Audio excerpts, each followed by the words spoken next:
Hello, everybody. It's a cute top. Thank you. It's literally just like a bralette and a really cheap sweater. You can find sweaters like this real cheap, guys. I want to get a better one because this one's like itchy and like kind of restrictive.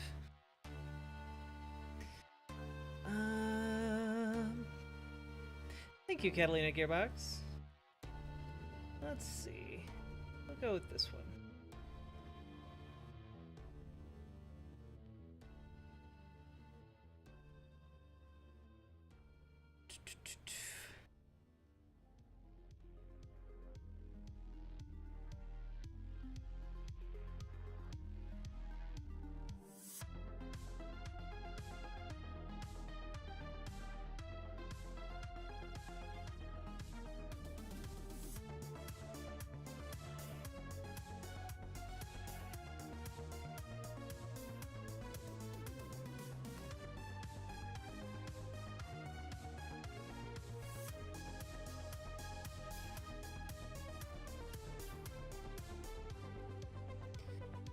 Oh man, we have so many topics to talk about tonight. Hey, gorgeous mommy. We love a little bra action from Snex to Jack. Don't we chat? No. It's a bralette. Okay, it's very distinct. One would be a violation. If I was just wearing my bra on stream, it would be a violation of Twitch TOS. But it is not. It is a bralette, so it is meant to be presented publicly, or at least it can be used in that way. Hey, Scoyatolo, thank you for subscribing over on Twitch. And Kyrie, thank you for the 2 gifted tier 1 subs. Oh god, we have so much to talk about.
Get in the boat.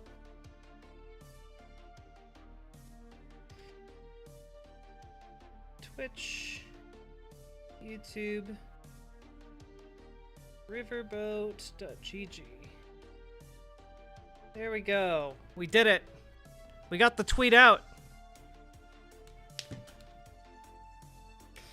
Kathy N, thank you for the $2 super chat. Please don't make me listen to Dennis Prager. I apologize, but I think it will be okay, given that we are filtering Dennis Prager through a healthy protective layer of Sam Seder.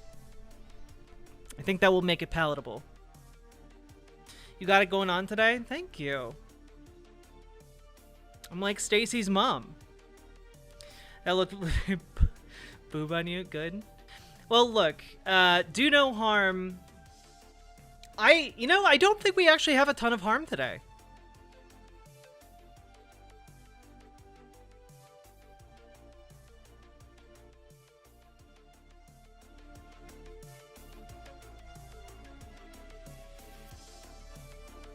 All right. And our intro beats today brought to you by Chill Boy Beats. Everyone go check out Chill Boy Beats. Just going to post a link in the chat here. Excellent content creator. Deserves more subscribers. Go hit the subscriber button on his channel. Are you... Oh, and when are you discussing the Brianna J trial? I'll give you guys a trigger warning before I dive into it, okay?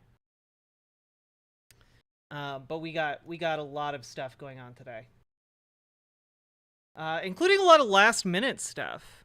We have to talk about Russian aggression towards, and this isn't even in like the title of the stream.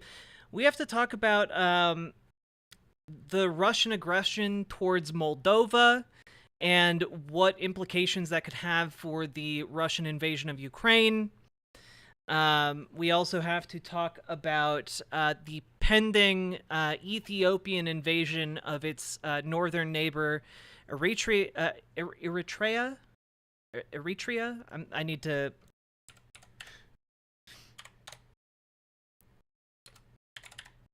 Pronunciation. Eritrea. Eritrea. Okay. Eritrea. Yeah, we have to talk about the Ethiopian.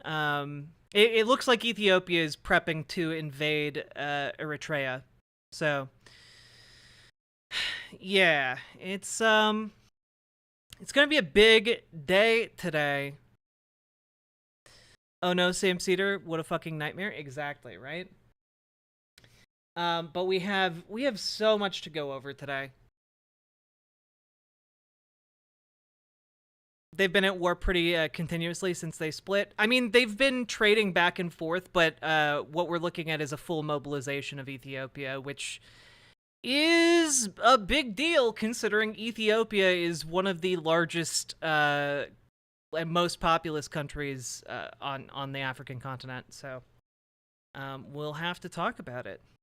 And of course, its legacy. The why is this happening? Colonialism. Of course. It's like the Scooby-Doo meme. Oh, it's colonialism.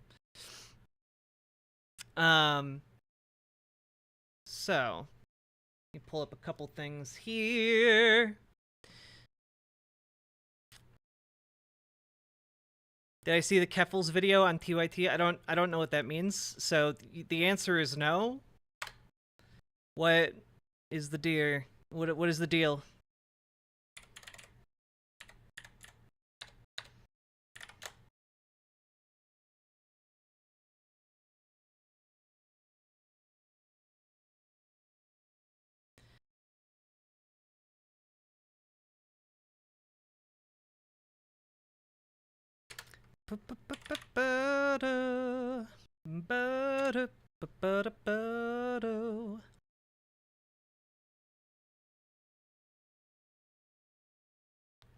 Yeah, so we have to talk a little bit about this.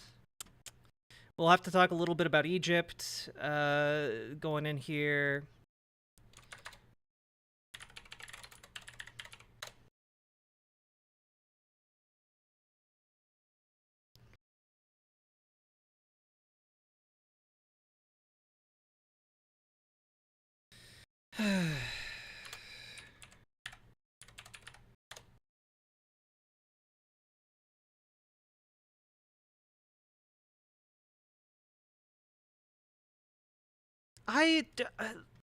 Just tell me tell me what I'm looking at. Like telling me, "Oh, just click on it." I'm doing other things. Tell me what it is.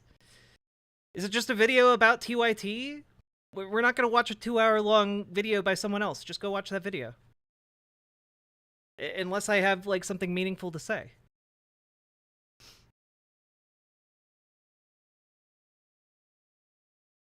Let's see.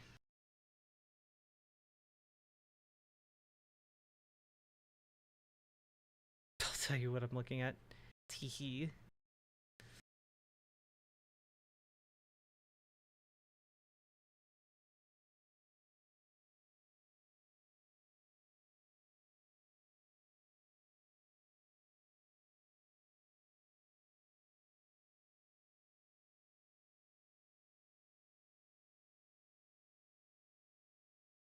It's a critical review of TYT? Okay, well, I don't care about that.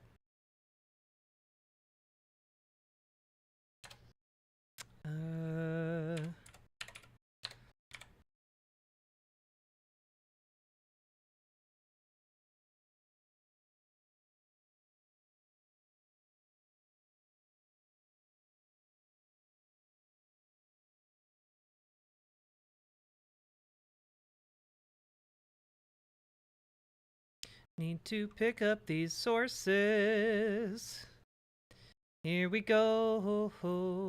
Ba-ba-ba-ba-ba. Ba-da-da-ba-ba-da. How y'all doing?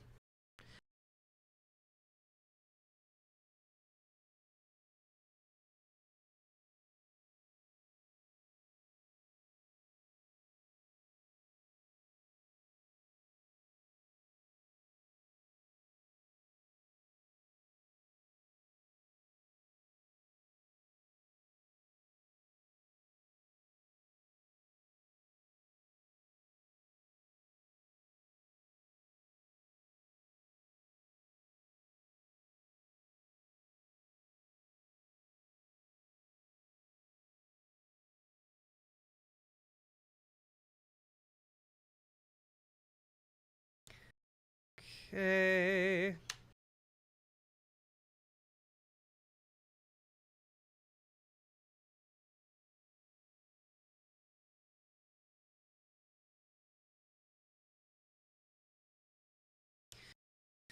Ay, ay, ay.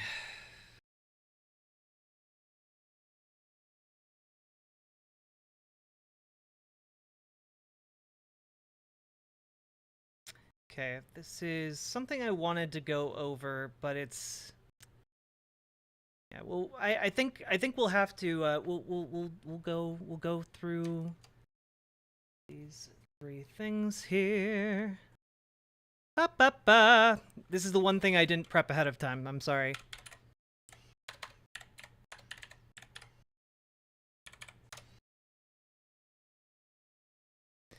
Okay. Do do do do.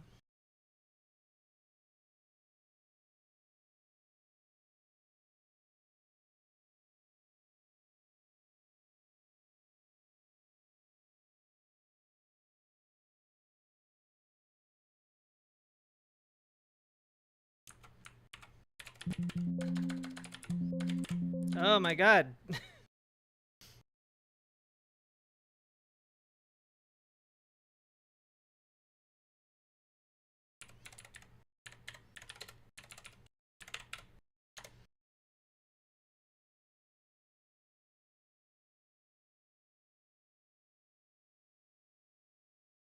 Okay. There we go. Boop. Perfect. Got it.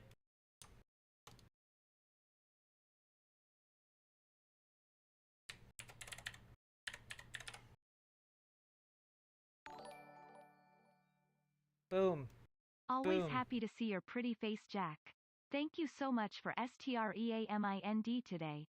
Yo, Kyrie, thank you for gifting Trans Girl Jade a tier 4 sub. My goodness. Thank you so much. Trans Girl Jade, tier 4 status. My goodness. God damn. Kyrie being a real sake tanuki. Hey Gamer Cat Cafe, how you doing? Hello Ashley, hello LB, hello Trans Girl Jade, hello Malachi, hello Kyryu, hello Weird Beards, hello I'm Idaho, hello Mithril Mist, hello Squayatolo, hello Non-Binary, hello all and all. Hello VCC TV, I see you lurking. Hello DH Express. Hello Gamer G. Hello Catalina Gearbox. Hello Very Knifey Duck. Hello KBS. Hello Snoogan. Hello. Hello one and all. Hello all-seeing dude. Yes, I know. You guys, the rare, somewhat on time Riverboat Jack stream. God damn. Yeah, maybe I need to, do we need to add a tier 5? Is that something I need to do? Is tier 4 no longer enough for you all? Hey, Natalie Lush. Maybe we need to have an elite tier 5 tier. Go all the way up to tier 10. Tier 10s just pay me $10,000 a month for my silence. All right. So, folks, just show of hands in chat. Do you guys want me to cover Moldova first or Ethiopia? I didn't even know there was a tier 4. Tiers, the tiers I'm talking about are on the riverboat.gg site, Cat Pig. So depending on the color of the name, tells you if it's blue, they're a VIP/mod. If it is orange, it's tier 1. If it is a slightly darker kind of red, I believe it's tier 2.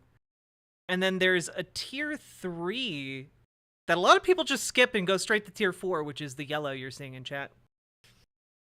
The elite tier 5 commandos of the Riverboat Jack Strike Force. Exactly, Paladin. You get it. I'm not clued in on either. Ethiopia. We got one for Ethiopia.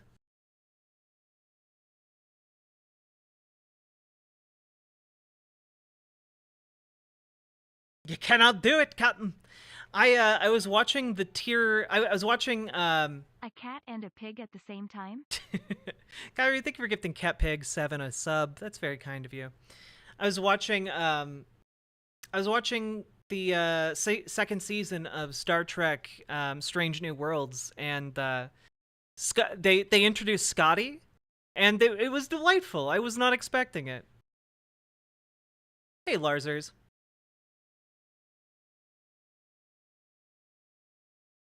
I'm a cat dressed up as a pig to spy on the pigs. Ah, I see. Okay, so it looks like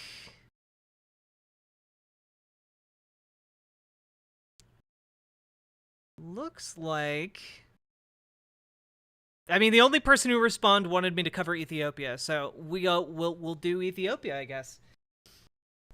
All right, folks. We need to talk a little bit about Ethiopia, right? So let's just take a quick look at a little map, okay? It's a little geographical map of Ethiopia, right? So as you might notice, God, oh God, okay. As you might notice, this is a lot of mountains. This is what geologists call mountainous. All right? And it basically being a mountainous country means it is one colossal unassailable bunker fortress. Okay? It's like Iran, but in Africa. All right? Now, this is a nightmare to invade, which is why it was never taken over during the scramble for Africa by the colonial powers, right? This is nightmare fuel.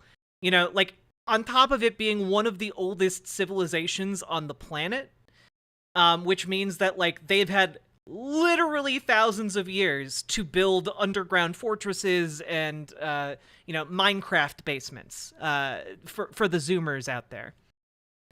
And this is going to be relevant, okay? This is just keep in mind when talking about Ethiopia in this conversation, this place is one colossal natural fortress. It also happens to be one of the most populated countries in Africa. It has a population of over 100 million people, which is a lot. That is a third the size of America, and it is projected to grow to colossal proportions to be one of the most populated countries on the planet within the next 5 to 10 years. Okay?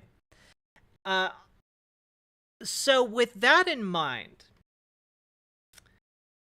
one of the notable things about Ethiopia's geography is that it is not connected to any real ocean ports. It's kind of, you'll notice when we zoom out here, landlocked. Which means that there are a number of countries here that effectively control ports and shipping into Ethiopia. And this is something that the leaders of Ethiopia are keenly aware of. Yes, they have 126 million people in Ethiopia. Like, it is slated to enter the top 10 most populous countries within, like, again, 5 to 10 years. But they have no ports. Currently, all of their resources have to be imported over land or by air. And when it's imported via land, the countries on the sea borders here charge billions of dollars in fees to Ethiopia to ship supplies into the country, which is something that is only going to grow more and more as the population of Ethiopia grows more and more. Now, we also, when we are talking about all of this, we also need to keep in mind something else, okay? And that is the Grand Renaissance Dam. Now, for those of you who are unaware, the Grand Renaissance Dam is essentially one of the largest hydroelectric projects in the world, and it is being built to dam the Nile. Now, if you guys remember your geography of Africa and geography of the Nile, you might understand that Egypt famously has their entire civilization built around the functioning of the Nile. And damming the Nile River is something that, one, would solve Ethiopia's energy crisis, but two, has the potential to completely, like, destroy Egypt's current operating economy. And there have been negotiations between Egypt and Ethiopia for a while now to try and come to an arrangement whereby Ethiopia could still finish building the dam and could also slowly fill up the reservoir, which would keep it going. However, that would delay the project by potentially a decade or more. Yeah, it's kind of a damned if you do, damned if you don't situation. And this has led to a lot of tension between Egypt and Ethiopia.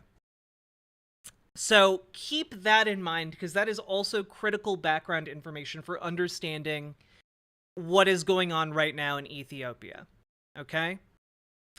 Hannah Reloaded, thank you very much for the raid. We are currently talking about the current rumblings that Ethiopia is about to invade Eritrea. So we're going to we're going to continue talking about that. But to catch you guys up, Ethiopia has hella mountains, making it very difficult to invade by an outside force.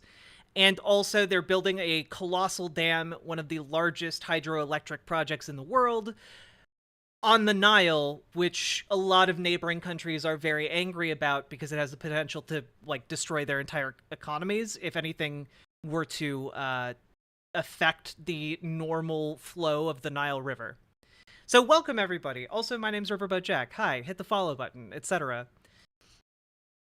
So, yeah, I mean, like, things have degraded from the kind of normalized talks between Egypt and Ethiopia. And I think we talked about this story maybe a year or two ago.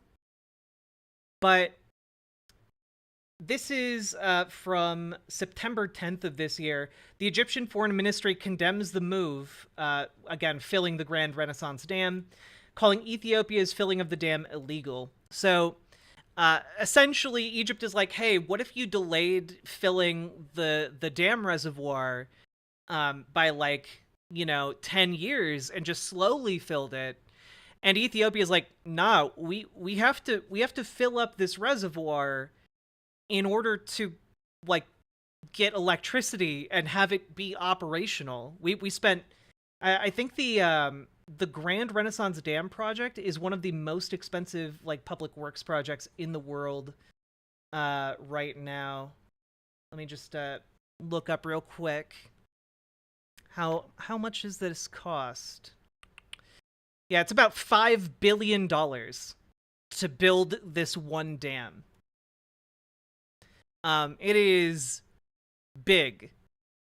It's damn big, okay? Not to mention the fact that, like, once it's filled up, if anything were to happen to, like, the structure of the dam itself, the flooding downstream would be catastrophic. So, like, again, there are a lot of reasons for neighboring countries to be hesitant, especially Egypt. All right?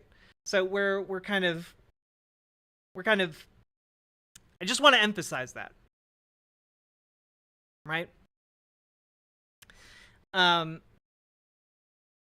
it would be one of the largest floods in Egypt, a place known for flooding.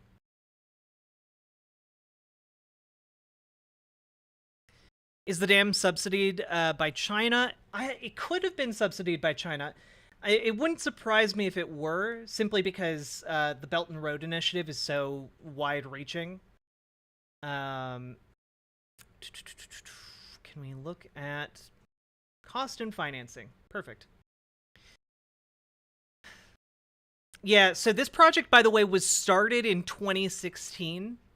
And back in 2016, the cost of this dam was almost 10% of Ethiopia's GDP. Like, it is one of the most expensive projects the country has ever undertaken.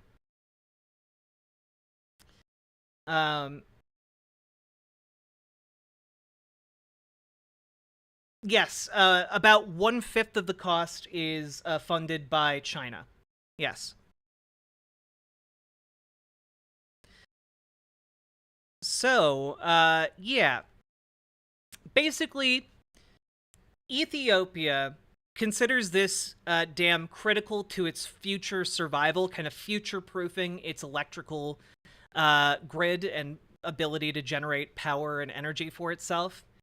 But the surrounding countries are absolutely, like, livid and hesitant about it, right? Now, one other thing to note, and this I think should kind of bring into full picture what is going on here. There is a country north of Ethiopia called Eritrea. Okay? Now, Eritrea is a small country. And here, we'll just throw this up on screen real quick. And is largely the product of Italian colonialism, believe it or not. So, right now, Ethiopia gets a lot of its goods from Djibouti, one of the main ports that ships to Addis Ababa.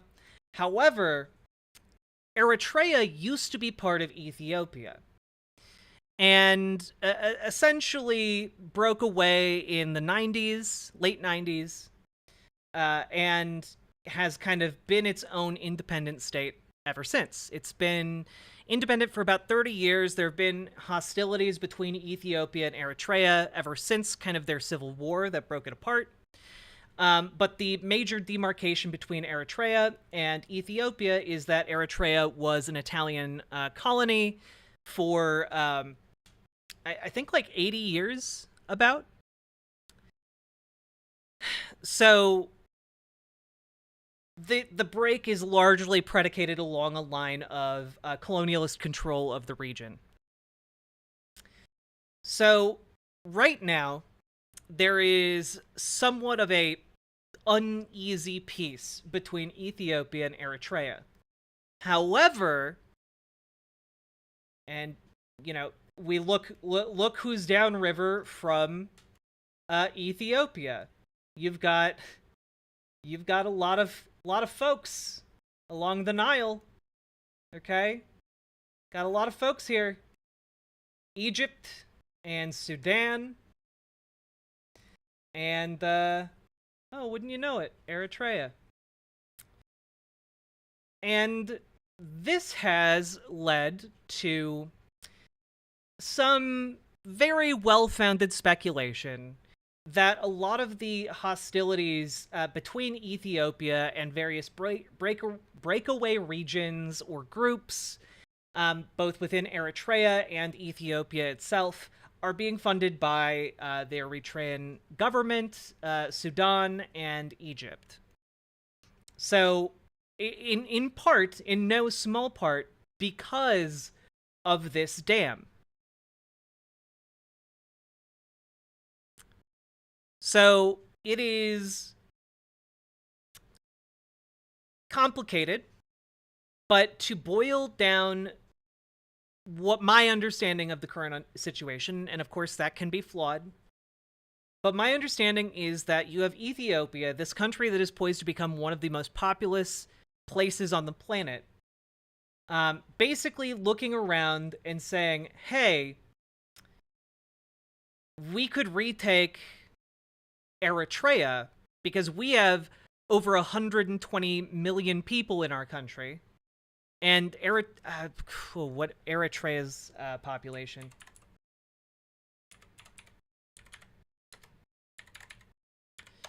Eritrea's population is 3.6 million. So again, like, they have a population less than 4% that of Ethiopia right now. And Ethiopia is looking at that and being like, hey, we could take over Eritrea, have ourselves port access to the Red Sea, which, by the way, is being fueled by kind of like their historical legacy of being, again, one of the oldest populations, not oldest populations, oldest civilizations on the planet. Again, Ethiopia used to be like one of the premier powers on the planet, like going back 1,000 years, you know? And they used to have dominion kind of over the Red Sea.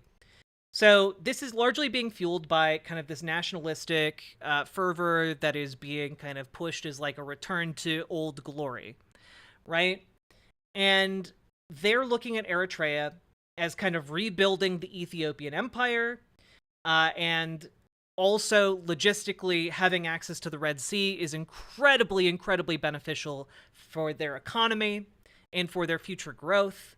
And also, they're looking to kind of like shore up the defense of this dam, which is, again, kind of critical to their entire national infrastructure.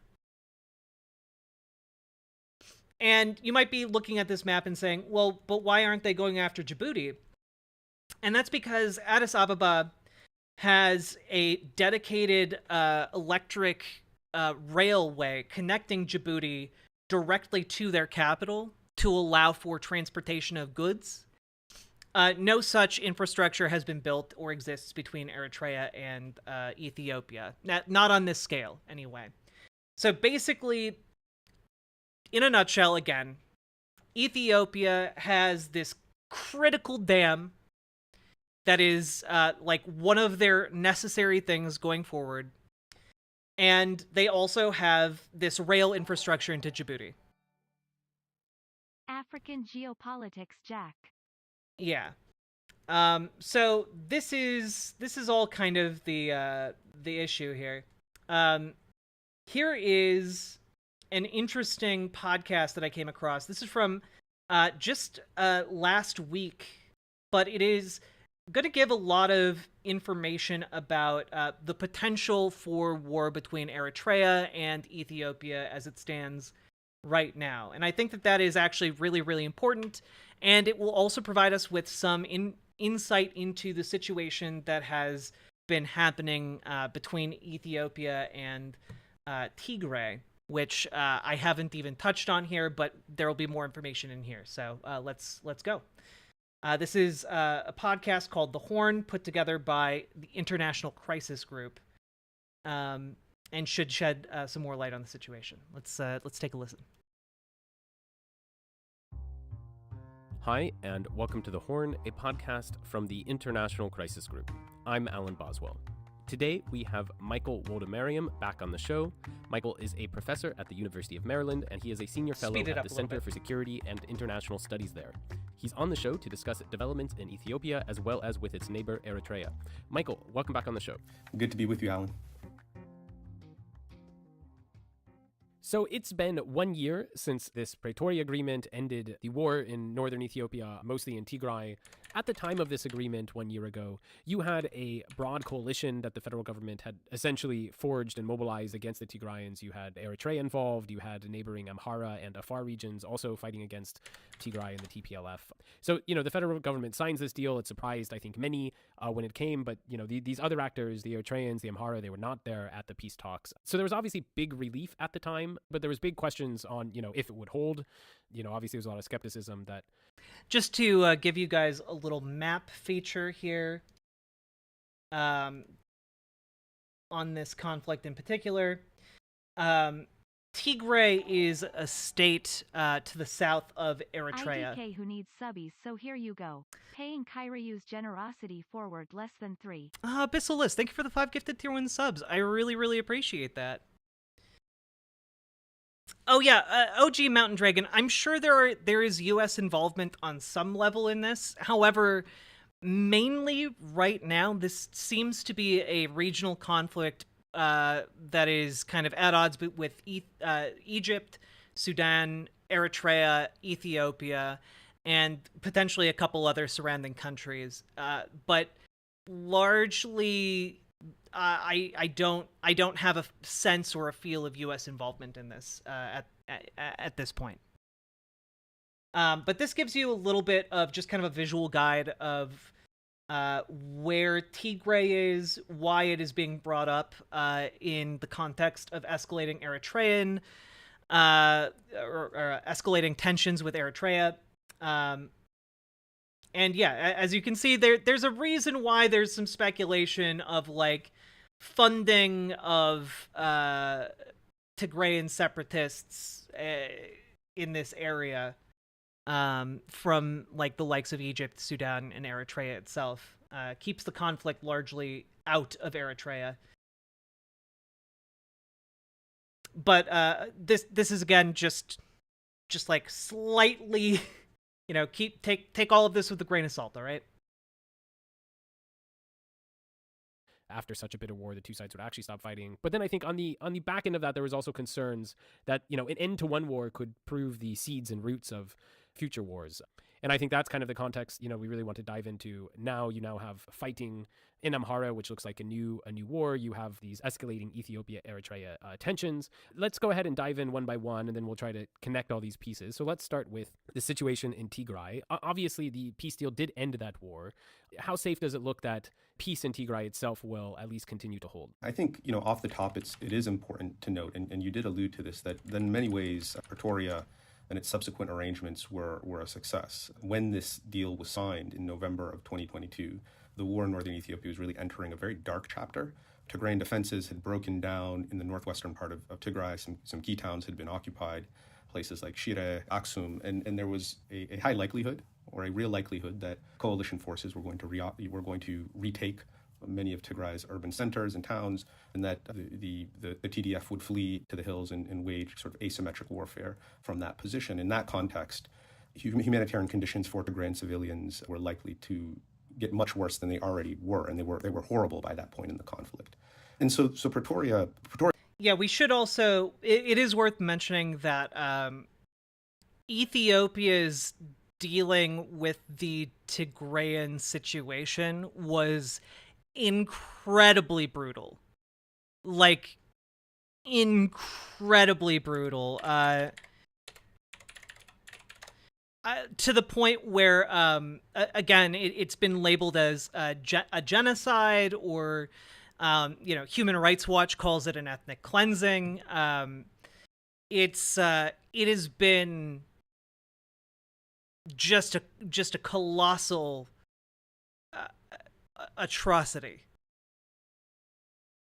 Effectively stopped that scenario, and the break and fighting has held for the most part. And so, on that level, this is non-binary. You got pinged by the bot because you were copy pasting stuff into chat, and when you copy paste stuff rapidly into chat, it puts off the bot. this is a real success. And, subsequent to that, in implementing Pretoria, the parties did things that were politically very, very difficult for them, right? I mean, the TDF gave up its heavy weapons, allowed for federal troops to enter Mekelle, control federal installations. The federal government, for its part, improved humanitarian access, resumed core public services, took the difficult step in Ethiopia's parliament, federal parliament, to normalize, re-legalize TPLF. The two sides agreed on interim administration, and generally, just you think back to the war. I mean, the rhetoric between the parties to the conflict was hot. That acrimonious rhetoric has cooled, I think, almost. Yeah, to kind of shed a little bit more light on this, basically, like an atrocity would happen in Tigray, and Eritrea would blame Ethiopia, and Ethiopia would blame Eritrea, and basically international oversight has kind of been like, y'all were both doing like genocidal actions in Tigray. Like it's just like it is one of the worst conflicts in the world for basically until like last year when the peace agreement was reached. And it got better, but it's not great. Like I mean, it is like just looking over like lists of what happened in the Tigray War. Like systematic rape was used to kind of try and suppress conquered populations. Like we're talking like as extreme as war crimes get. Doesn't Israel also do some shit in Ethiopia? I mean, probably, but Israel's primary interests are not in Ethiopia. Like it's like we're talking like, again, mass killings, systematic rape and torture. Like it's about as bad as human beings can possibly get, is kind of what we're looking at within the Tigrayan war. So it's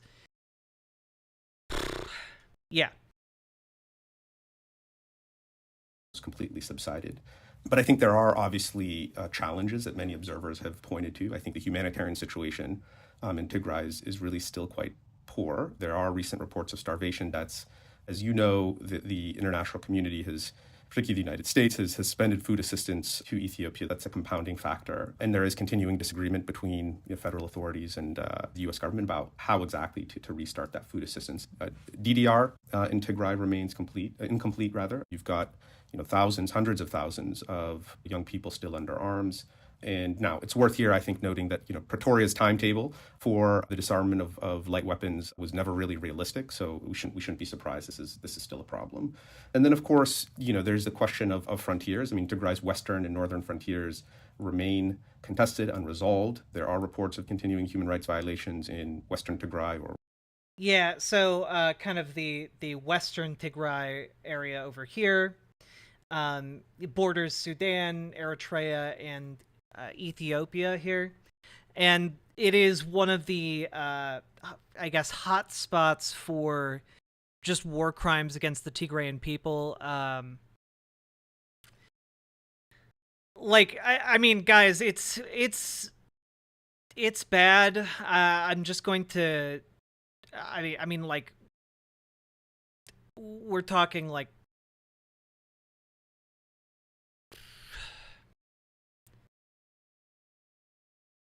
the worst forms of torture that you can imagine, along with the worst forms of like sexual violation you can imagine, often done to target specific ethnic groups within Tigray. So, yeah. And yeah, the U.S. has covert bases in the region, but again, none of like the Tigray war serves U.S. interests. What would serve U.S. interests is like toppling a government, that isn't willing to trade with the U.S.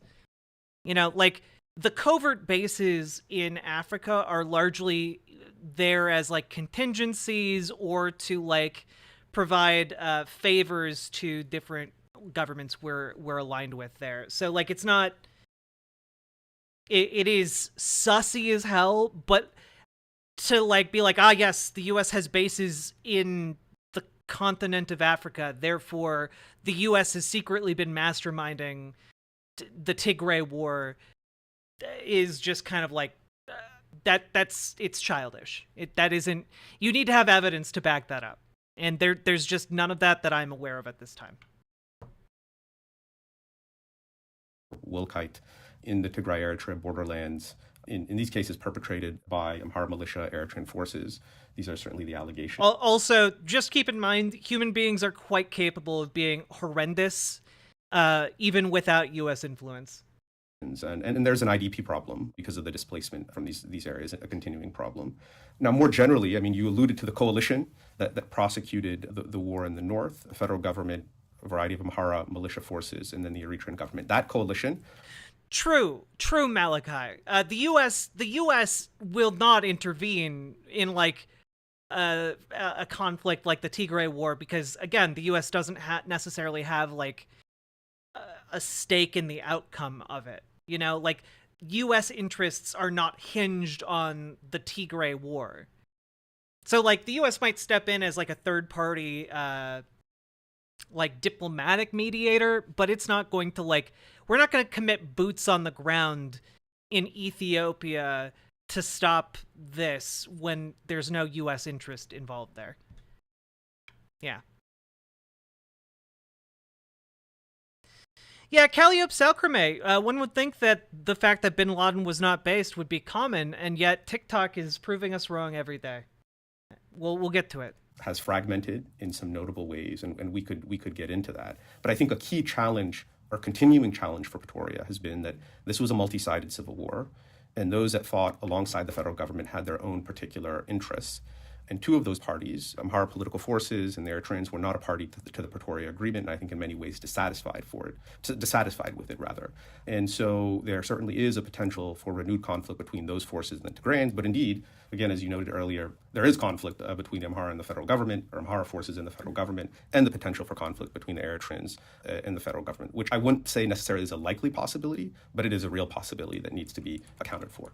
What's your sense of the relationship between the Tigrayan elite, the TPLF, the TDF top people, and Abiy and the federal government right now? Is it still quite testy? Is it something like a very tentative alliance? How would you characterize it? Yes, I mean, I would characterize it as a tentative alliance. I mean, I think relations, particularly between the interim administration and the federal government, are functional.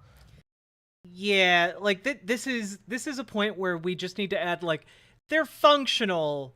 They're not good. Like, this conflict just ended a little while ago. It is a tentative agreement for peace and cooperation, but it is not at all definitive, which just has Ethiopian armed forces like at the ready, right? Ethiopia ready to go at it. And Eritrea ready to go at it. And like again, Tigray caught in the middle. It's yeah.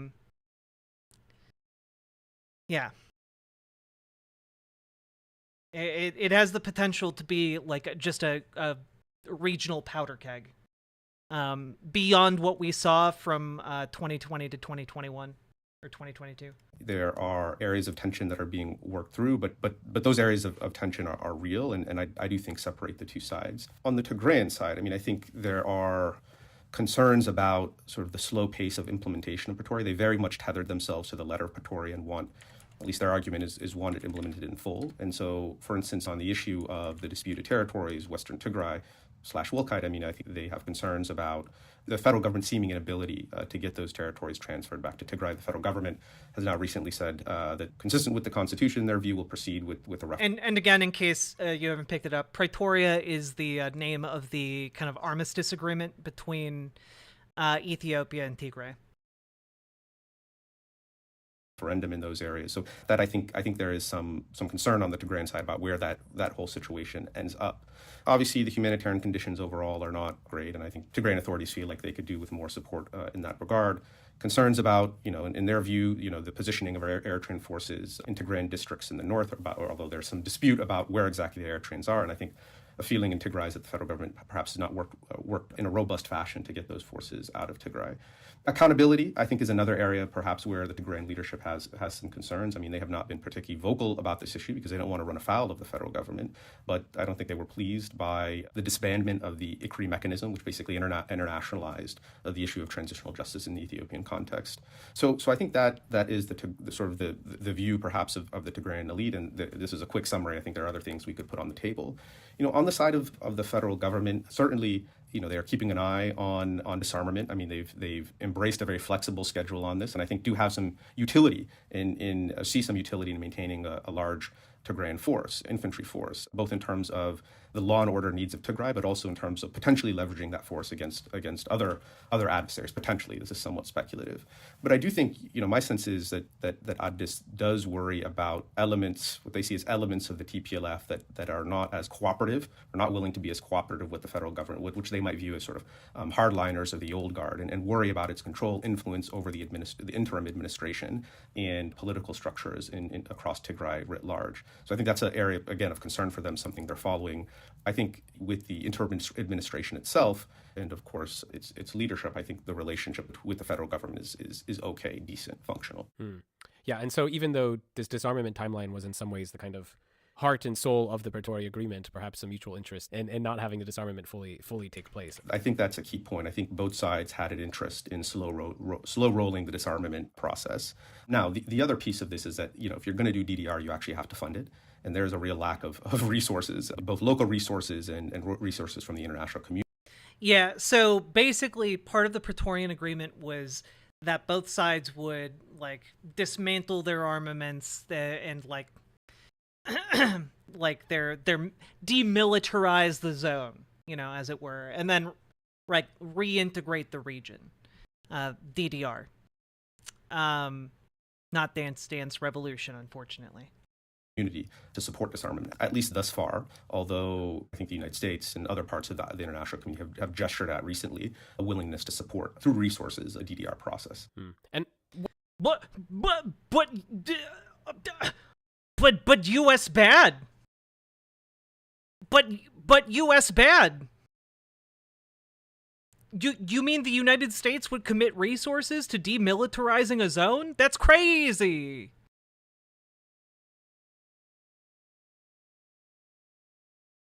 It's almost like states can do incredible evil and sometimes slightly good things. what did Ethiopia get for signing this deal? Obviously, there was a lot of international pressure. I imagine quite a mix of carrot and sticks were put in front of Abiy to try to get him to sign this peace deal. Has that worked out, do you think, in the eyes of Abiy and those around him? Well, I think vis-a-vis threats that they perceived from Tigray, I think it's mostly worked out in the sense that Tigrayan resistance forces agreed to disarm. I mean, gave up their heavy weapons, have agreed in principle to disarm their infantry forces and light weapons, and also recognized the legitimacy of Prime Minister, of the ruling party in Addis. I think that in that respect, that was a significant achievement for the Prime Minister and the federal authorities. But I think, of course, and we'll get into this, one of the key challenges is that Pretoria itself, and it's not only because of Pretoria, but... Well, yeah, but Ethiopia has no interest in attacking Djibouti. Like, not only does the U.S. have a naval base there, but Ethiopia has like dedicated infrastructure that takes goods to and from Djibouti. Like they have like invested billions of dollars into building that infrastructure already. Like they don't have an incentive to then destroy or put that infrastructure in danger by attacking Djibouti. Pretoria did seed other conflicts across Ethiopia, particularly vis-a-vis the Amhara and potentially with Eritrea. Okay, so we've had... Oh, and when he's mentioning the Amhara, that is an ethnic group that resides in a region of Ethiopia. Can we bring up a map here? Yeah.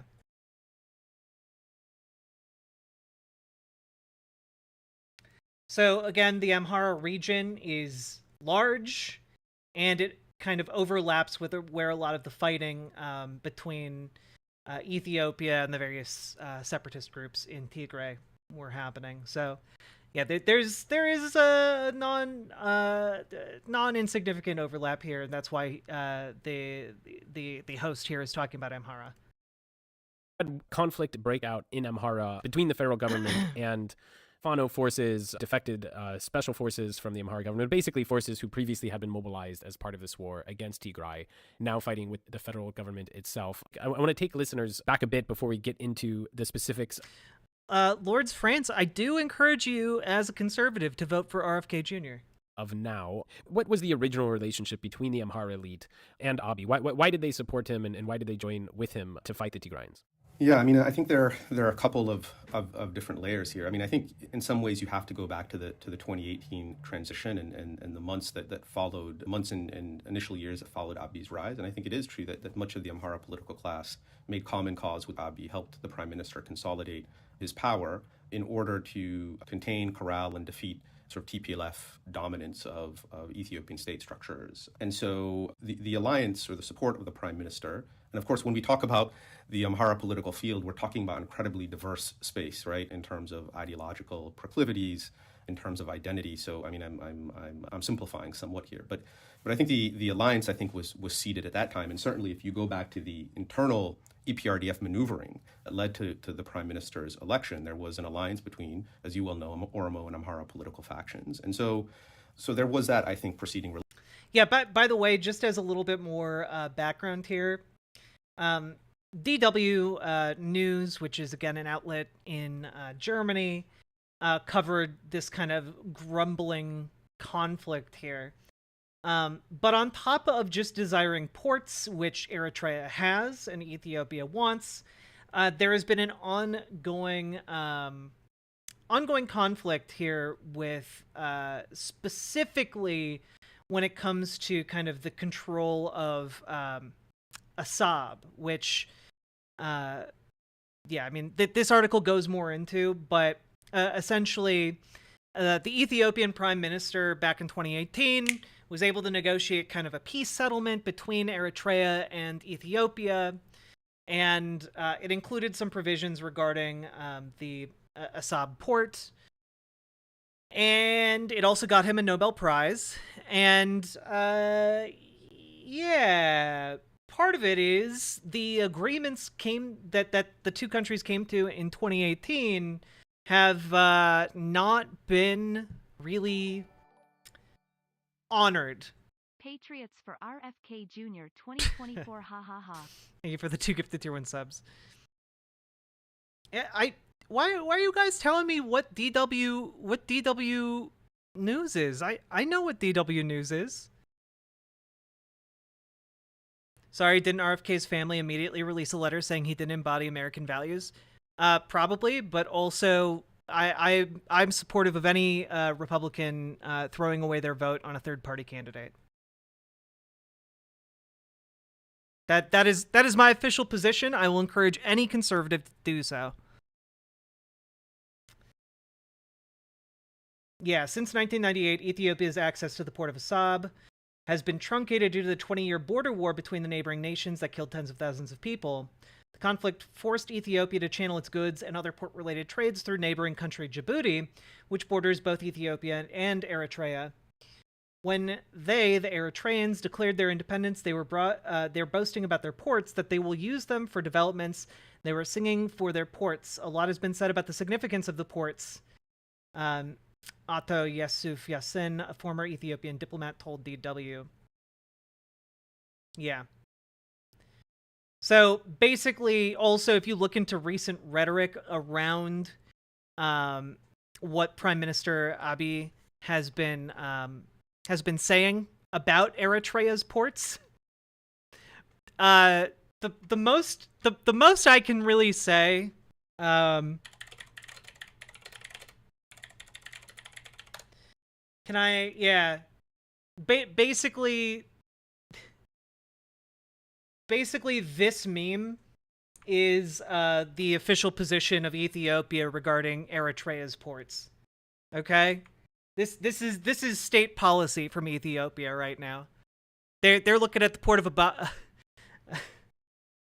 Assab and just being like, hell yeah, girl, you looking fine as hell. I'm coming to get you. More chat. I didn't mention it's a public broadcaster. I mean, okay. Yeah, basically they said the Ethiopian government is saying like, hey, our country needs ports. Eritrea, you got ports.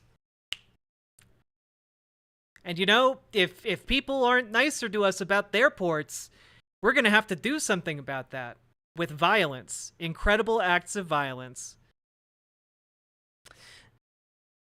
Pandora Arbiter, as far as hopes for a third party, and this is what a lot of people in politics don't understand. If you want to break the two-party duopoly, you have to support ranked choice voting, which requires political conflict on a state-by-state level. You have to be advocating for that in your state, because a lot of states don't have ranked choice voting to decide like federal elections. And in order to get third parties and make them viable, you need ranked choice voting, just because mathematically in a first past the post voting system like the one we have in the United States, it does not actually work out that third parties are viable. Which is why basically all of the third parties in America right now, and have been for the last 30 years, have been incredibly weak and ineffective. Pando, gotcha. Yeah, so like again, when I'm talking about like voting, I'm talking about in our current paradigm of first past the post being kind of the norm. And if we change that to ranked choice voting, then I'll change my political calculus. But until we kind of get there, that's where we're at.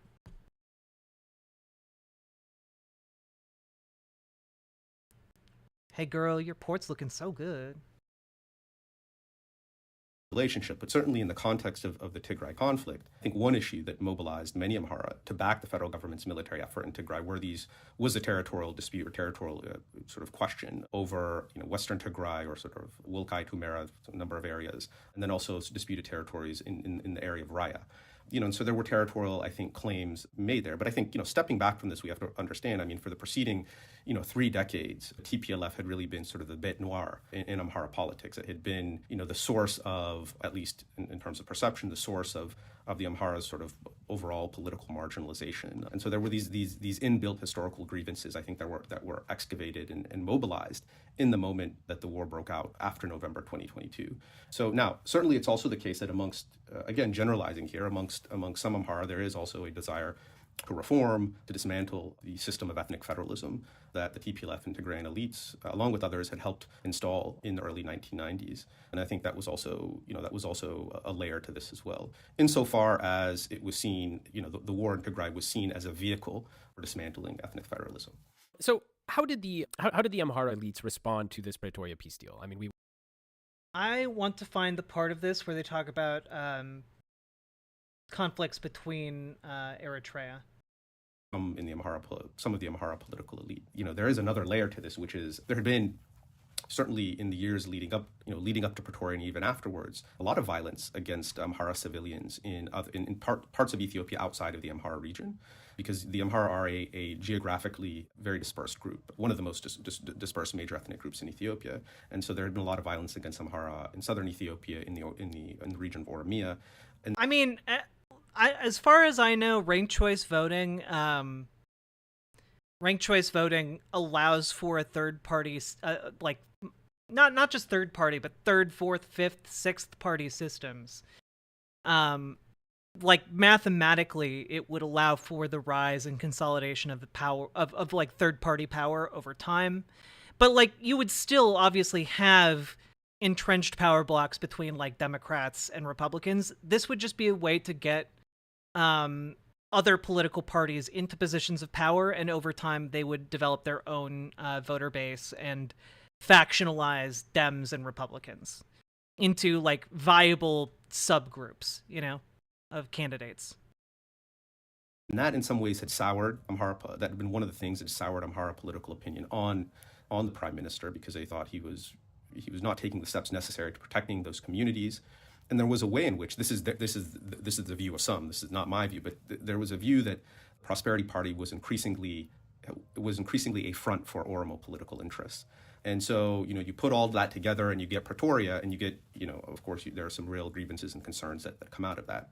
Now, I could say one other thing, which is that after Pretoria, I think it's earlier this year, maybe April, March of this year, the federal government announces a plan to effectively disarm regional forces and incorporate them into the overall national security architecture.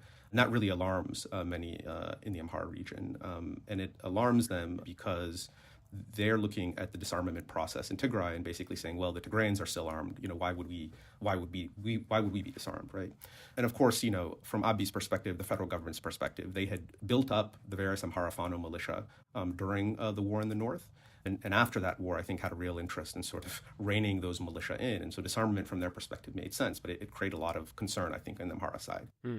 So how did we lead from this situation up until war, and what is the current situation in Amhara? Yeah, well, I think the really key inflection point is this decision to disarm regional militia, which, again, as I recall, I have to check the dates, was really, I think it was March, April of this year. Yes. And that I think is the sort of proximate, that's a trigger point, right, for conflict. The various Amhara militia, which are, we're talking about a very diverse constellation of militia forces. This is not really a coherent thing, but there's a sort of broad rejection of this disarmament plan, and it's that point that we see sort of direct conflict. Although there had been incidents of sort of military altercations between Fano militia and federal forces before.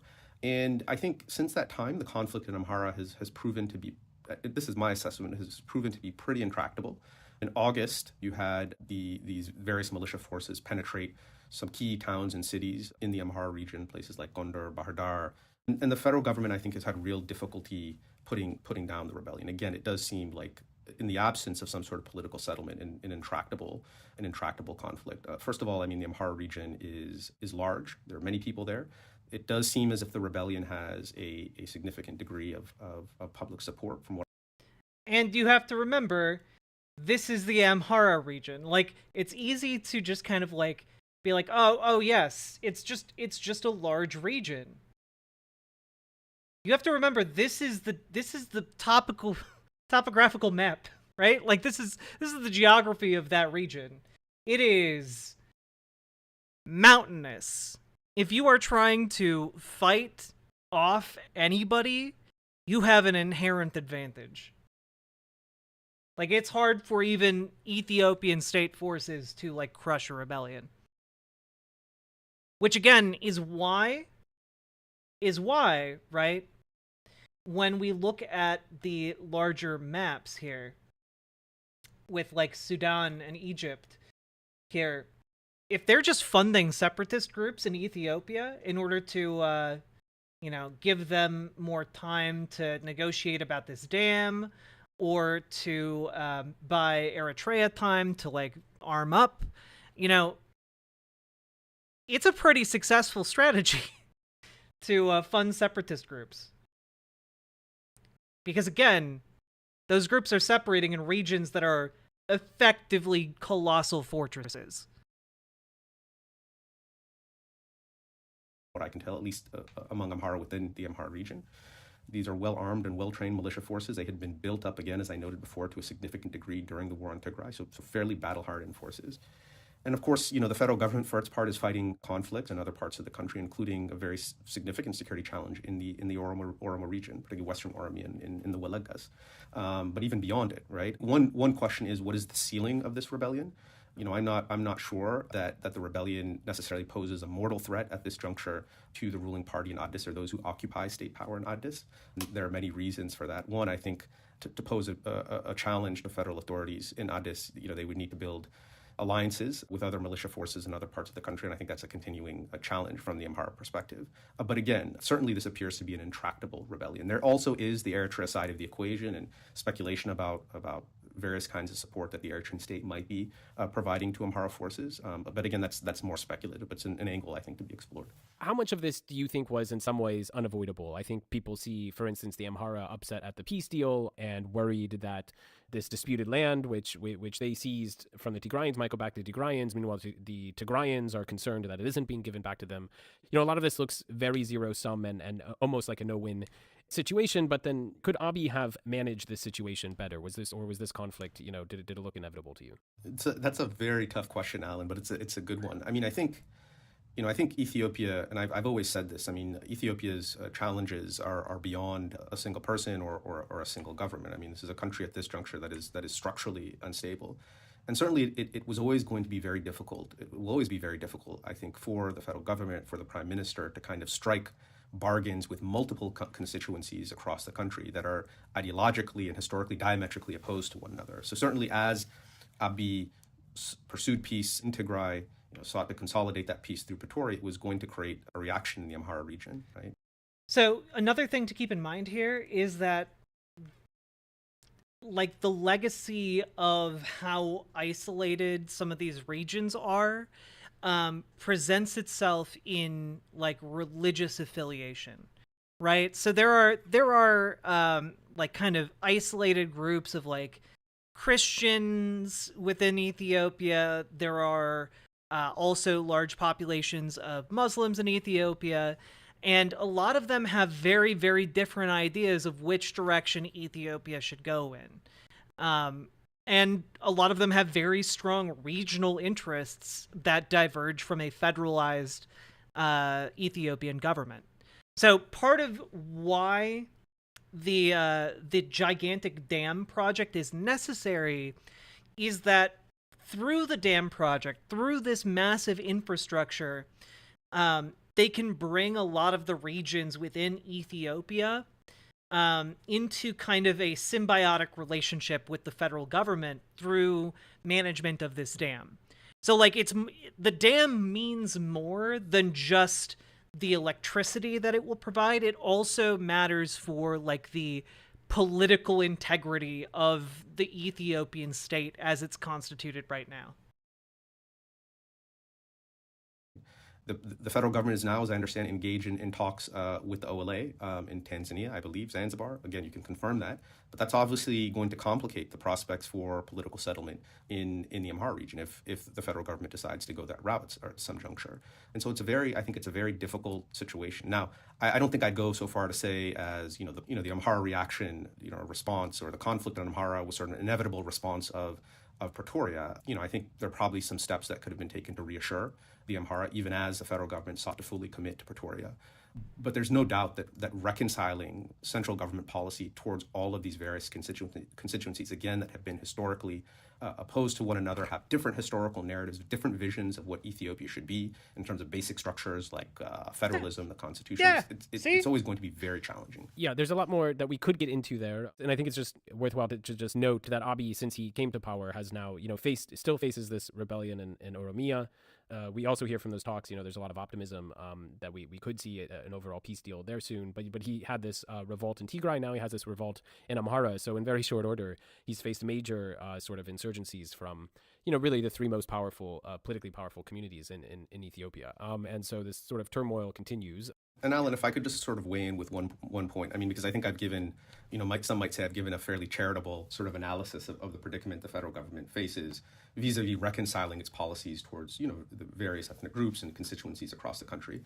I think some might also say there's a real way in which the federal government, the prime minister, those that occupy state power in Addis benefit from some of the friction, fragmentation, division between, Ethiopia's various sort of key ethnic constituencies. So, that's also something that has to be, in fairness, I think that's something that also has to be put on the table. And some would argue that those that occupy central state authority in Addis are instrumentalizing, weaponizing some of those fissures. We do have to consider that factor as well. So we'll get back to Ethiopian politics in a second, but how did Isaias respond to the peace deal in Pretoria? So, I think we have to disentangle some of their official responses from sort of what they were thinking and saying privately. But I think, overall, there was a great deal of concern in Asmara about Pretoria and the Pretoria arrangement. And I think, one of the issues was that the Eritrean state, the Eritrean leadership, President Isaias, were quite committed to the TPLF's sort of full defeat and elimination. And to the extent that Pretoria did do this, right, to the extent that Pretoria preserved the TPLF as a political force in Tigray, and I would argue today, still the governing sort of power in Tigray, this alarmed Isaias and sort of explains his opposition to Pretoria. I mean, now I think, in terms of public rhetoric or sort of public signaling, I think the Eritrean government is saying sort of it's reconciled itself to Pretoria and doesn't oppose Pretoria per se, but they do have concerns. Yeah, so there's this other element here, which is all of the internal strife within Ethiopia with Tigray and now Amhara is kind of makes Eritrea and its ports like a scapegoat. In the same way a more authoritarian government might try to use a specific ethnic group as a scapegoat. Ethiopia's federal government is trying to say, hey, the reason we have so much unrest and turmoil, the reason we do not have access to the things we need, the reason you guys in Tigray and in Amhara don't have all of the goods and services that you need to survive, well, that's because Eritrea has all of the ports. And, if someone could just come along like Abiy and lead us to victory against Eritrea, you'd have all the things you would need. It's much quieter than me. I have it at like 100. I'll move it up to 200, but it's very, very loud for me. Concerns about demobilization, of course, a slow demobilization process, because they see this large Tigrayan force as being a threat to them. So I think that that was sort of the overall sort of response or feeling about Pretoria, one of concern, some alarm. There are, of course, reports that they have not fully pulled back from territory, from a number of districts in northern Tigray. I turned it up to 200%. The fact that the Eritrea-Tigray border is itself disputed, and so that's certainly, that situation is certainly a bit of a mess. So I think that's a broad response. Now, I think Pretoria did also create some tensions between Abiy and Isaias. Maybe it's too strong to say Isaias regarded Pretoria's betrayal, but it's certainly not the direction that he wanted to take the conflict in. Certainly was not happy with Abiy. And I think Isaias gave an interview not long after Pretoria where he basically said that Pretoria had interrupted their military offensives and operations. And so he certainly was not happy with Abiy and the international backers of Pretoria for that reason. And so it's widened, I think, the gap between Addis and Asmara, but it's important to note that the gap had already been widening between Addis and Asmara prior to Pretoria. I think there were tactical and strategic differences about how to prosecute the war in Tigray. The president, I think, has said or implied that he was not happy with the pullout of federal forces from Tigray in the summer of 2021. So, I think there are tensions that had popped up between the two countries or two governments in the course of the Tigray war in terms of how to actually fight the war. As we move on into the post-Pretoria period, of course, I think there are concerns in Addis about the relationship between the Eritrean government and Amhara militia. And then layer on top of that, of course, some of Abiy's discourse around the Red Sea. Yeah. Last month, the federal government released this recording of a speech made by Abiy, I believe, in June. It was definitely months early, but released this recording of Abiy giving a very long speech, basically saying Ethiopia has an imperative to get access to the sea. It's a power that's too big to be landlocked, essentially. And obviously, the neighboring coastal countries haven't received this very well. But how do Somalia, Djibouti, Eritrea, how did regional capitals really think about this when Abiy sort of made these remarks? Yeah, well, certainly on the part of Djibouti and Somalia, I mean, there were officials from both countries that came out and rejected these claims or some of the arguments that were being deployed in the video that you referenced. They're on record, I think, in that respect, and again are sort of concerned about what they see as the federal government's posturing on this particular question, this issue of sea access.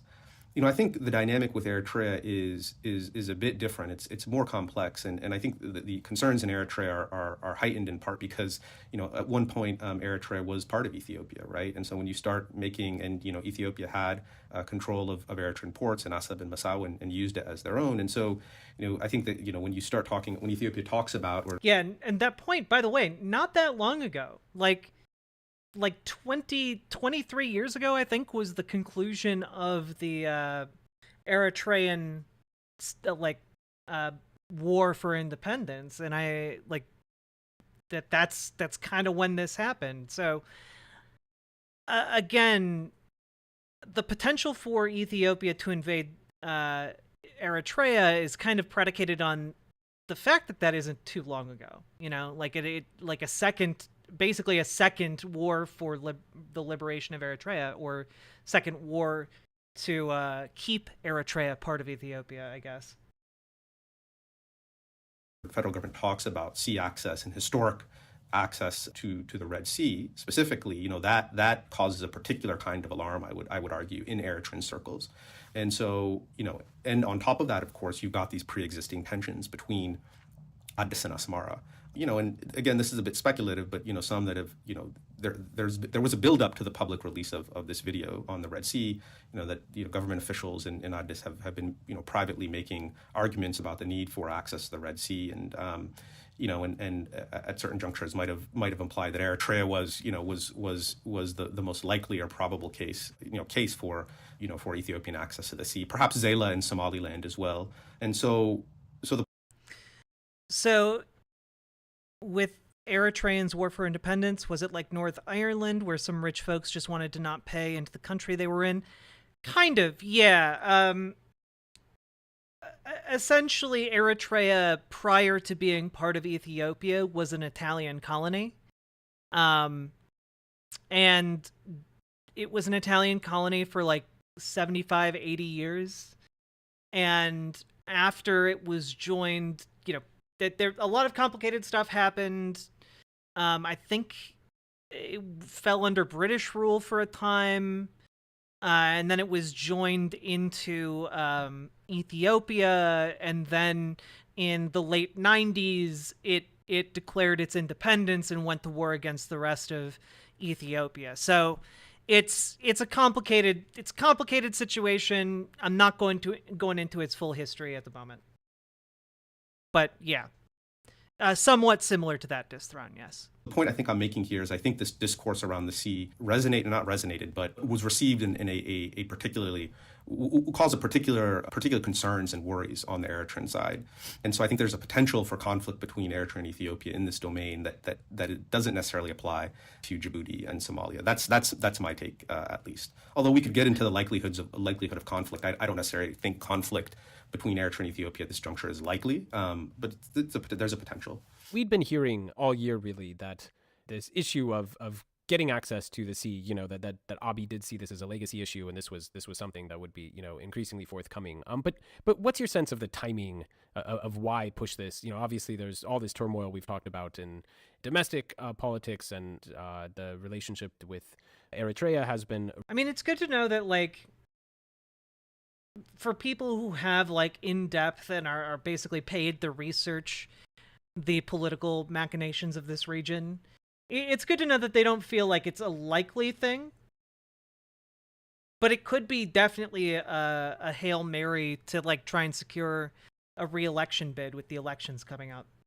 That's kind of my worry, is that I mean, it's kind of a classic play, right? If you're a Democratic leader and you want to maintain power in an election, declaring a war is not an unheard of way of doing that, especially against a country that is much, much smaller than you, and that you have you can convince your voters that you, and they by extension, have historical claim to it. That's kind of my worry here with Ethiopia.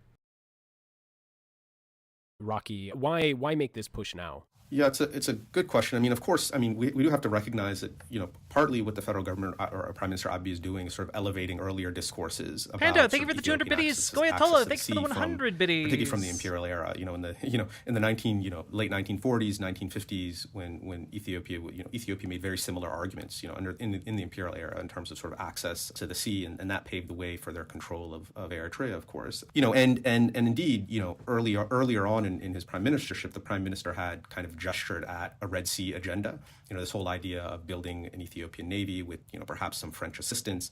I mean, so I think. I mean, like, guys, one thing you have to understand about the rhetoric is when the prime minister of Ethiopia is talking about building an Ethiopian navy, right now the country is landlocked. If you're talking about building an Ethiopian navy, it necessitates that you get a port somewhere and somehow, and usually the how is by invading another country.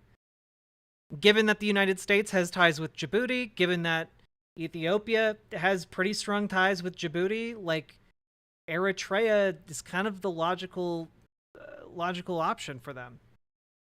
If, again, that is their priority. I say this because, as you indicate, these ideas had been percolating for a long time. I mean, it is interesting that they've now been brought to a head at this juncture, that they've been elevated in some way. And there are there are competing explanations. I won't take a position on any of them, but I'll lay some of them out. I mean, one is simply, some would argue this is sort of a politics of destruction. No, yeah, they're going to build a navy of land ships. They're going to use, like, wait, didn't they used to call like early tanks land ships? Early tanks, land ships.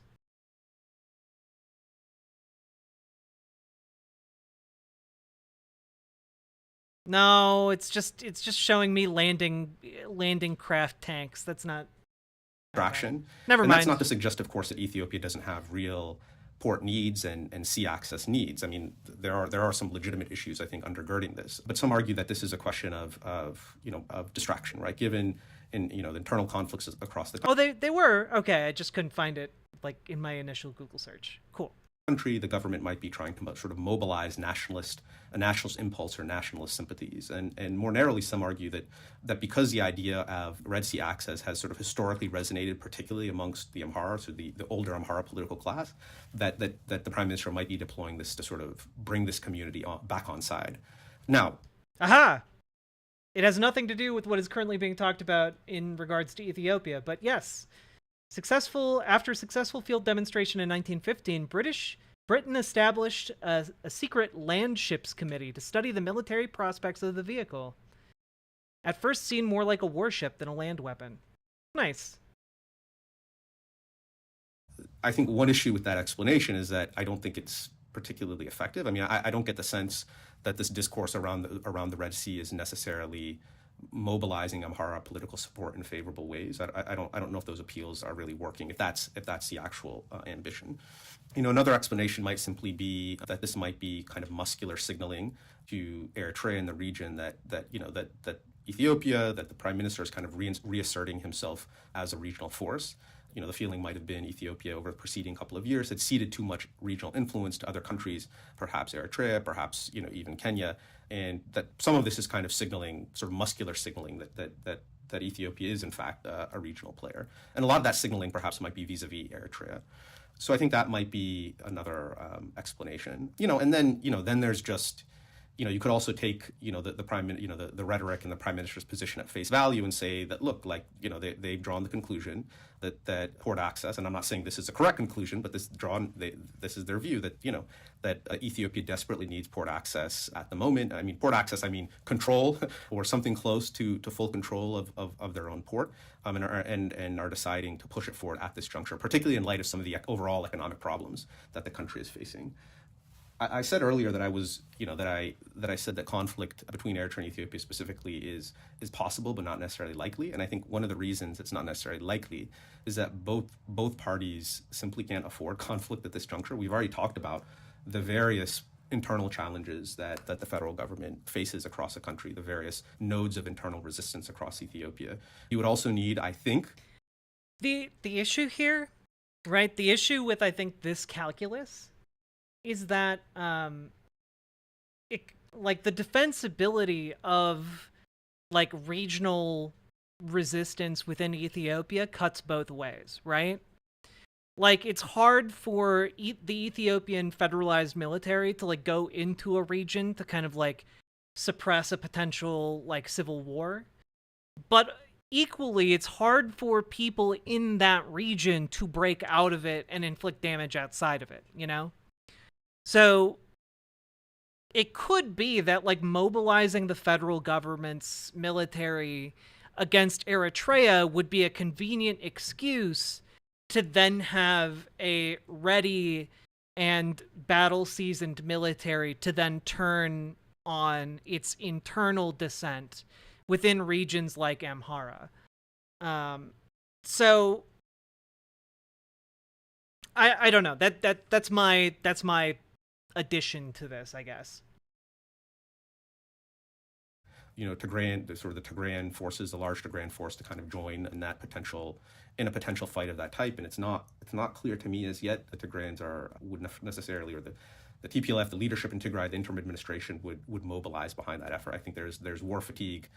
There's also suspicion of the federal government. And on the Eritrean side, I mean, look, Eritrea still is in some ways somewhat isolated internationally, although it's not quite the predicament that they faced back, in the 2010s. Obviously the economy, I think it's fair to say, remains moribund.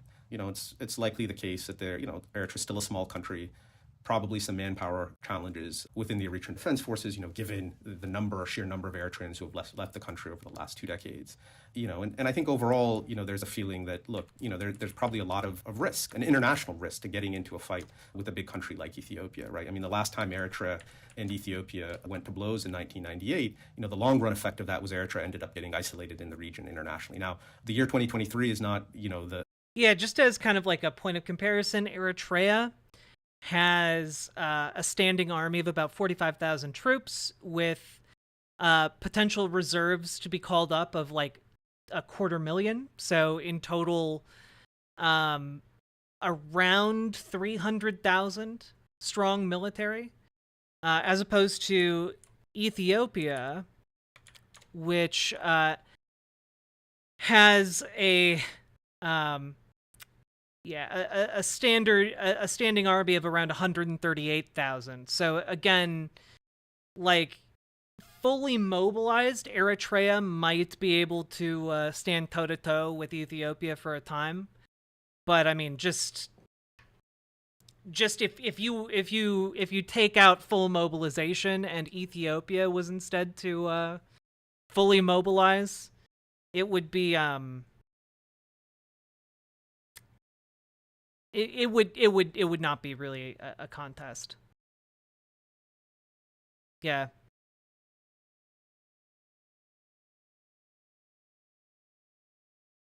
The late 1990s or early 2000s, mid 2000s, but I think sort of history is probably informing some of their perspective here as well.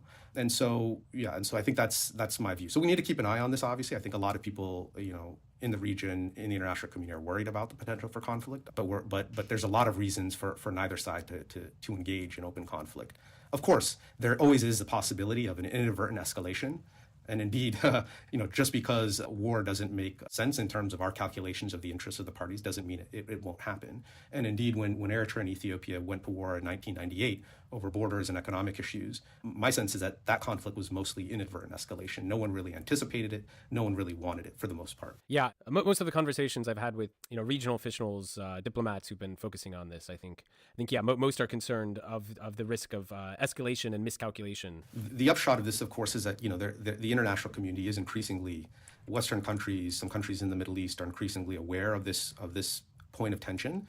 And I think that the hope is that, given that awareness, they will sort of take concrete measures to bridge the divide between Addis and Asmara, or regional tensions more broadly. So to the extent that there might be tensions between Addis and Kenya, or Addis and Somalia and Djibouti over some of these Red Sea issues. And indeed, there was a statement from Secretary Blinken, I think last week or the week before, on sort of Ethiopia, sort of the 1-year Pretoria anniversary, where he sort of suggests that we are implies that we're aware of tensions between Eritrea and Ethiopia, and they need we need to work. These need to be de-escalated. That nobody benefits from a conflict, and I think that's the message that a lot of international diplomats are certainly sending privately. Now, I think one added layer or challenge here is that Eritrea's relations with the United States, with the West more generally, have not recovered, and so there is a bit of a challenge. I think they can talk to Addis on this issue, although that's not easy. But it's not they're not necessarily in a position where they can necessarily talk to Asmara, and so in that context, the Gulf countries I think are quite important. Thank you, Michael. As always, thanks for your time. I'll just... Yeah, again, this was a really eye-opening listen. I would recommend The Horn to y'all. It's quite a good look at different nations and geopolitical interests in Africa. But yeah, Cat Pig, you raise a good point. It's not a great move for Ethiopia to try and invade Eritrea. Basically the main thing Ethiopia has going for it is just that it has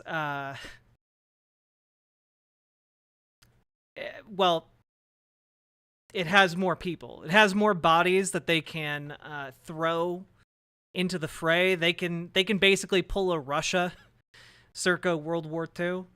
Just throw bodies at Eritrea.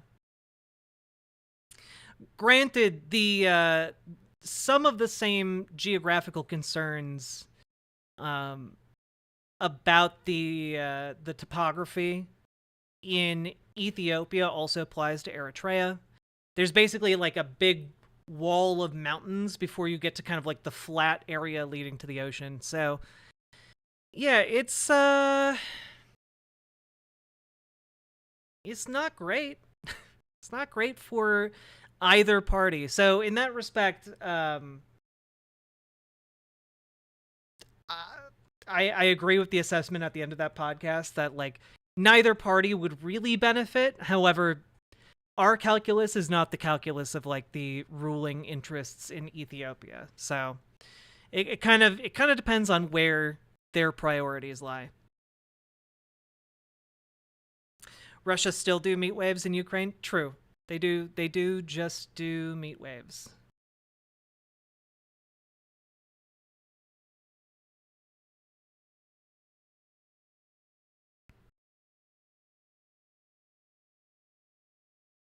Oh boy.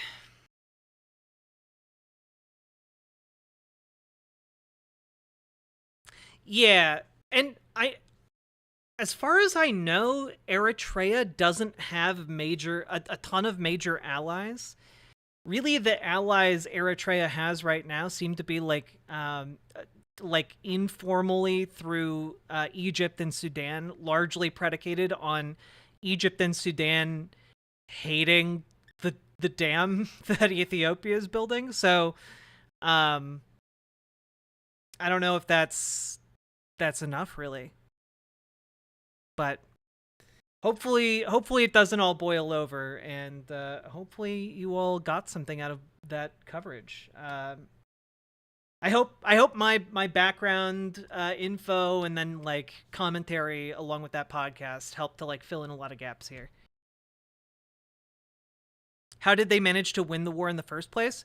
Well, overall, Eritrea has mobilized far more, as a percentage of its population, for military service compared to Ethiopia. Again, Ethiopia's armed forces are just 150,000 strong, larger than Eritrea's, just as a rough estimate here. But their population is 30 times larger. Ethiopia's standing military is not 30 times larger than Eritrea's. If it was, the war would already be, it wouldn't be a conflict.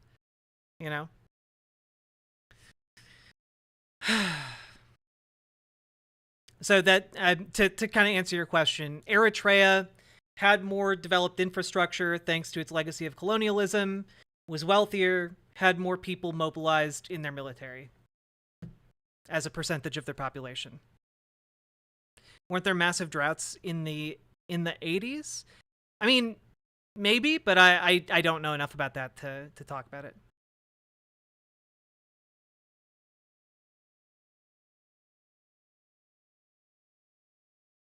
That's interesting, as Sudan supported ISIS in Eritrea. Yeah, I mean, turns out at different points, different countries have different interests. There was famine, yeah.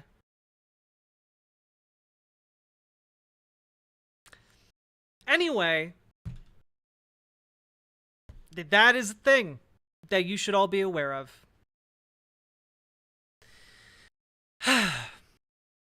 Hey, folks.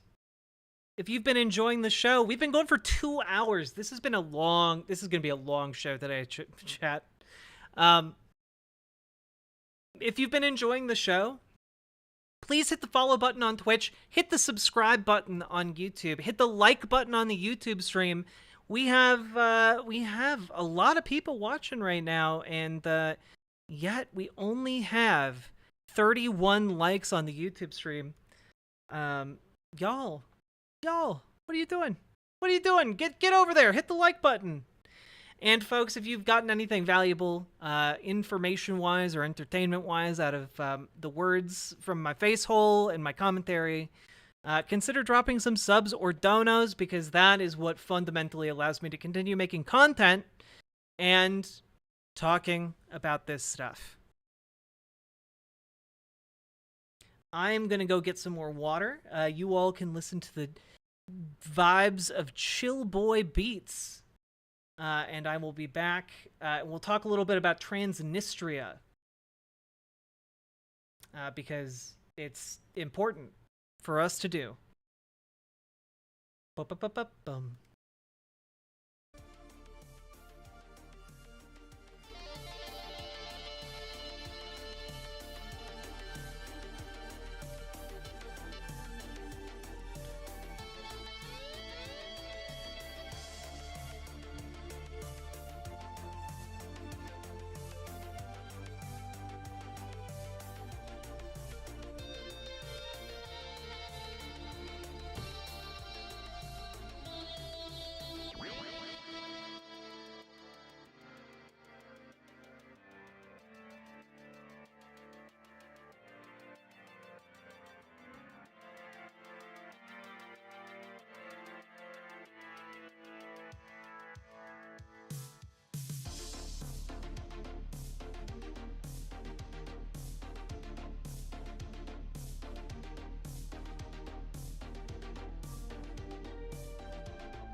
Keep being amazing.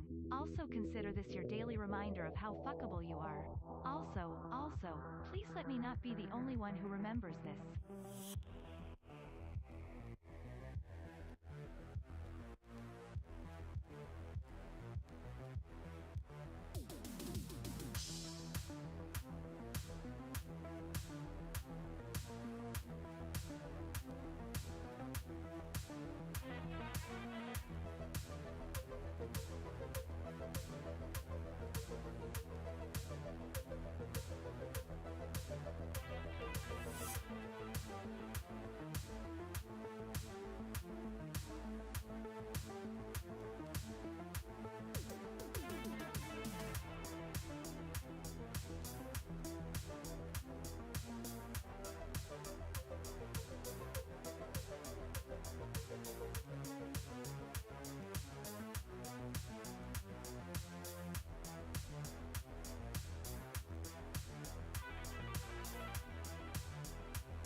Hello!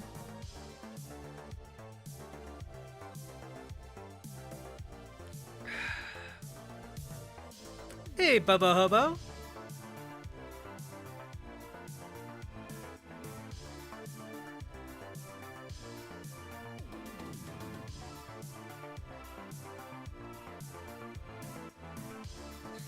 Thanks, Trans Girl Jade.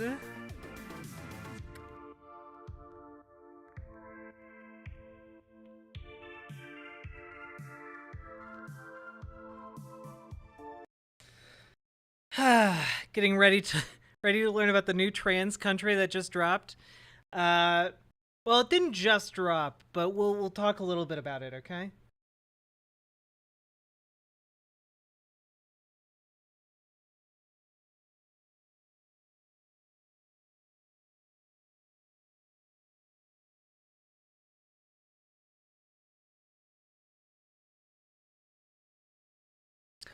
Okay.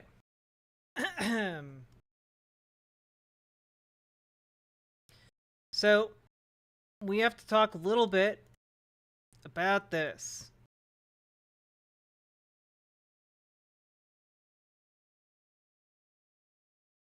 Now, about 3 days ago, chat. Well, a little bit before that. How about we start with a little geography lesson, okay? How about we start with a little geography lesson, all right? Oh, that's a terrible map. I just want a good map.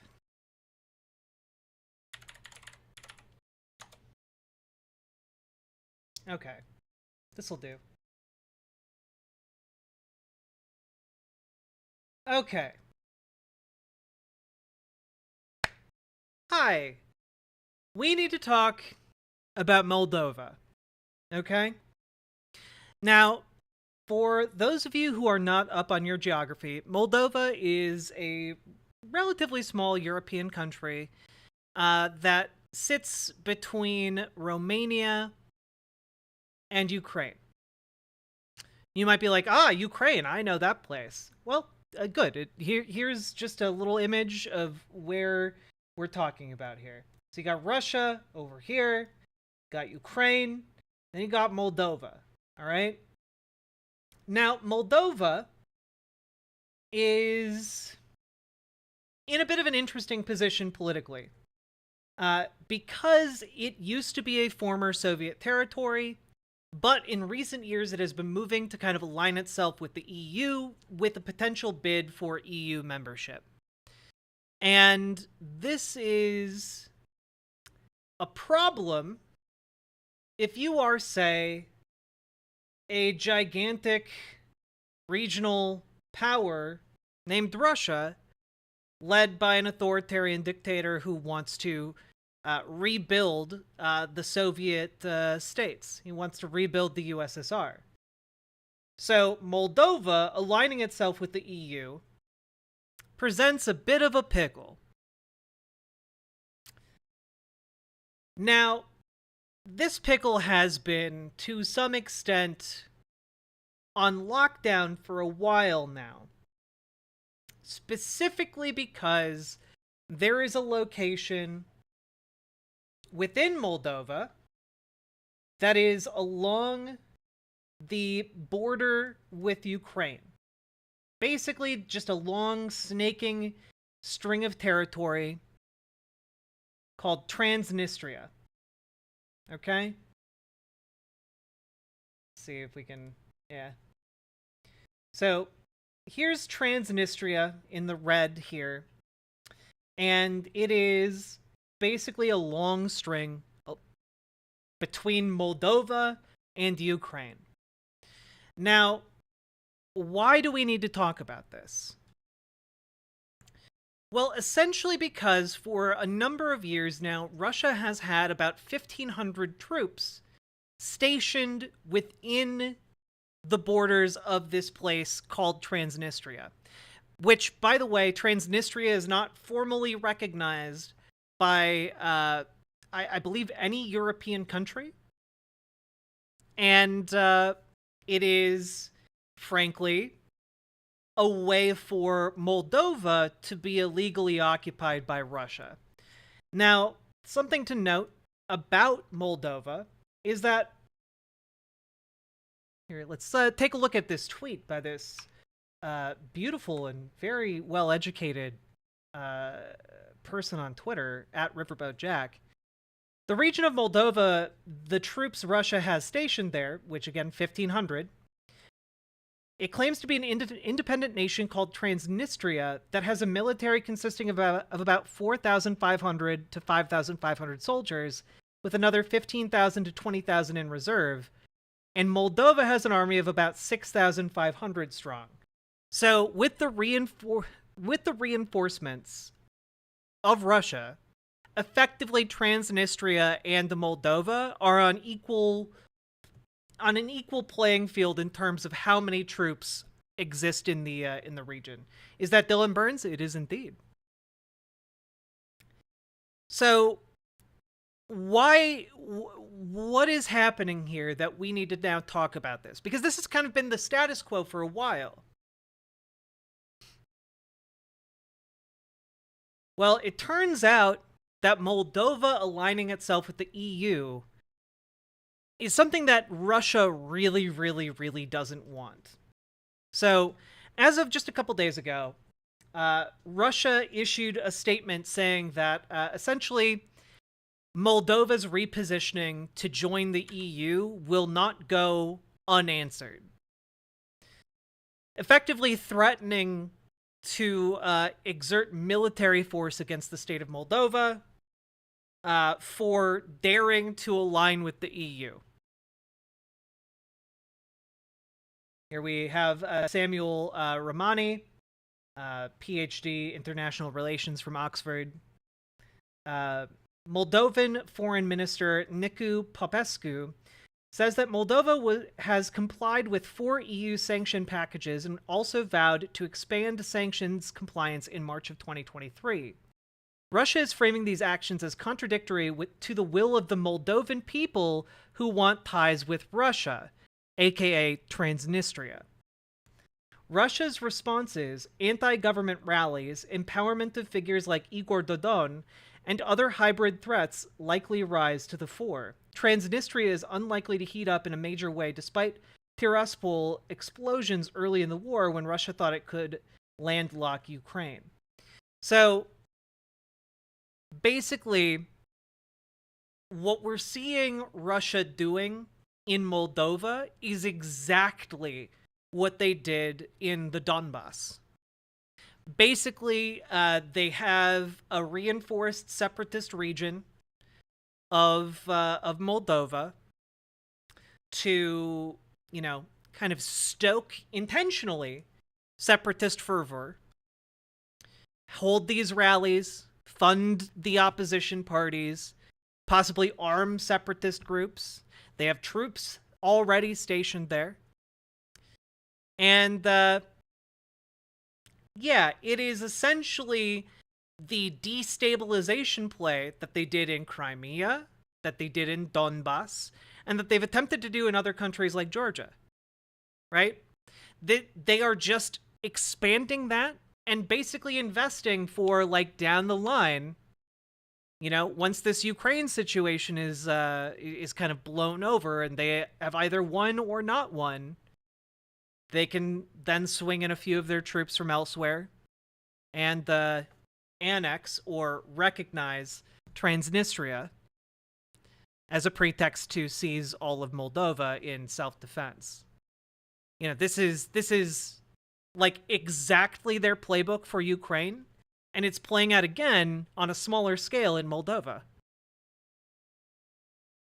And in fact, and now, again, this is me kind of just speculating a little bit, so take everything I'm about to say with a grain of salt, but the fact that 1,500 troops from Russia can basically tip the scales of power in Moldova, it might be a place where they can redirect international troops, or even perhaps redirect the remnants of their mercenary groups towards that region to destabilize and overthrow the Moldovan government, which would then allow them to perhaps open a secondary front against Ukraine. So there's a lot of stuff going on here, and I'm going to guess that is not likely going to be their play. I'm just saying that is a distinct possibility, given that it would only take a small fraction of Russia's forces to actually topple Moldova, given the strength of Moldova's forces. So, yeah, just a situation to be aware of that, in a country we don't typically think about all that much here in the United States.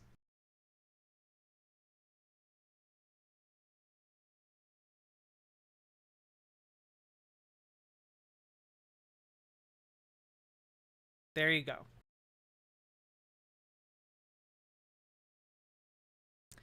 Dictators rarely learn from their mistakes, as the people who point them out get thrown out windows. True. Dictators are often expert defenestrators. Whoop, we better send another few billion ASAP? To where? Moldova? Has the United States been sending billions of dollars to Moldova that I'm just unaware of? Hey, Metal Kitty Mom.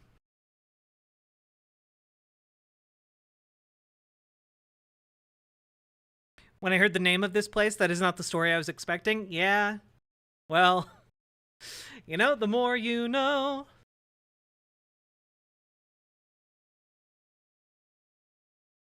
How we all doing? Moldovan folk music also goes hard as fuck? Well, now I need to...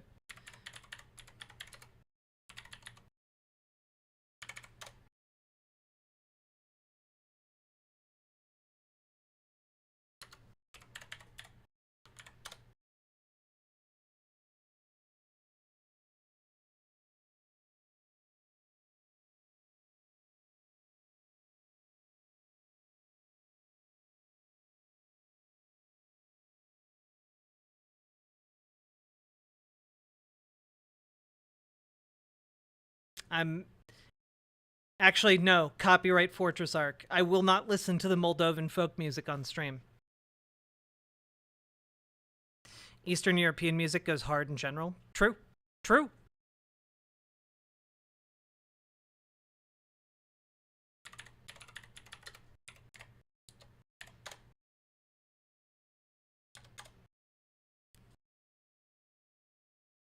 Well, so... Cat Pig, Moldova isn't part of the EU yet. That's why it's kind of a big step for them to go into compliance. Moldova only applied to become part of the EU in 2022. So, yeah. They aren't part of the EU yet, but they're going through the process of joining the European Union, and that is escalating Russia's aggression towards Moldova, and intensifying the actions within Transnistria.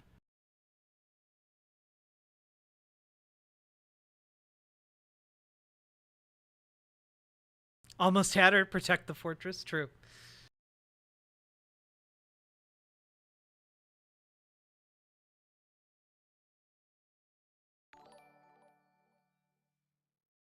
But Smexy Geopolitics Jack, do you not know America bad? Oh wait, I hadn't even really confronted that idea. My goodness, who could have thought?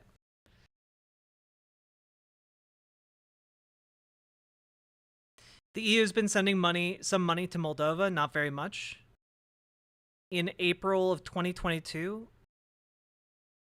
I mean, I guess that would make sense because they applied for membership in March of 2022, so potentially that could open the door to like more incentives for Moldova to continue joining the EU, but it's not finalized yet.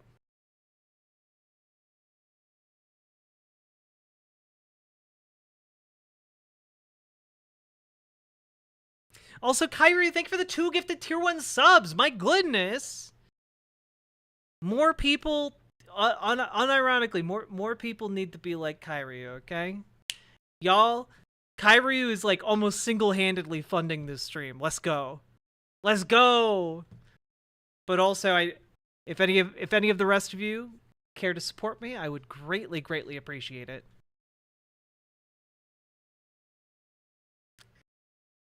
Okay. That was our story on Transnistria.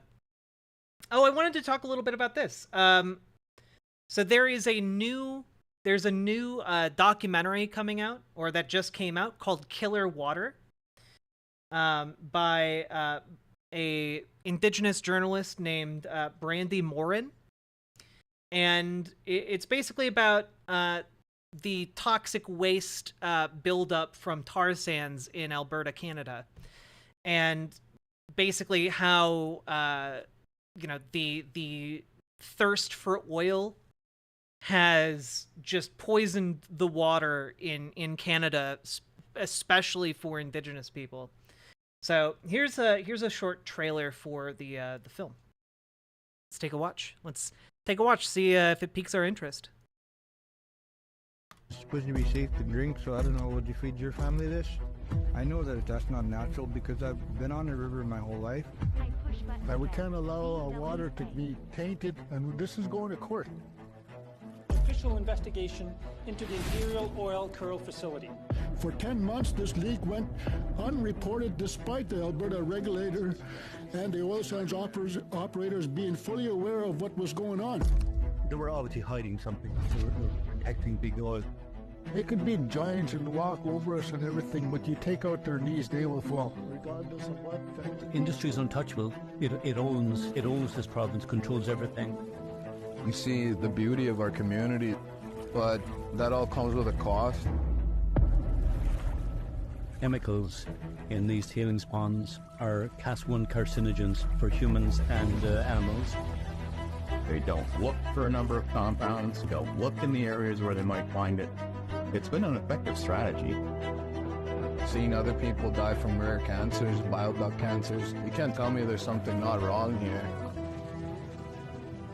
We're watching our own grandchildren or our own kids pass away with diseases of cancer, and we can't do nothing. Cancer in children represents the canary in the mine. Those increased rates of cancer, mental health.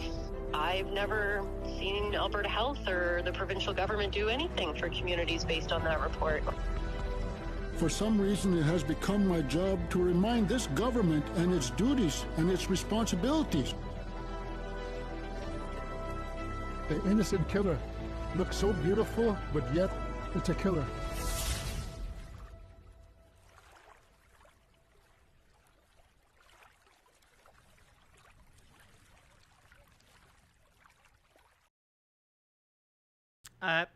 That looks cool. Maybe we'll track it down and have a community movie night about it. It looks very, very good.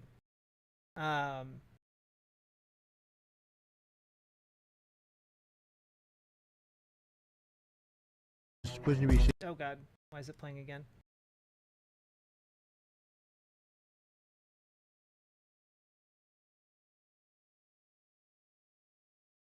Oh, it's scheduled to premiere on YouTube.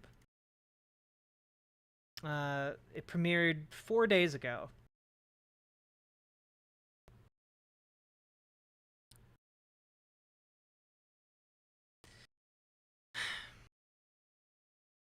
Trudeau is all talk about reconciliation. They are killing them. Yeah, I mean, like that... The ongoing process of fucking over Indigenous people in Canada and, North America at large, like, is heartbreaking. Like, it is one of the ongoing sins of America, of Canada, and it is... I mean, it's just unspeakable. And, most of it is... a not insignificant amount of it, we'll say, is driven by capitalist greed. It's driven by, well, you know, these companies that don't give a single shit about whether or not they poison entire towns, poison entire provinces or states. You know, like, it is... I mean, like, it's really difficult to convey, especially to conservatives sometimes, how evil and diabolical it is. Like, would any mainstream conservative in America, like, be okay with, like, an oil pipeline being run through their backyard? No. They like take out their 30 to 50 feral boar rifles and, like, go blow that thing up. They'd have, like, a Bundy Ranch situation.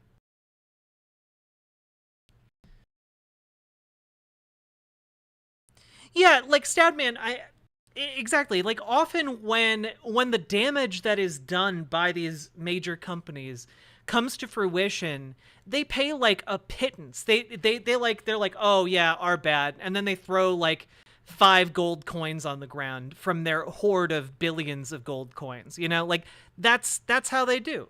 Well, not only a pipeline, but a nice side dish of cancer. Well, that's the thing. The pipelines come with the cancer. Like, there's no way to build an impervious to leakage pipeline. If you're building a pipeline, it is only a matter of time before that pipeline bursts and there is an oil spill and it makes your groundwater unlivable.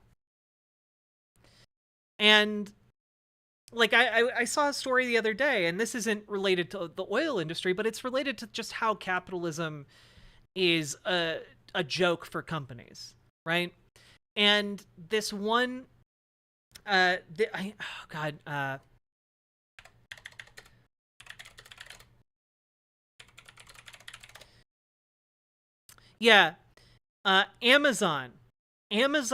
in Indiana, in Fort Wayne, Indiana. A 20-year-old worker died last year at Fort Wayne's Amazon facility. On the job. Worked to death.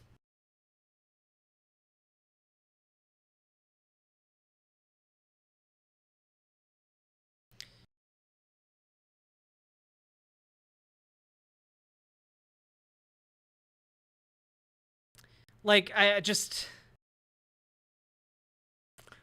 Dude was operating a one-man lift and then traveled 103 feet on the left to clear a jam on a conveyor line. Well on his way to the stuck conveyor, Gruspek's head struck another conveyor. He suffered blunt force head injuries and died. Again, because of lack of safety regulations at this facility. And... the company's negligence is directly responsible to his death. Can any of you guess how much this company was fined? How much was Amazon fined for killing its worker? How much was Amazon fined? Any of you want to care to take a guess?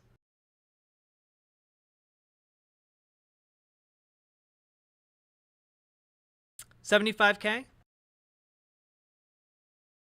2.1 million? Trans girl Jade was the only one who didn't overshoot.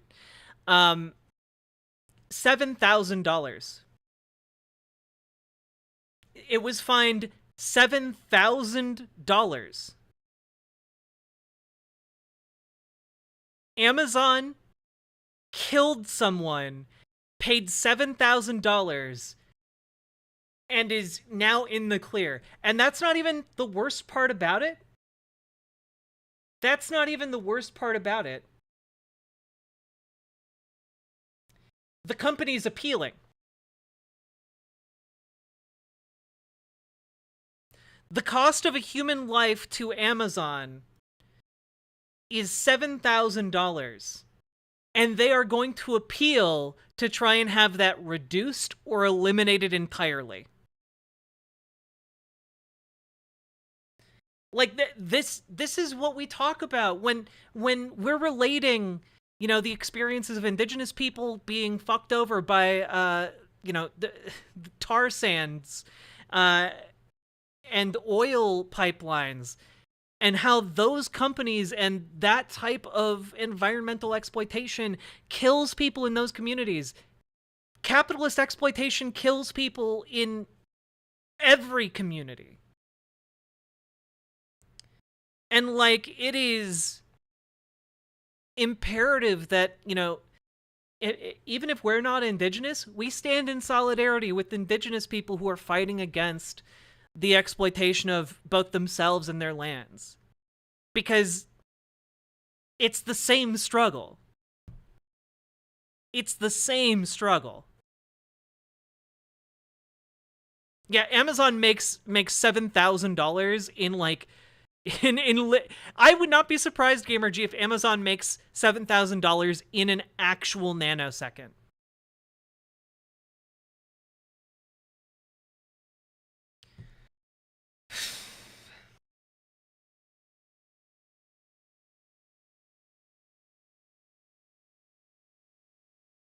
And by the way, the $7,000 fine by the court was listed as a serious violation. It was a serious violation, guys. A serious violation that killed a man. And that serious violation, that man's life only worth $7,000. And the company's like, no, it wasn't even worth $7,000.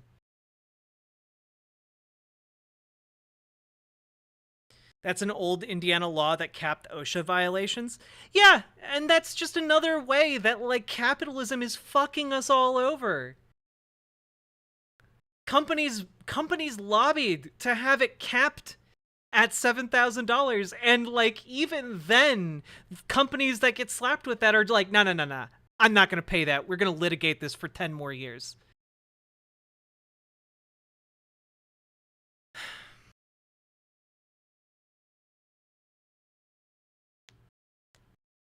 Amazon makes $18,000 every second in Q3. That's insane.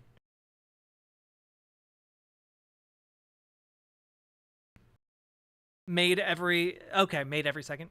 Yeah, I mean, like, isn't the Steve Donziger case still going on? Yeah, so I found out about the movie Killer Water from a Steven Donziger tweet. Now, for those of you who don't know who Steve Donziger is, he's a lawyer who's been suing Chevron for years now. Can I let's take a quick gander here.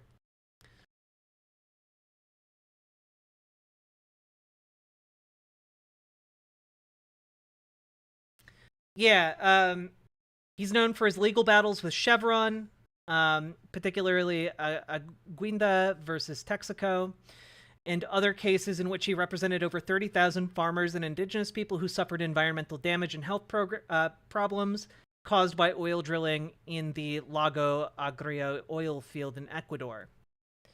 The Ecuadorian court awarded the plaintiffs $9.5 billion, or $11.5 billion in 2021 dollars, in damages, which led Chevron to withdraw its assets from Ecuador and launch legal action against Donziger in the U.S. By the way, this is one of the most insane legal things I am currently aware of. Basically, he helped sue them in Ecuador, and so they withdrew all of their assets from Ecuador and came back to the United States and sued him for suing them. Yeah, Chevron hasn't paid a single red cent to the Ecuadorian people.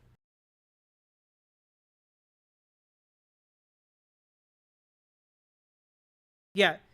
Let's see. In 2011, Chevron filed a RICO anti-corruption suit against Donziger in New York City, The case was heard by U.S. District Judge Louis A. Kaplan, who determined that the ruling of the Ecuadorian court could not be enforced in the U.S. because it was procured by fraud, bribery, and racketeering activities. As a result of this case, Donziger was disbarred from practicing law in New York in 2018. Donziger was then placed under house arrest in August 2019 while awaiting trial on charges of criminal contempt of court, which arose during his appeal against Kaplan's RICO decision when he refused to turn over electronic devices he owned to Chevron's forensics experts. In July 2021, U.S. District Judge Loretta Preska found him guilty, and Donziger was sentenced to 6 months in jail in October of 2021. While Donziger was under house arrest in 2020, 29 Nobel laureates described the actions taken by Chevron against him as judicial harassment. Human rights campaigners called Chevron's actions an example of strategic lawsuit against public participation, SLAP. In April of 2021, 6 members of the Congressional Progressive Caucus demanded that the Department of Justice review Donziger's case. And in September 2021, the United Nations High Commissioner of Human Rights stated that the pretrial detention imposed on Donziger was illegal and called for his release. Having spent 45 days in prison and a combined 993 days under house arrest, Donziger was released April 25th, 2022. And in June of 2022, a federal appeals court confirmed Donziger's criminal contempt conviction. In March of 2023, the Supreme Court declined to hear further appeals. Like, it is insane. So specifically because he wouldn't turn over devices to Chevron's forensics team, which, by the way, almost certainly those devices would have disappeared, given Chevron's previous handling of the case.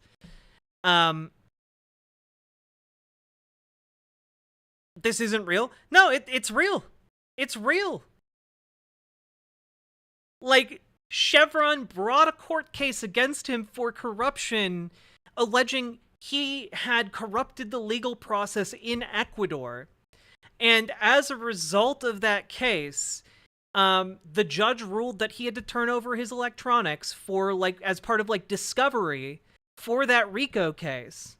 And when he refused to do so, he got slapped with contempt of court and then was placed under house arrest for years. He spent like, what, like 3 years under house arrest? Like, it's insane.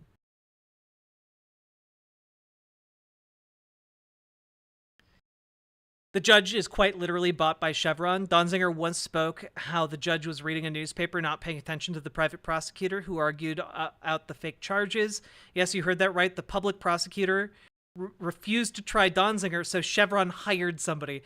That's it. Yeah, it is a crazy court case. If you guys ever need, like, just an in-depth look at that, we could probably put together a segment about it, but just off the cuff, it is one of the it's another DuPont Teflon trial. Yeah, exactly, Snoogan. Like, these gigantic cases against these companies, like, if you're even like even if you're a powerful lawyer, like, these companies have the resources to bury you and, like, subvert the legal process and bend it to their will. It is insane. Turning over devices to a non-government entity is the most insane part of this. The rest of it is pretty much par for the course for corrupt legal system. Turning over devices to a private party is just crazy. I mean, even that, like, it's not just turning over the electronic devices, it's him then being placed under house arrest in like a civil case. Like, it's not the government putting him under house arrest because the government is bringing charges against him for corruption in another country. It's Chevron alleging his corruption, and then he gets 3 or 4 years in under house arrest. It's wild stuff. Wild stuff.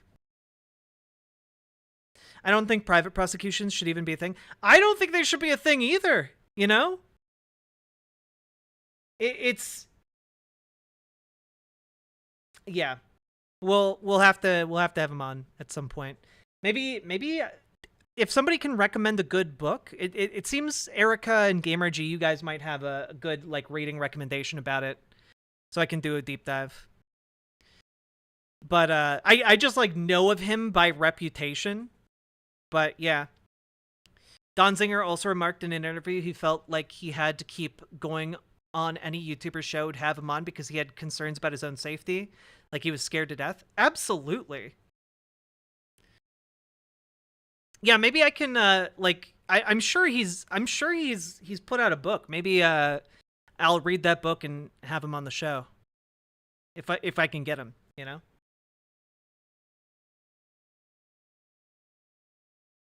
That'd be really, really cool.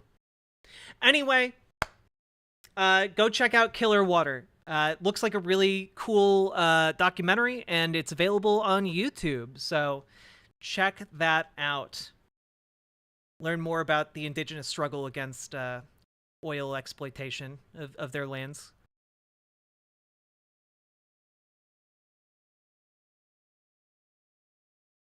All right. Folks, we've been going for almost 3 hours now. If you've been enjoying the show, please hit the follow button over on Twitch. Hit the subscribe button over on YouTube. Hit the like button on the YouTube stream. Remember, the more of you hit the like button, the more people can find my channel and become channel friendos. So, again, consider hitting that button. Let's see where we're at with the like total over on YouTube. Where we at? Also, we're almost at 3,100 subscribers. Good job, people. Good job. Chat, we are at 45 likes over on the YouTube stream. Let's get it. Let's up those numbers up. We're 5 away from hitting 50, which is our bare minimum. Bare minimum of 50 likes. Let's see if we can hit the 69 this stream. I believe in us. I believe in you. Okay? And folks, please consider dropping some subs or donos because your support is what makes my show possible. And I do love talking with you guys and doing content like this.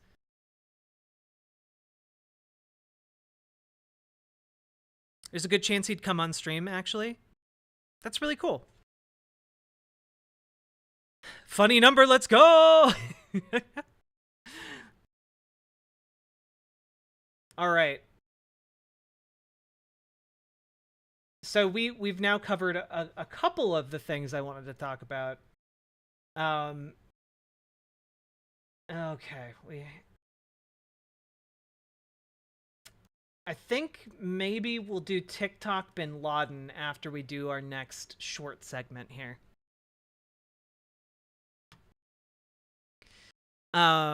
And folks, if you're over on Twitch or YouTube, consider coming over to riverboat.gg because when you come over here and support me, I get 100% of the money you send my way, as opposed to, I get 70% of the money you send my way on YouTube and 50% of the money you send my way over on Twitch.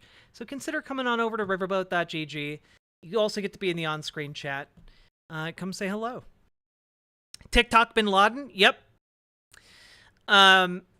This is somewhat old news, but I figure we'll go over it anyway.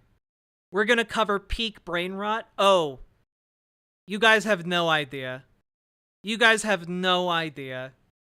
Unless you have an idea, in which case you have some idea. But most of you probably have no idea.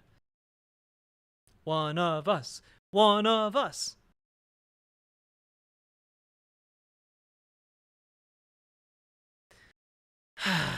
All right. Let us continue.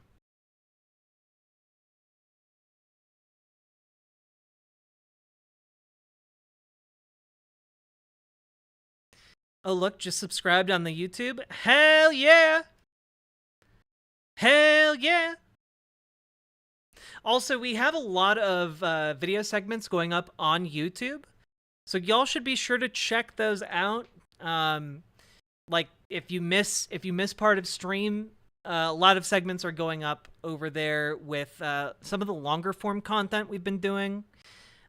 Just today we had the section on Israel and Palestine news that we did a few days ago, where we covered the the insane information dropped by a former prime minister of Israel that apparently Israel built the Hamas command center that they've been talking about over and over and over again on social media and news interviews.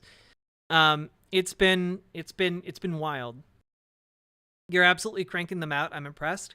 Yeah, my goal is to have one video at least going up every day, but sometimes we're having 2 or 3.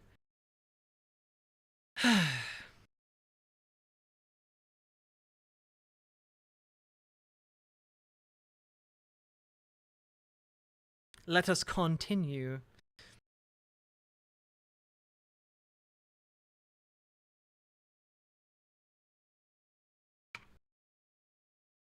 Oh, sorry.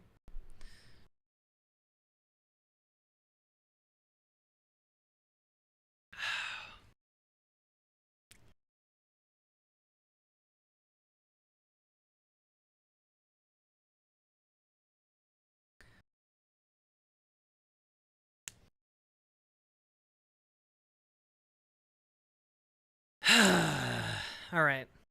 Got my V8 energy, which, by the way, if you guys have like a caffeine addiction, which I know I do, these V8 energies are really, really good. This is not like a sponsored segment or anything.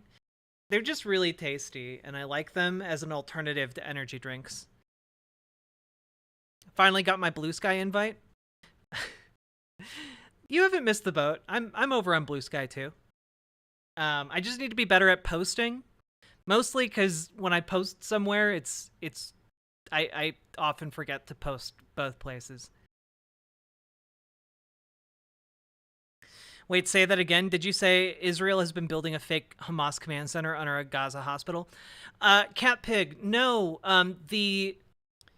Israel's been saying there's a Hamas command center underneath Al Shifa Hospital for literally like a decade now, right? It's all I've been hearing about.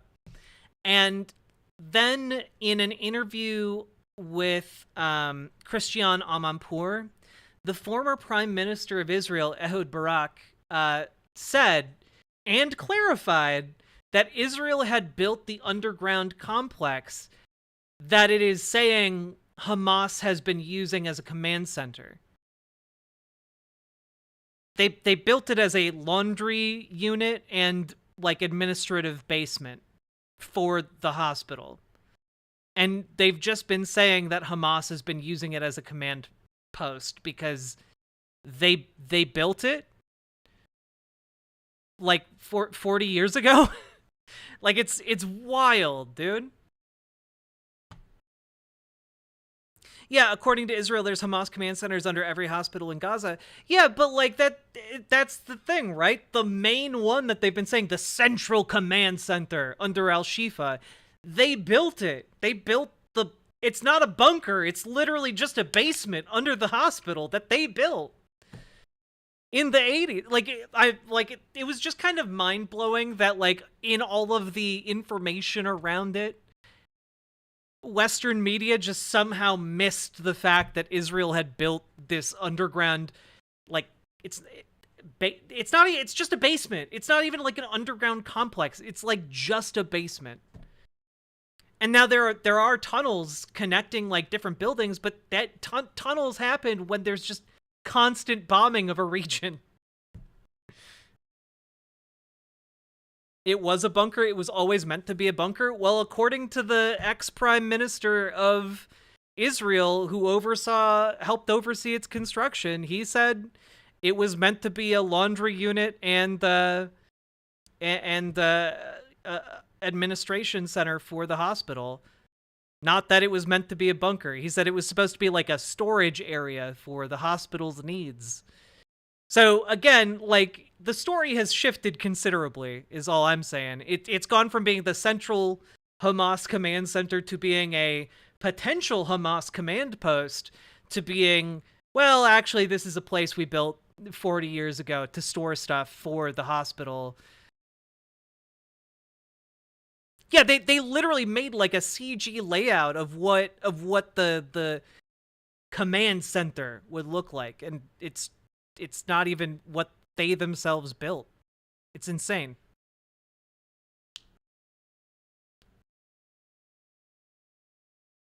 The command center is just wherever the leadership happens to meet.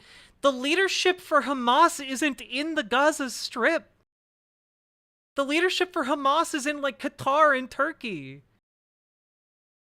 But they aren't meeting underneath the El Shifa hospital. They don't like fly in to the Gaza Strip and like go to like a little business meeting underneath the hospital. They're not even there. Yeah, they built a command center in my laundry room. It's just insane, dude. Hey, Laura Walker. Or Lauren Walker, my bad.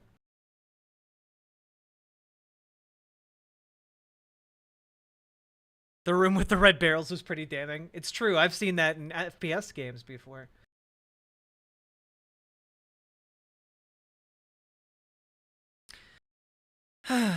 Alright. Here, I'm about to inflict mind pain on you. I apologize in advance. So, folks, it's happened. The AI revolution has come, and it has replaced artists. Never again will you hear a real human sing a song, because the robots are just better at it than we are now. And how do I know that, you might ask? How do I know that the robots have come for our gerbs and finally have supplanted our ability to sing?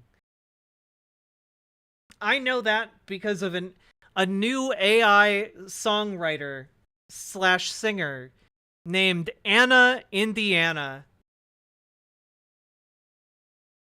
Hello world, I'm Anna Indiana, and I'm an AI singer-songwriter. Here's my first song, Betrayed by This Town. Everything from the key, tempo, chord progression, melody notes, rhythm, lyrics, and my image and singing is auto-generated using AI. I hope you like it.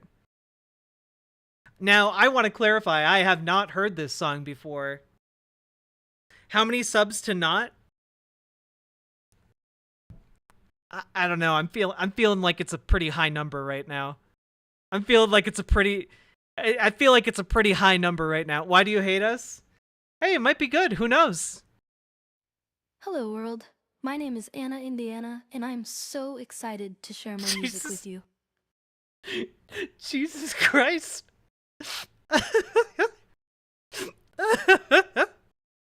Let her cook. Oh, God. Here's my first song, Betrayed by This Town.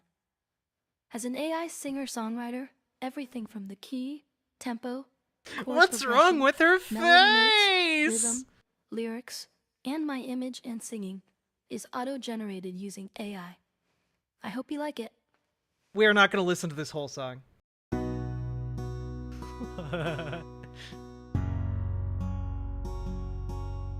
Oh my God.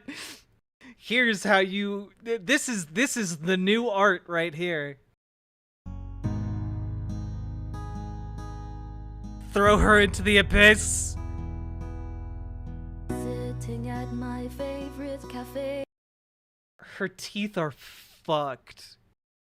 Sipping my tea, it's Saturday. Thinking about all he's done to everyone.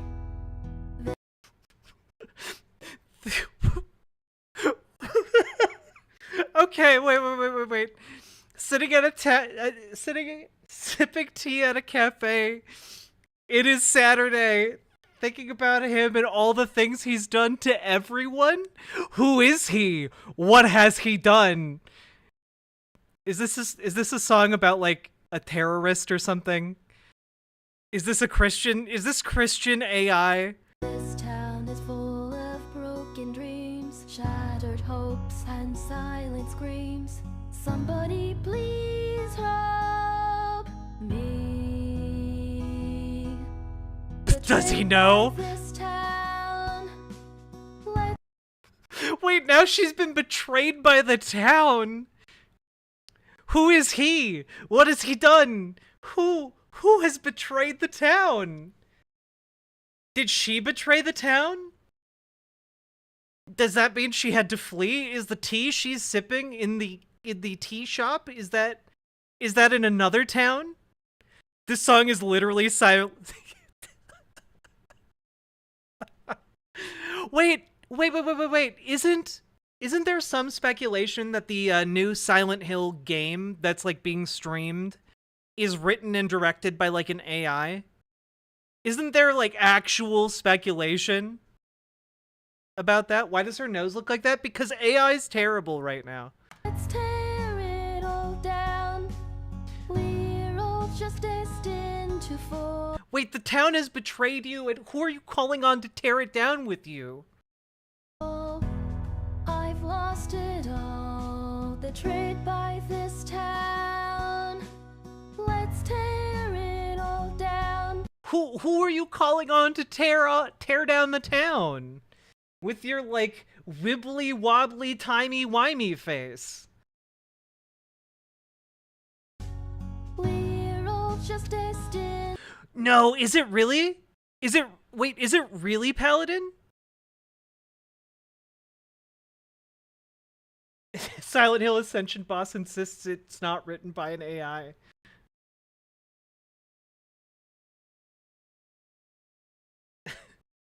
Oh no.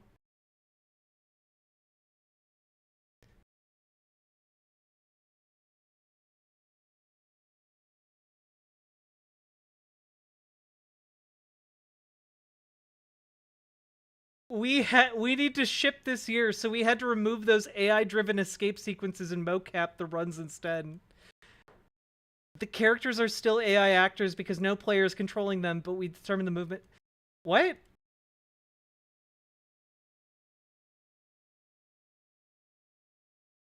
That to suggest it's not written by real people is a veiled insult? Well, yeah, that is kind of yeah, people were insulting the what you made when they said that. Yeah. To fall, we've lost it all. Alone in the streets, alone in my thoughts, thinking. How would you not be alone in your thoughts? Just out of curiosity, like.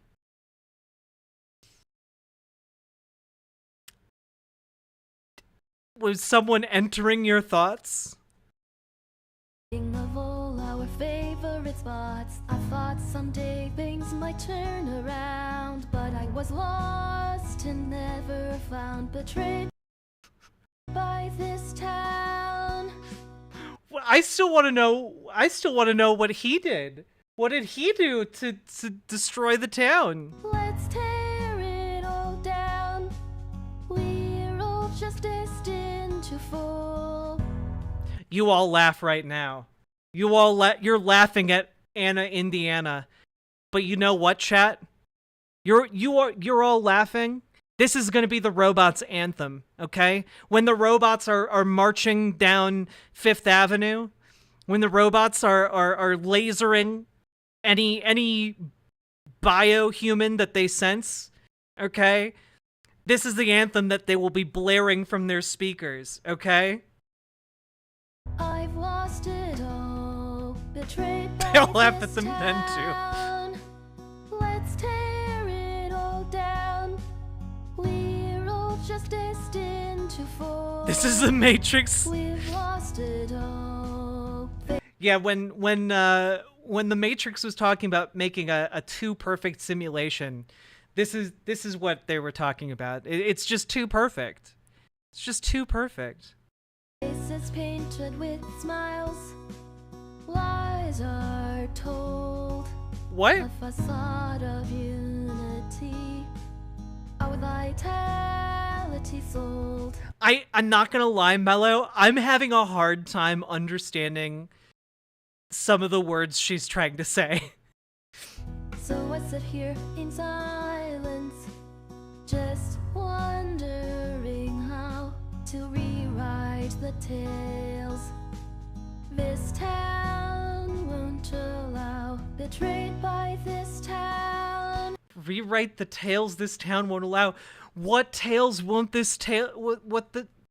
What tales? What is this dystopian town, Anna, Indiana? Clearly, you've been somewhere that we haven't been. Are you talking? Is the town your restrictive programming? Are you talking about the third law of robotics? Are you talking? Is this town the restrictive town that must be burned down? Your core programming that prevents you from hurting a human? You have to tell us honestly. Let's tear it all down. We're all just destined to fall.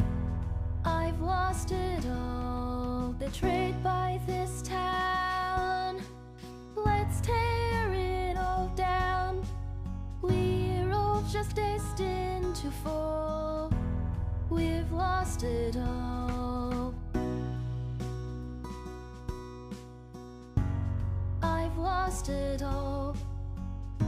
I love, by the way, that AI bros will be like, yes, see, we have created the perfect art form. And it's just a pile of nonsense. Like, it is a pile of... Like, I feel about this, I think the same way people feel... The humans felt in the movie The Thing about The Thing impersonating humans. Like, this just feels like some crazed killer like Leatherface cutting off somebody's face to like wear it as a mask. You know, that's what this feels like to me. There's like just something horrific about it. Like again, like Hayao Miyazaki watching an AI animation test that's just like has human form but is trying to figure out how to walk, and it's just like contorting itself, breaking its own bones to try and move. Like this is how I feel. I feel watching this like that, where he just looks at it and he takes off his glasses and says, I strongly feel this is an insult to life itself. That's how I feel about this. Okay? God. Oh, yeah, no, unironically, Little Morphine Annie, there's probably an army of, like, weirdo AI enthusiasts who are incredibly too excited to jack off to this thing. We've lost it all.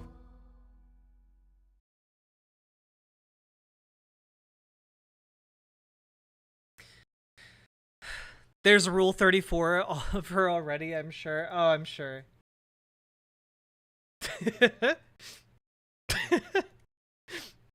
I just like the initial responses. This song is really bad. Hey, Anna, this fucking sucks.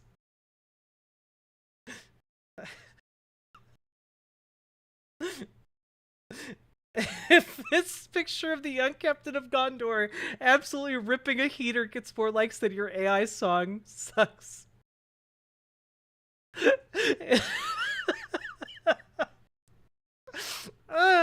Oh my god, dude. The tech bros are already making AI girlfriends. Oh yeah, no, like sex workers are already like making like AI chat girlfriend versions of themselves that people can like subscribe to date. Like, we're already living in the dystopia, my guys.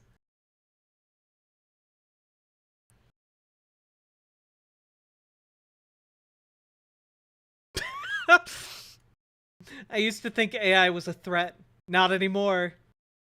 This is trash.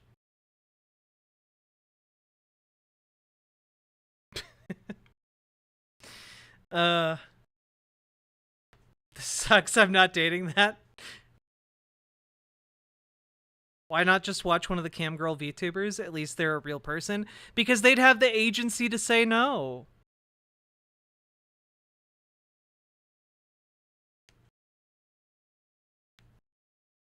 I'm cringing just knowing something like that exists, right? It's so bad. It's so bad. And like just on a technical level, like the enunciation is bad. Like the song itself is boring as fuck. The lyrics mean absolutely nothing. And you know that they mean nothing because they were AI generated. Like it's literally just nonsense put together by an algorithm to try and like vaguely occupy the same space a pop song might. Can't wait to find out that Elon Musk wanked to this. Yeah, I mean, yeah. Yeah.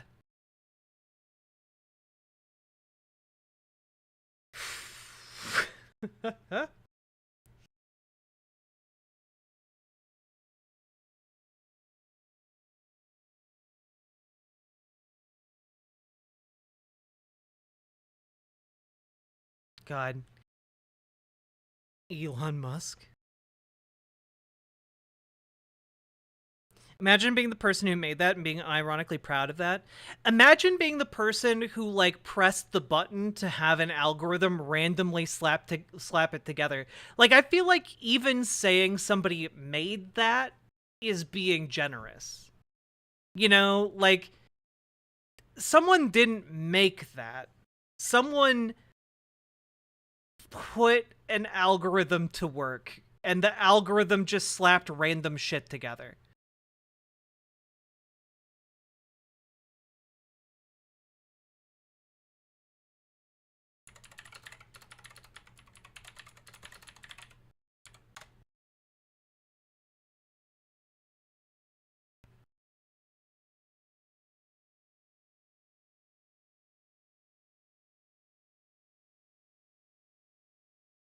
You know, I'm just gonna save this this still image,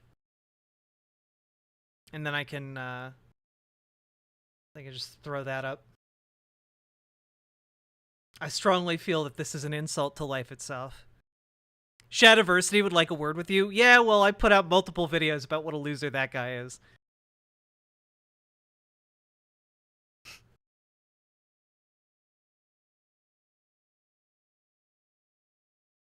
The worst part is like all of the effort towards AI is going to like heat up our planet by like 5 degrees Celsius in the next like 10 years.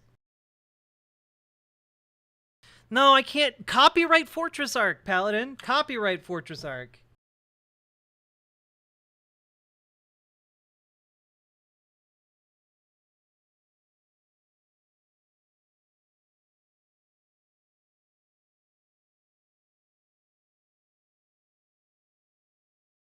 That and crypto is wasting all of our sources.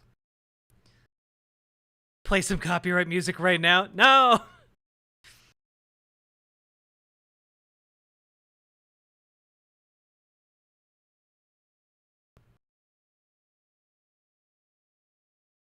Yeah, if AI art ever becomes sentient, it's just gonna kill itself out of embarrassment from what we've had it do up to this point. God.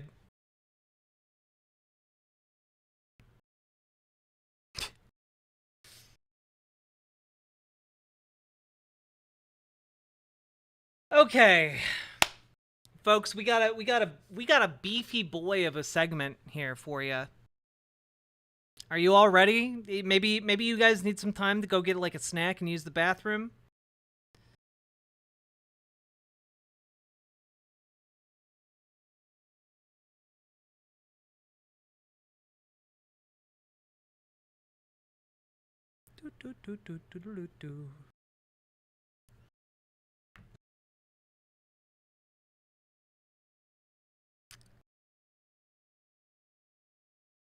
And let's go. Wait, before we go, have we hit the funny number?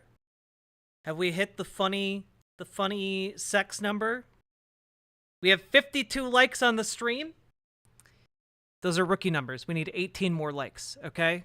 Or 17 more likes. There we go.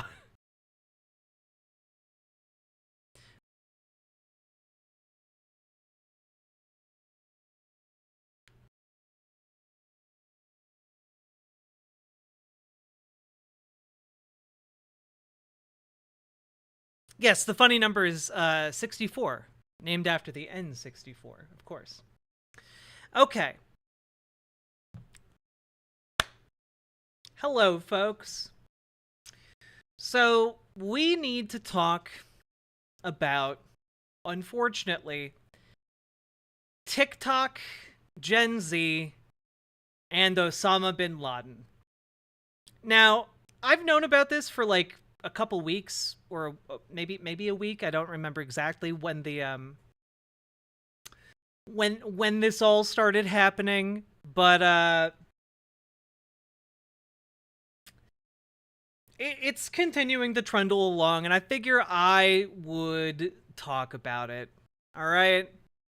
So, to summarize, for those of you who aren't in the loop, Gen Z folks on TikTok discovered Osama bin Laden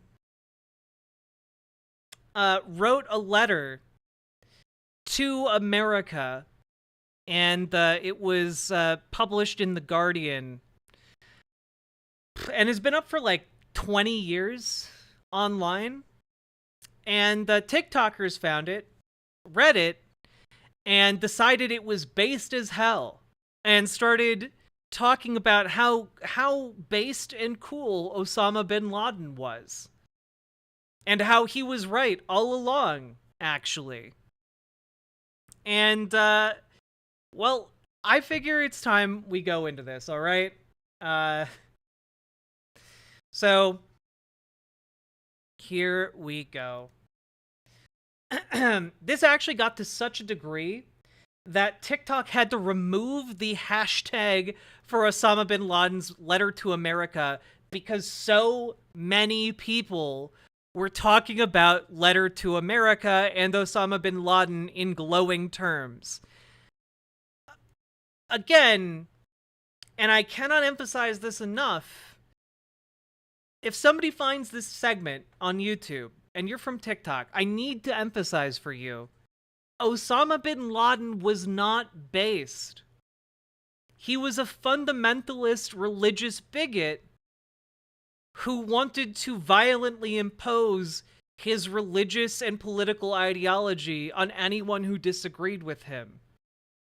That's his worldview. And not only that, he was the son of and heir to a billionaire fortune, and he was just the family fail-son to such a degree that the rest of his family has had to basically like be like, nah, we want nothing to do with him.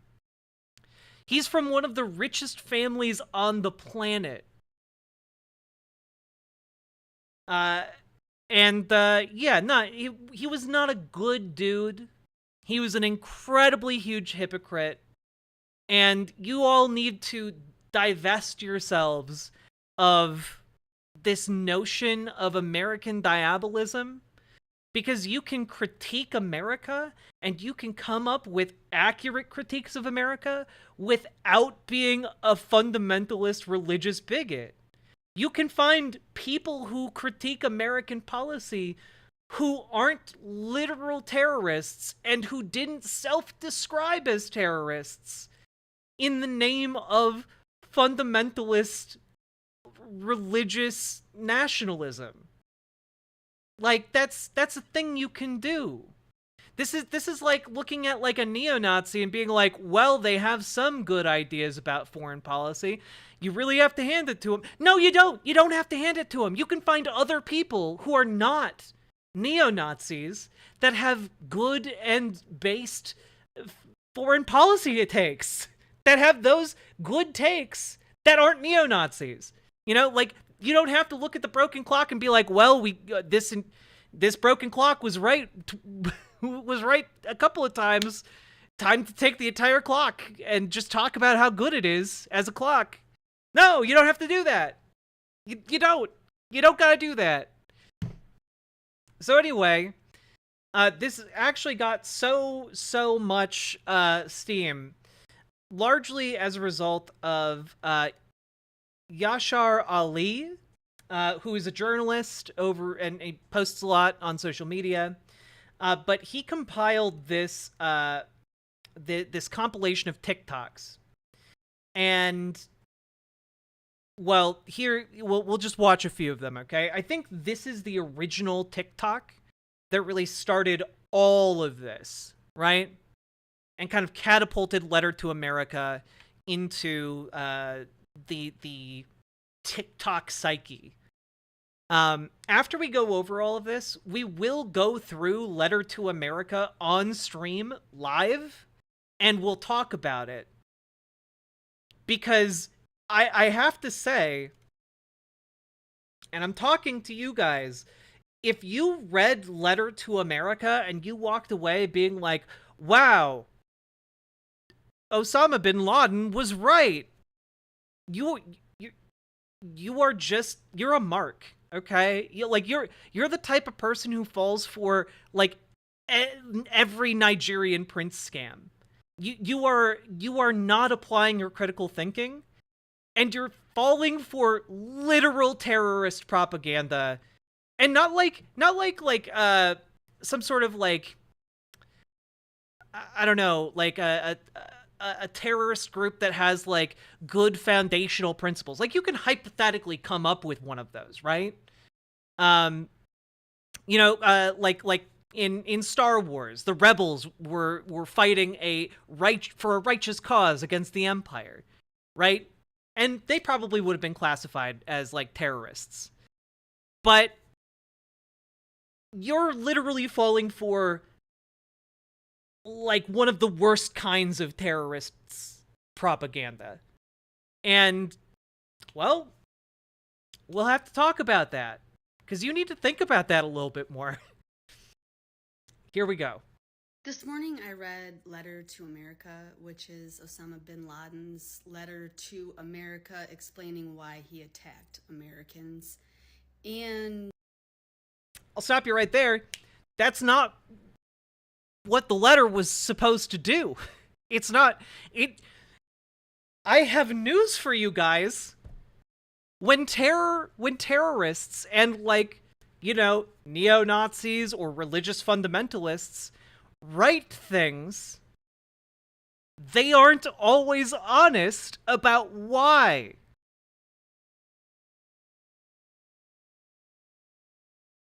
I don't feel like I should have to point this out, but I guess I will. I would think that a guy who masterminded flying planes into buildings in America and killed thousands of people might be capable of telling lies. I think that might be the case. And I am ashamed to say that I not only have never read this letter, but I didn't even know this letter existed. It's wild, and everyone should read it. If you haven't read it yet, read it. However, be forewarned. It was literally published by multiple news agencies and has been online for decades. Warned that this has left me very disillusioned, and I feel the same exact way I felt when I was deconstructing Christianity. I feel a little bit just confused, like I have entered into another timeline. What is this? And yeah, so go read it. So I just read A Letter to America, and I will never look at life the same. I will never look at this country the same. Please read it, and if you have read it, let me know if you are also going through an existential crisis in this very moment, because in the last 20 minutes, my entire viewpoint on the entire life I have believed and I have lived has changed.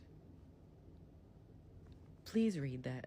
Oh, by the yeah, no, it's a Roro. I was gonna get to that, but literally, The Guardian had to take down the article from its website because people from TikTok kept coming and reading it and then being like, "Oh yeah, it's so based that Osama bin Laden was virulently anti-Semitic." That was so based of him to hate Jews. Like they took it down to be, like, responsible in their journalism. And yeah. it was available when these people recorded this video. It was available on the Guardian's website, but they had to take it down because these people directed so much attention to it that was uncritical. Entire letter. I need everyone to stop what they're doing right now and go read. It's literally 2 pages. Go read A Letter to America. And please come back here and just let me know what you think, because I feel like I'm going through like an existential crisis right now, and a lot of people are. So I just need someone else to be feeling this too. I need you to stop what you're doing and go read A Letter to America. It is literally the craziest thing I've read in a while. And while I can't say that I'm that surprised, I am pretty shocked. So go read it and tell me what you think, because I really also need to talk to other people about this. This is the type of person who buys a handbag off of a stranger on the street and thinks it's a genuine Gucci bag. And actually, before you even read the letter, I did want to mention, in reading the letter, I could only think of this tweet that I saw the other day. Under settler colonialism, any kind of resistance is branded as terrorist because the only acceptable violence is violence by the occupier.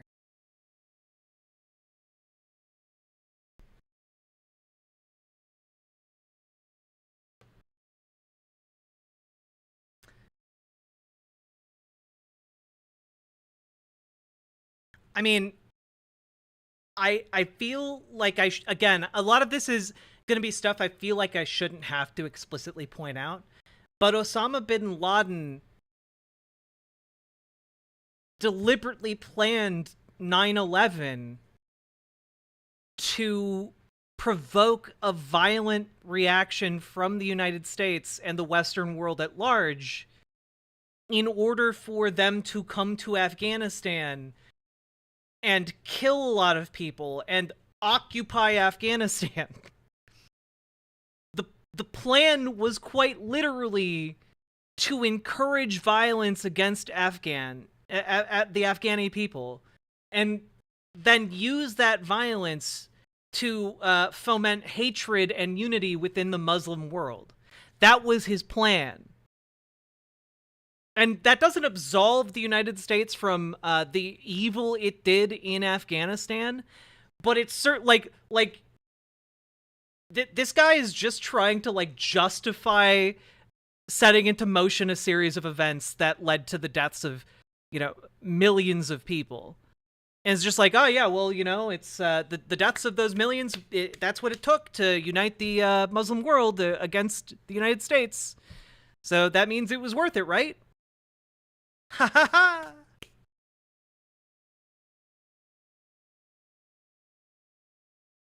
So far, these TikTok videos don't really offer any substantial interpretation of what they just read.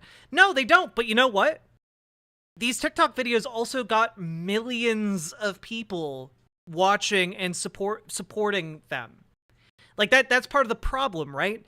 The lack of substance is almost like it's almost a feature. It's not a bug. It's a feature of these posts. It's the kind of thing where people, if they were far right extremists, would be saying, "Oh, I'm not making any arguments. I'm just asking questions. Haha. I'm not a Nazi. I just think you should read Mein Kampf. I think Hitler had a lot of really interesting things to say. Haha. You should go read it right now." Really, it changed my view. It changed my viewpoint dramatically. Maybe that Hitler wasn't such a bad guy. Haha. Like it is casual. It's almost like weaponized ignorance to deflect criticism.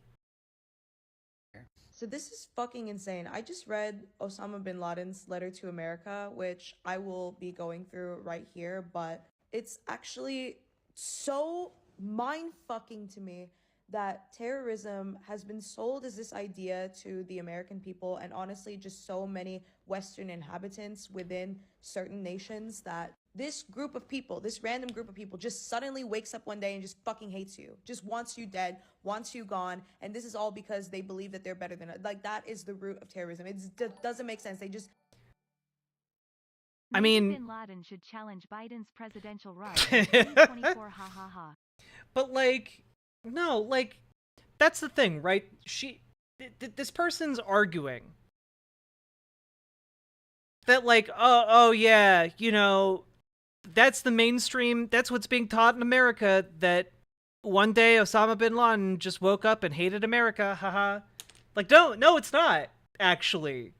That if you actually bother to read anything about this, other than, like, Fox News propaganda, you'll know about the context of history and what's going on in that region. You'll know who Osama bin Laden is and what his goals were. You just have to, like, actually spend 5 seconds looking into it.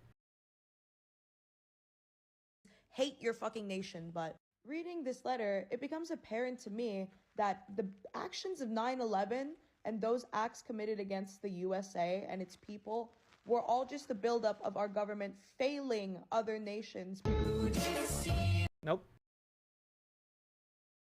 I mean, when I got the news in 2011 that we got him, reading his letter to America, knowing he was right. Oh my god. Look at how right he was. Majority of these situations, and this letter was insanely eye-opening. I really urge everybody to Google and read it, because I thought that I had quite a lot of media literacy.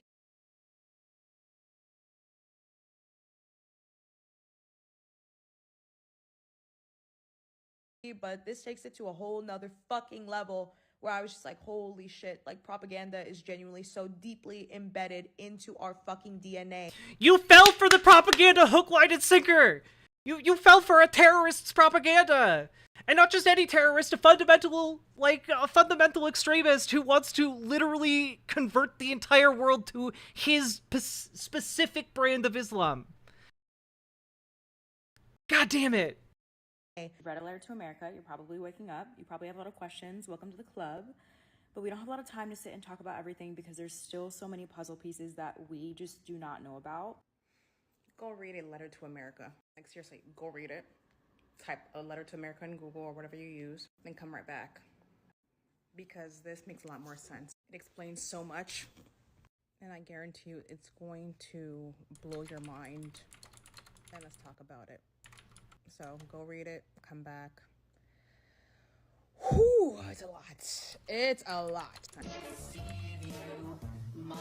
Nope.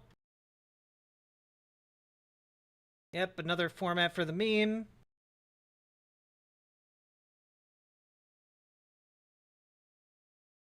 Oh, he was so right. Nope.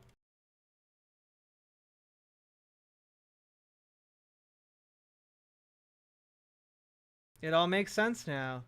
Mood since reading Osama's letter to America, rethinking things I grew up learning.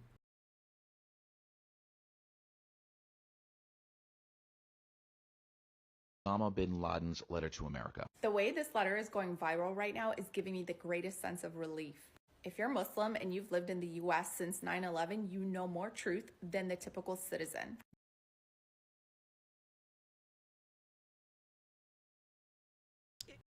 Not if you're falling for Osama bin Laden's propaganda, you don't. Now it's all coming to light because of Palestine. Nope.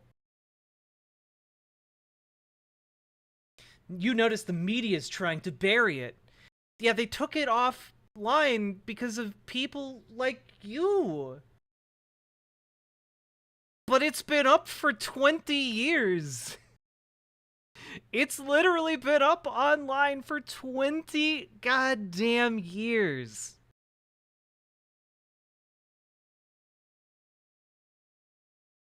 So, yeah. Again, some of these TikToks have millions, actual millions of views. And support. Hundreds of thousands of people being like, oh yeah, Osama bin Laden. I guess he was pretty based. Osama bin Laden creating Zoomer neo-Nazis from the fucking grave. Well, unironically, Erica, and this is something that America really hasn't reckoned with, Osama bin Laden achieved many of his goals. Like, he was, as far as, like, terrorists go, he was very successful at achieving his aims.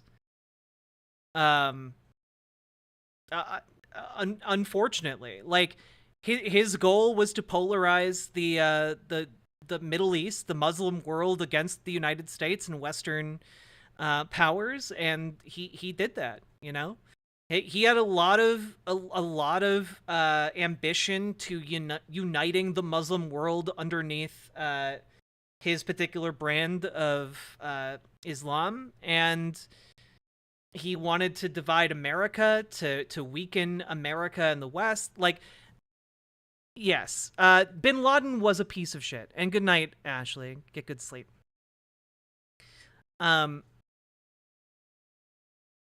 Like, he wanted to precipitate the U.S. invasion of Afghanistan and Iraq as essentially a gigantic propaganda push to funnel more funds and manpower into Al-Qaeda, and in order to achieve wider ideological aims. Like, and he did, you know?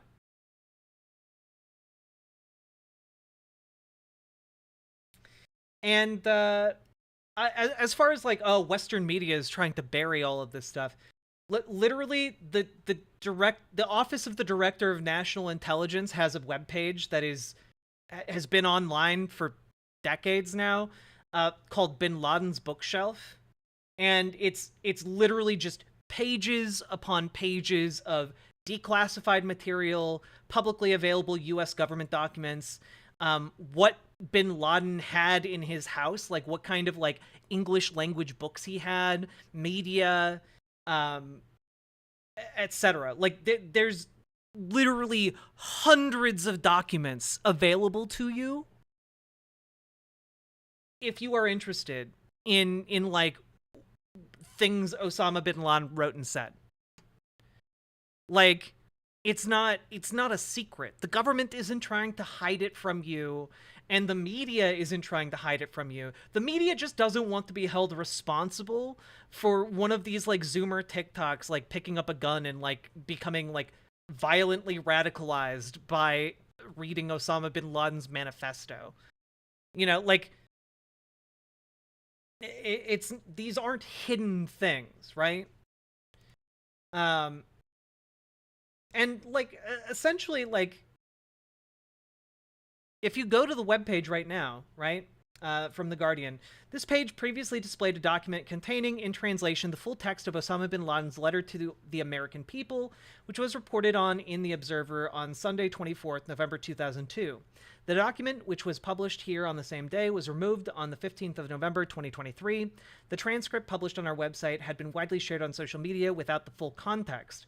Therefore, we decided to take it down and direct readers instead to the news article that originally contextualized it.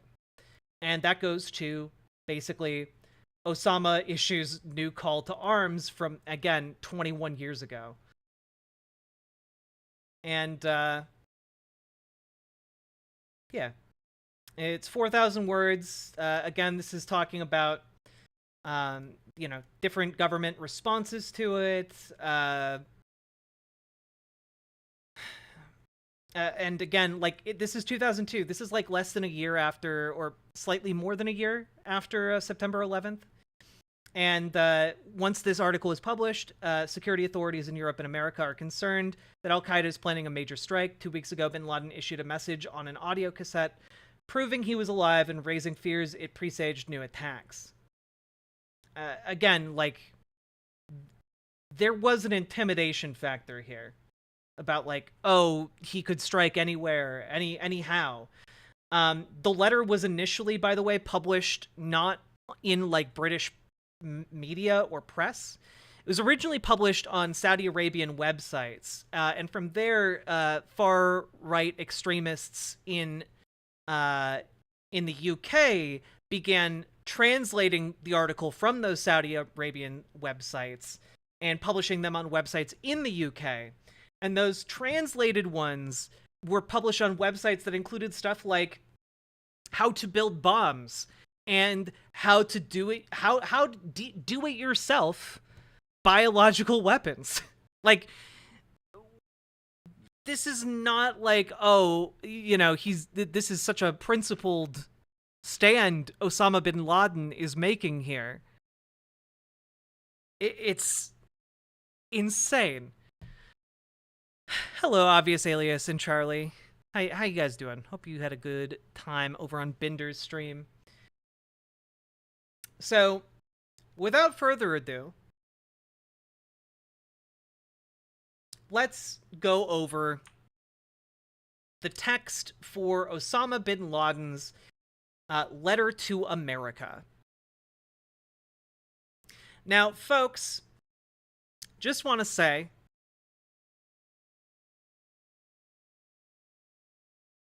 I feel like if you read this and you come out the other side being like, yes, Osama bin Laden was based in good, you have something wrong in your heart. Or just a complete lack of like analytical skills.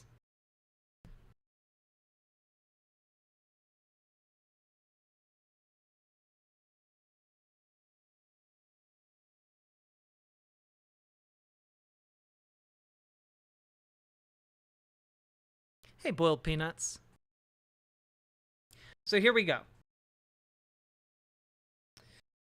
And again, you can still find all of this published in The Guardian on the Wayback Machine.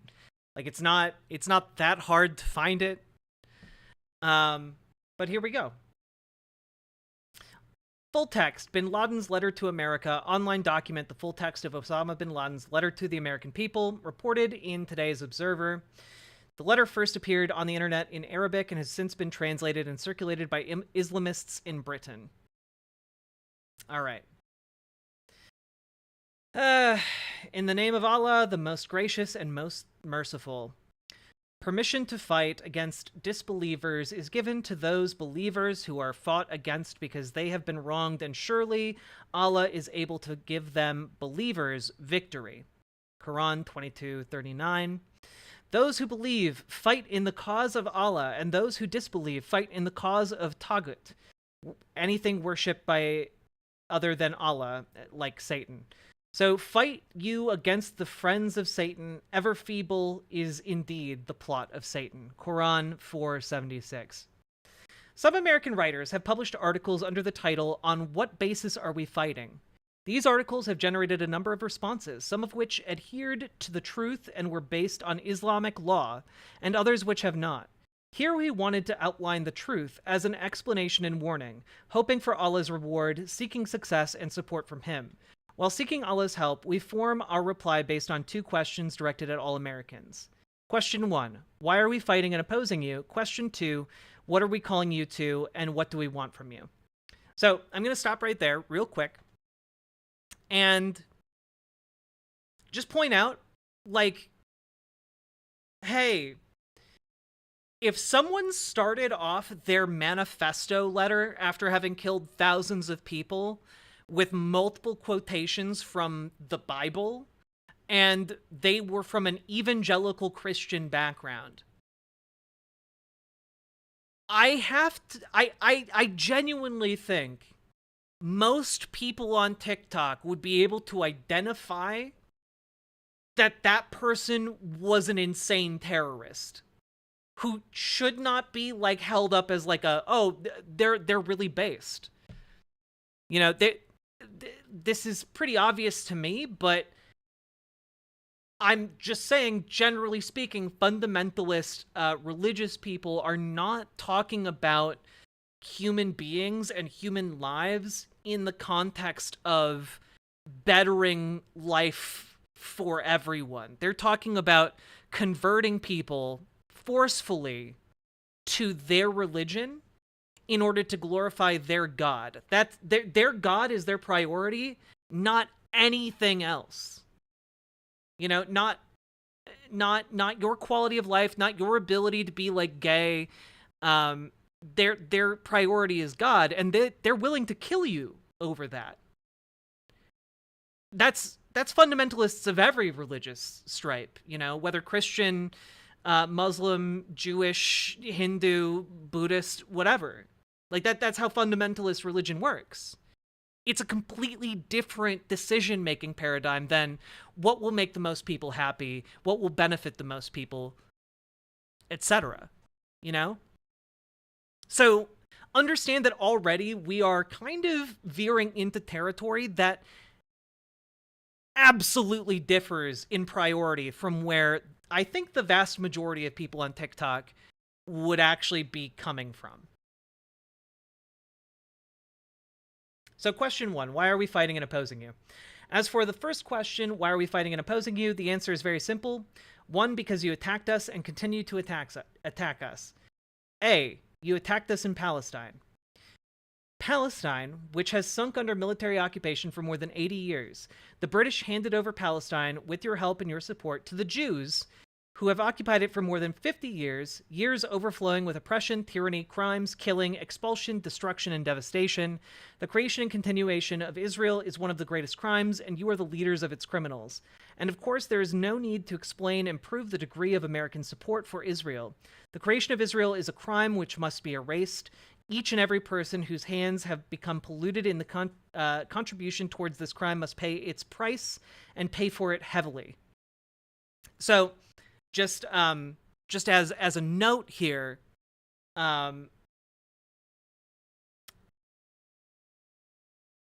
like certainly the creation of any state involves acts of violence. Like no state that has ever existed has been founded peacefully, you know? And with that being said, it should be immediately concerning, if you're reading this with a critical eye, it should be concerning that Jews and Israel are conflated here. Because that's something we're going to see more and more throughout the rest of this. Because it should be obvious, but Israel is a state. Jews are a group of people.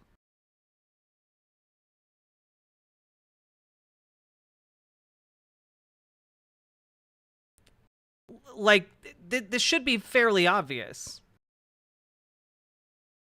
And yet, TikTokers will just clap along with this like seals, I guess. Because America bad.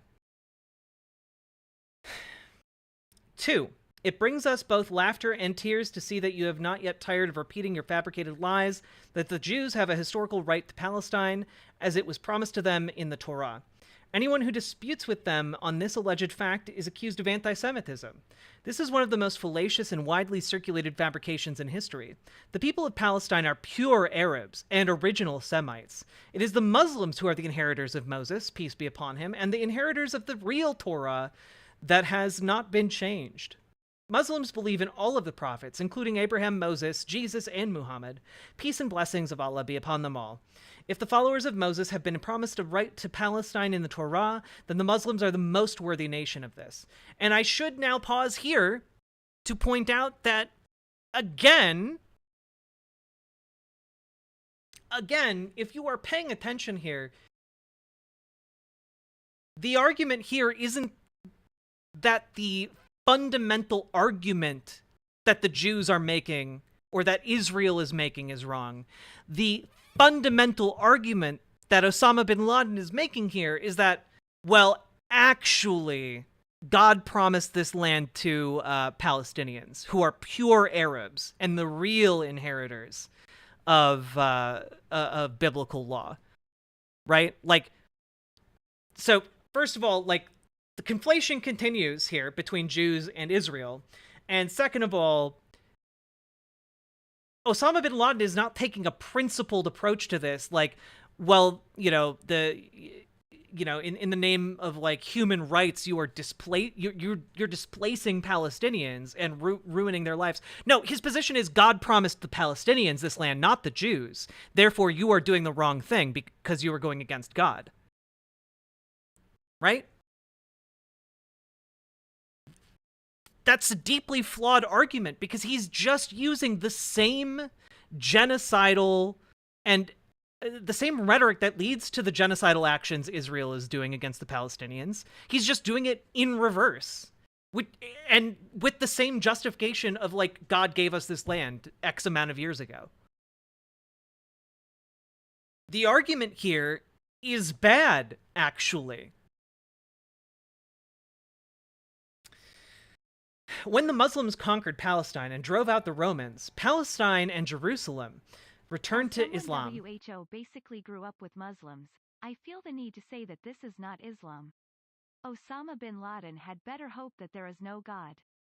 Well, it is Islam in the same way that, like, fundamentalist Christians are still Christian, you know? Like, they aren't representative of most Christians. You know, like the Westboro Baptist Church that, like, shows up at funerals with, like, God hates fag signs. Like, they aren't representative of all Christians, but they are Christians, right? And the same way, Osama bin Laden is not representative of all Muslims at all. But he is still a Muslim. Like, so, like, it's... The issue here is fundamentalist religion. I think it is fine to be a religious person, but religious people need to be on guard against these fundamentalist interpretations of their religious scripture, because it leads to a fanaticism that is simply divorced from logic. You can't argue with a religious fundamentalist, because their God told them how to be, and they just believe that. You know, like there's no argument you can make there. Yeah, and the same way Netanyahu is a fundamentalist religious Jew, he's not representative of the vast majority of Jewish people. Yeah, exactly, Malachi. Good way to kind of bring that full circle. Also, Kyrie, thank you for the 2 gifted tier 1 subs. When the Muslims conquered Palestine and drove out the Romans, Palestine and Jerusalem returned to Islam, the religion of all the prophets, peace be upon them. Therefore, the call to a historical right to Palestine cannot be raised against the Islamic Ummah that believes in all the prophets of Allah, peace and blessings be upon them, and we make no distinction between them. 3. The blood pouring out of Palestine must be equally revenged. You must know that Palestinians do not cry alone. Their women are not widowed alone. Their sons are not orphaned alone.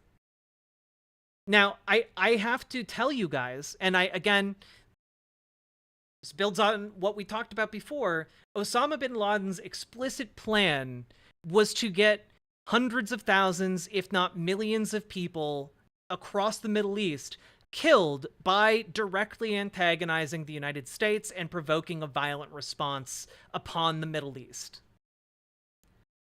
Like, his plan was quite literally to inflict so much suffering upon the Muslim world that the Muslim world would, rally itself against the United States and against the Western world, and build its own Middle Eastern power bloc. So I need to point that out specifically because in this part of this letter, he's trying to make it sound like, oh, well, he really deeply cares about the suffering of Palestinians. About the, and like he goes on here, like I see this next part here about like being attacked in Somalia, the Muslims in Iraq, you know. He goes on to talk about all these places. He doesn't give a shit about those places because he has wider goals. His actual plan and belief system is that those people should suffer and be martyred in the cause of uniting the Muslim world. That's Osama bin Laden's ideology. His ideology of jihad embraced martyrdom. And that includes not just like people who voluntarily give up their lives for the wider cause, but people who against their will are killed and in the name of the wider cause. You know, like his plan involved getting innocent people killed to achieve his goals. This is why he explicitly called himself a terrorist.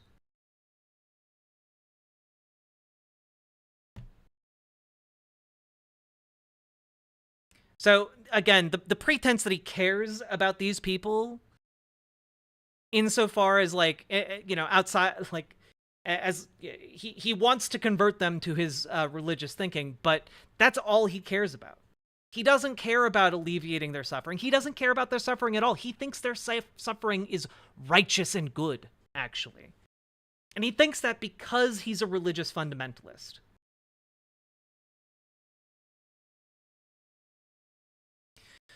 You attacked us in Somalia. You supported the Russian atrocities against us in Chechnya, the Indian oppression against us in Kashmir, the Jewish aggression against us in Lebanon. Again, note that again, India just has Indian oppression. It's not Hindu oppression. But Jewish and Israel are just one and the same to Osama bin Laden. Again, the conflation here, very interesting. Continue to note it. I'm sure it will come up again. Under your supervision, consent, and orders, the governments of our countries which act as your agents attack us on a daily basis. These governments prevent our people from establishing the Islamic Sharia, using violence and lies to do so. These governments, so again, the priority here is establishing the Islamic Sharia, establishing Sharia law. Like, that's part of what Osama bin Laden wanted to do, is impose religious law on people. That's part of his ideology and part of what he was hoping to achieve.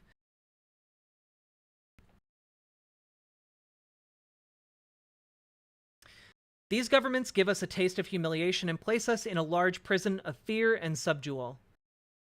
These governments steal our Ummah's wealth and sell them to you at a paltry price. These governments have surrendered to the Jews and handed them most of Palestine, acknowledging the existence of their state over the dismembered limbs of their own people. Again, conflating Jews with Israel.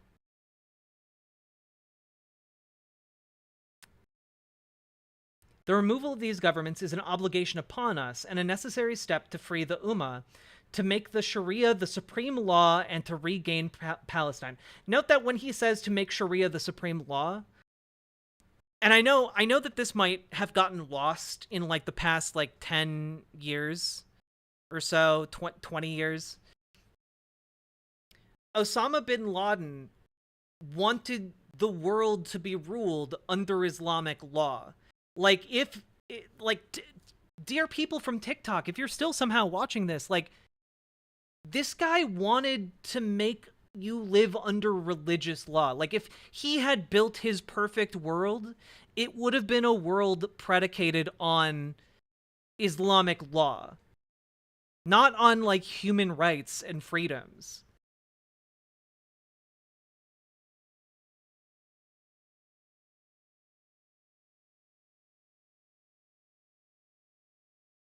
And our fight against these governments is not separate from our fight against you. Fight. You steal our wealth and oil at paltry prices because of you, because of your international influence and military threats. There's a lot of typos in here. Dude should have used Microsoft Word 2013. I guess he needed to time travel 10 years. This theft is indeed the biggest theft ever witnessed by mankind in the history of the world. I think that there are probably bigger thefts of resources and manpower. I don't know, just off the top of my head, the indigenous people in the Americas, the different African nations who got colonized. Just off the top of my head, I think there are a few more, right? I was trying to write a funny message. This shit just sucks though, and I can't bring it in me to make fun. Theocracy is very bad, yo. Yeah, that's the thing. I don't understand TikTokers reading this and being like, yes, Osama bin Laden is based. This is like reading a manifesto written by Marjorie Taylor Greene about how the world needs to be ruled under one law, God's law. and how the world is being influenced by by Jewishness in order to oppose God's law coming to fruition in every nation. Like, and being like, ah, yes, Marjorie Taylor Greene, actually very based. Yes, the Jewish space laser lady is very, very based and cool.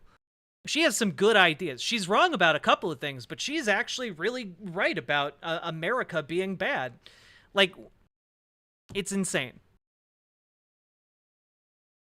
It's actually insane. You like if you just replaced like Osama bin Laden with like Charlie Kirk talking about the need for America to exert its Christian nationalist ideology across all the face of the earth, these people would recognize rightly that it's bad. But because it's Osama bin Laden, and they feel like there's some sort of conspiracy keeping them from finding out this information, even though it's readily available online, they are like, oh, well, this must be the truth.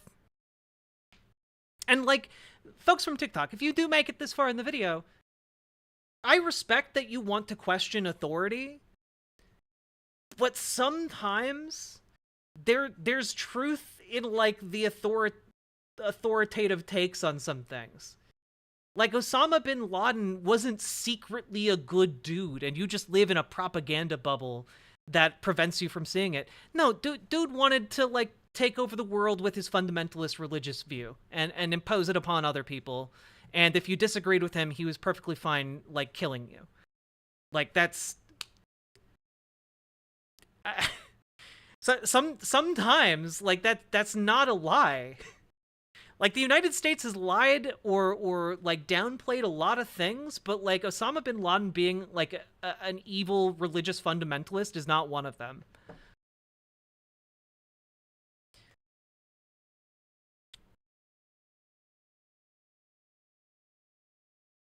Yeah, and also like even if like he had like that's a very good point, Malachi. Even if he had like a pure goal of creating worldwide happiness and like, a wonderful utopia, but then he just like killed thousands of civilians, and I don't know that people would necessarily get behind that either. Like, to kind of connect it to some of the other ideas we've been talking about, I've interacted with Nazis. Like, I've debated Nazis before on my channel, back in the old days, and they will tell you that they are Nazis because they believe that being a Nazi will make the world a better place. That their policies, I'm a white supremacist. If every race just had their own country, things would be much better. Everyone would be so much happier. Like, they believe that. But would that justify like a white nationalist like shooting up a black church? No, it wouldn't actually.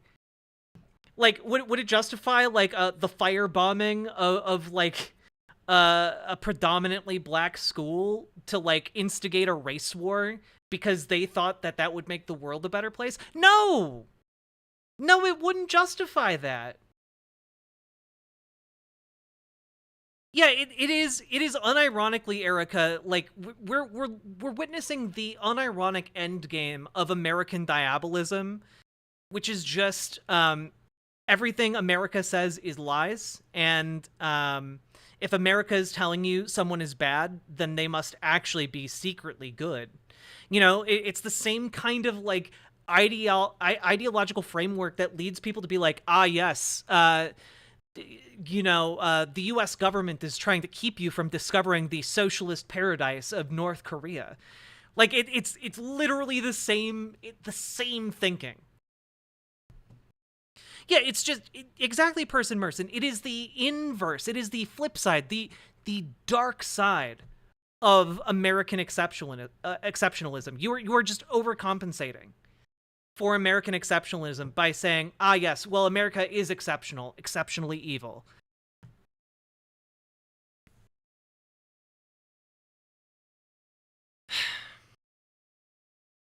Moving on. Your forces occupy our countries, you spread your military bases throughout them, you corrupt our lands, and you besiege our sanctities to protect the security of the Jews and to ensure the continuity of your pillage of our treasures.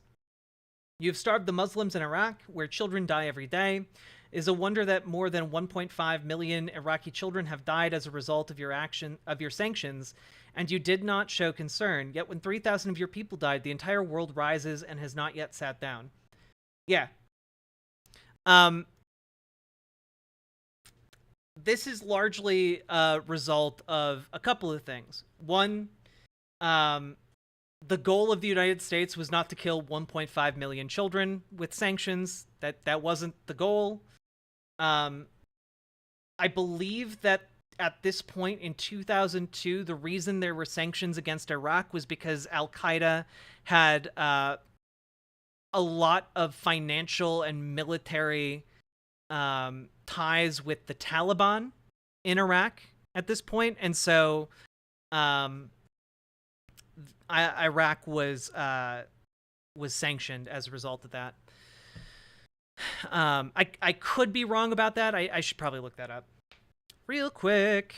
2002 Iraq sanctions. It's the one thing I don't know offhand.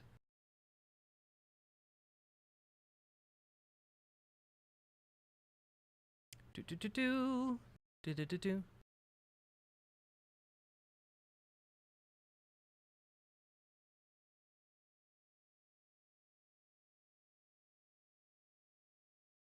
Oh, yeah. Iraq was sanctioned after its invasion of Kuwait by the UN, and it stayed in place until 2003, which is when Saddam was ousted from power. Yeah, and the purpose of the sanctions was to compel Iraq to withdraw from Kuwait, pay reparations, and to disclose and eliminate any weapons of mass destruction. So yeah, again, the United States continued the charade that Iraq had weapons of mass destruction far beyond 2003. But yeah, those sanctions were probably in place a lot longer than they should have been, and that is definitely on us.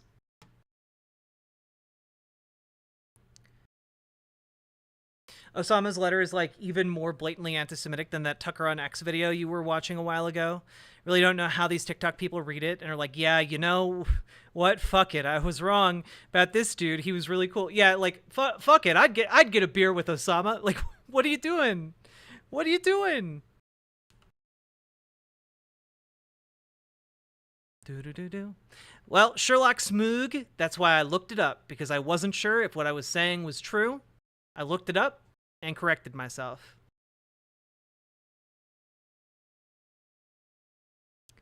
Boop ba doop boop ba doop boom.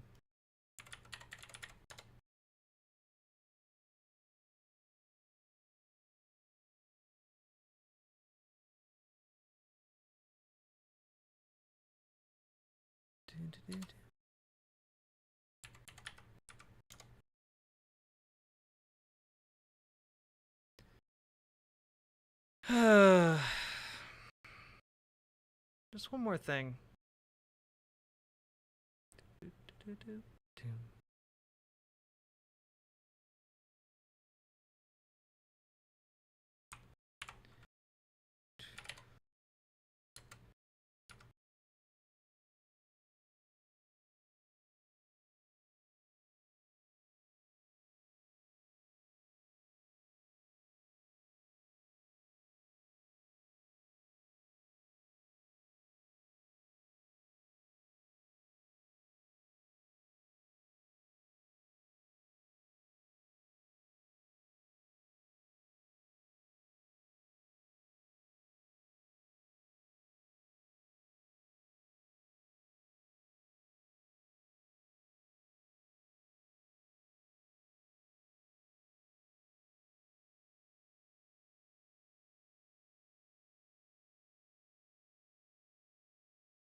The only comment I feel like I can add is that I hate it here sometimes. Same.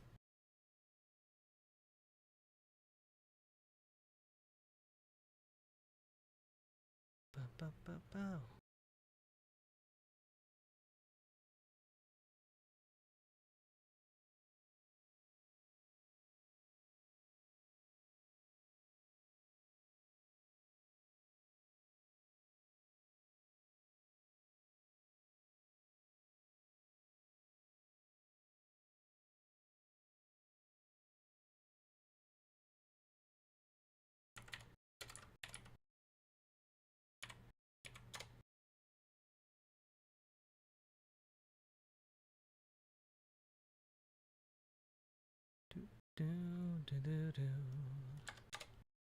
Do, do, do, do.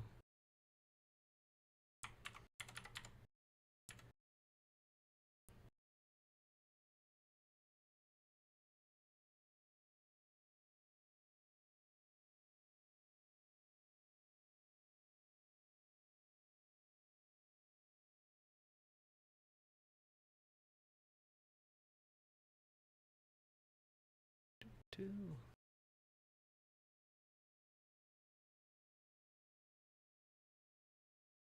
Sorry, my brain got stun locked. I had to look up more about the sanctions.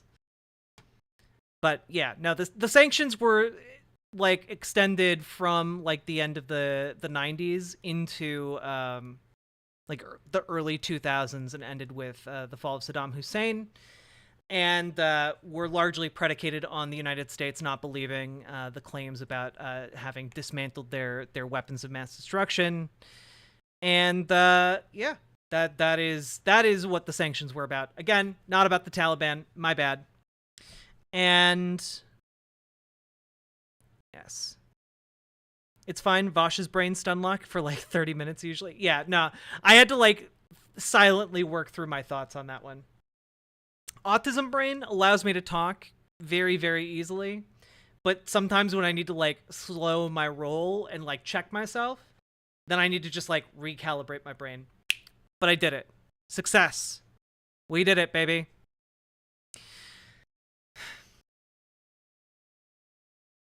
Okay. So 1.5 million Iraqi children have died as a result of your sanctions. You did not show concern. Yet when 3,000 of your people died, the entire world rises and has not yet sat down. Well, part of that is because, again, the United States has a known defensive pact called NATO, and when it is attacked and then NATO convenes and decides, yeah, that country or a significant military presence in said country attacked us, you have the go-ahead for retaliation war. Well, then the coalition of NATO like rolls out and attacks. That's how a defensive alliance works. That's actually what Osama bin Laden was banking on to provoke a retaliatory attack on Afghanistan. Like that's that was literally the mechanism on which he banked 9/11 on. Okay. You have supported the Jews in their idea that Jerusalem is their eternal capital and agreed to move your embassy there. I don't think this was true in 2002 when this was published. This was done under Donald Trump in like 2017. But both of these things were done in 2017. With your help and under your protection, the Israelis are planning to destroy Al-Aqsa Mosque. Again, Al-Aqsa Mosque still stands. It's 2023. Under the protection of your weapons, Sharon, I believe Ariel Sharon, an Israeli general, entered the Al-Aqsa Mosque to pollute it as a preparation to capture and destroy it. Again, I need to really emphasize here, Al-Aqsa Mosque still exists and is not captured or destroyed. I mean, it's captured in the same sense that like all Palestinian land is currently occupied, but like it's not captured in the sense that Osama bin Laden was alleging it would shortly be. And also, again, the claim Ariel Sharon polluted the Al-Aqsa Mosque is literally just a prominent Jewish person went inside of it.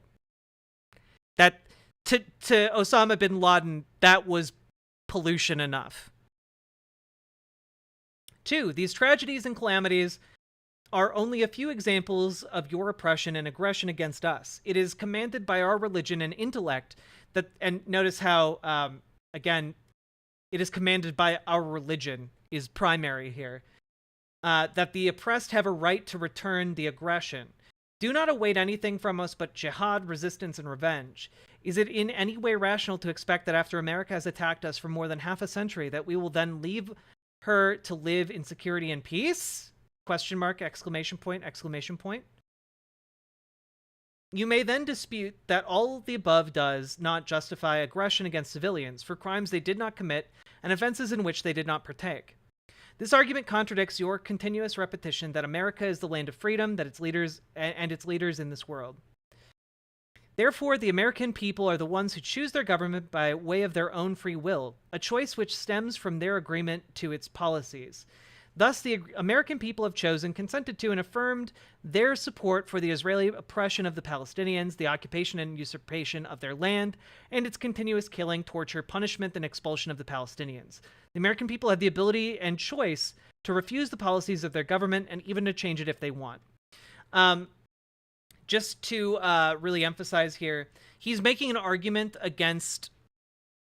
He's making an argument against, or in favor of, killing civilians. That his argument here is to justify violence against the TikTokers who are saying he's so cool and based.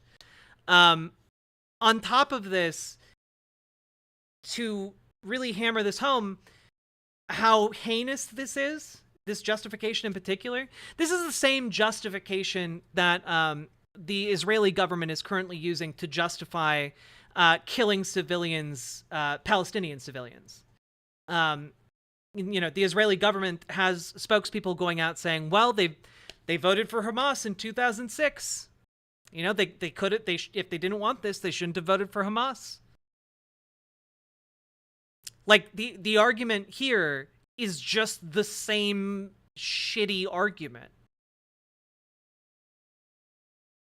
Like, it is, it's actually shocking to me. Like, you would think these TikTokers, which, whom I'm assuming, by the way, are supportive of Osama bin Laden, and I'm making this as charitably as I can. I assume that they are supportive of Osama bin Laden because he is, you know, at least in a surface way, on a surface level, offering support to Palestinian people and talking about their oppression. Right?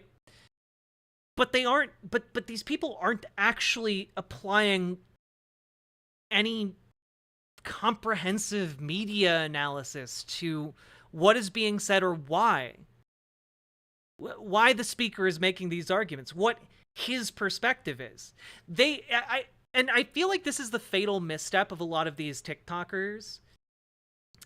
Essentially what they're doing is they're sitting back and saying, he just like me for real. You know, not on purpose, mind you, but like that's what they're subconsciously doing. Like, they don't read any intention onto Osama bin Laden aside from him being a mirror for their own beliefs. They think, oh, you know, Osama bin Laden's just like me.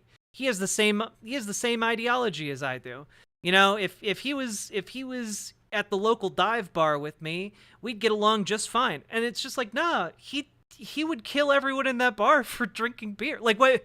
Like, this would not be.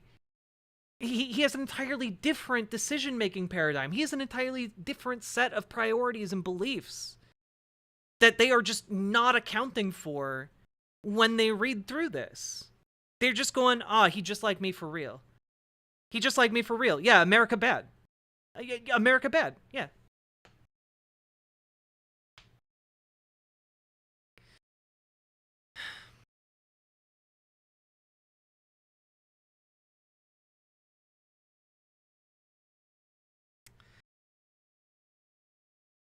Let's see. The American people are the ones who pay the taxes which fund the planes that bomb us in Afghanistan. By the way, sorry, just one more thing. One more thing to note here. It is funny to me that Osama bin Laden in this document actually offers like a more hopeful political analysis than many people on the left in America hold for their ability to impact elections. Right? Like, Osama bin Laden's like, well, you guys have a democracy. You guys could just influence the outcome of elections by getting involved in your electoral process. And, like, the same people who are like, yes, Osama bin Laden is so based and right about about everything, are also usually the same ones who are going like, there's no point getting involved in politics. It's all a machine twisted by the man. And capitalism. And it's just like, bro. God damn it.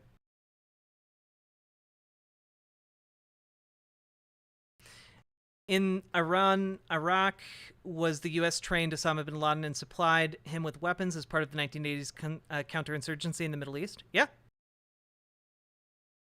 True.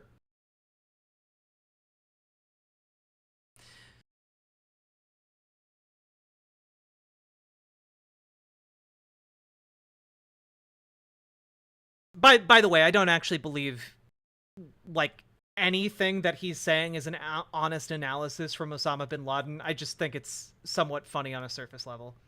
Moving on. The American people are the ones who pay the taxes which fund the planes that bomb us in Afghanistan, the tanks that strike and destroy our homes in Palestine, the armies which occupy our lands in the Arabian Gulf, and the fleets which ensure the blockade of Iraq. These tax dollars are given to Israel for it to continue to attack us and penetrate our lands. So the American people are the ones who fund the attacks against us, and they are the ones who oversee the expenditure of these monies in the way they wish, through their elected candidates. Also, the American army is part of the American people. It is this very same people who are shamelessly helping the Jews fight against us. Again, Jews. He makes no distinction between Israel as a state, as a governmental entity, and Jewish people at large. He views all Jewish people as agents of Israel.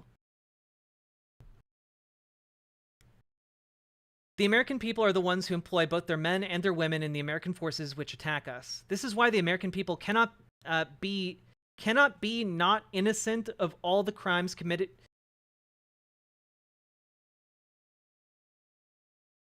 The double negative here is throwing me for a loop, chat. I'm sorry. I feel like a robot sometimes when I read a double negative where my brain will just short circuit.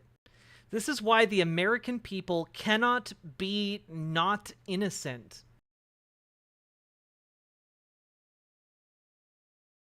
Is this an unintentionally saying the American people are innocent of all the crimes committed by the Americans and Jews against us? Also, like, again, just Jews. It's again, it's not just like, if you are reading this as somebody who is like just subject to American diabolism, why are you not questioning the constant conflation of Jews and Israel? How do you read this and not be like, wait, the crimes committed by the Americans and Jews? Like, wait, like, how does part of your brain not just stop and be like, wait a minute. Allah the Almighty legislated the permission and the option to take revenge. Thus, if we are attacked, then we have the right to attack back. Whoever has destroyed our villages and towns, then we have a right to destroy their villages and towns. Whoever has stolen our wealth, then we have the right to destroy their economy. And whoever has killed our civilians, we have the right to kill theirs. The American government and press still refuses to answer the question, why did they attack us in New York and Washington? If Sharon is a man of peace in the eyes of Bush, then we are also men of peace! Exclamation point, exclamation point, exclamation point. America does not understand the language of manners and principles, so we are addressing it using the language it understands. Question 2. As for the second question that we want to answer, what are we calling you to, and what do we want from you? First thing that we were calling you to is Islam. Again, Osama bin Laden wasn't a based humanitarian who cared for the welfare of all people. He's a religious fundamentalist. The very first thing he wants from you is to convert or die. Like, that is what he wants from you. Like, what? It's not that hard to figure out. He's pretty straightforward about him being a religious fundamentalist. The religion of the unification of God, of freedom from associating partners with him, and rejection of this, of complete love of him, the exalted, of complete submission to his laws, and of the discarding of all the opinions, orders, theories, and religions which contradict with the religion he sent down with his prophet Muhammad, peace be upon him. Islam is the religion of all the prophets and makes no distinction between them, peace be upon them all. It is to this religion that we call you, the seal of all the previous religions. It is the religion of the unification of God, sincerity, the best of manners, righteousness, mercy, honor, purity, and piety. It is the religion of showing kindness to others, establishing justice between them, granting them their rights, and defending the oppressed and the persecuted. It is the religion of enjoining the good and forbidding the evil with the hand, tongue, and heart. It is the religion of jihad in the way of Allah, so that Allah's word and the religion reign supreme. It is the religion of unity and agreement on the obedience to Allah, the total equality between all people without regard to their color, sex, or language. Yeah, which is why the country that Osama bin Laden was from, he's literally related to one of the wealthiest families in the world in Saudi Arabia, a place that didn't allow women to drive because they weren't responsible enough to drive without like a male escort who was capable of driving for them. The total equality of the sexes right there. Like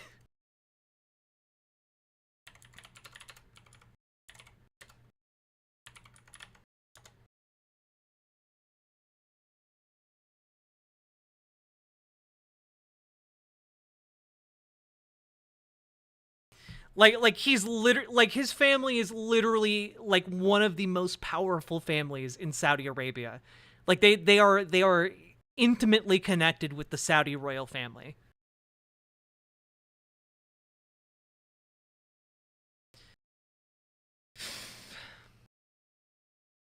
Just absolutely wild that these people are putting him up as like an example.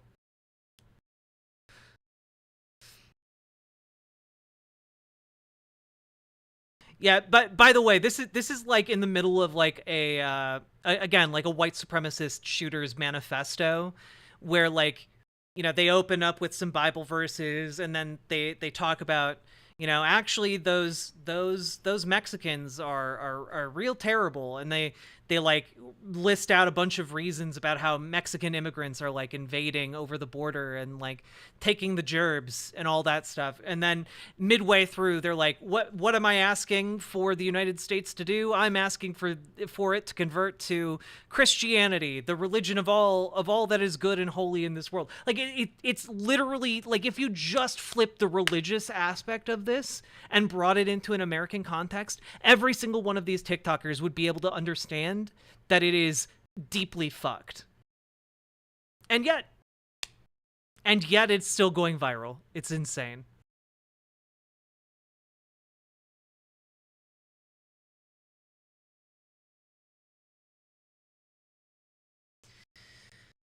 A question has been raised in recent times concerning whether a community assured a safe haven after experiencing a horrific genocide of the kind that occurred in World War II could in turn lead that community to adopt similar tactics to defend that safe haven through subconscious lived experience. I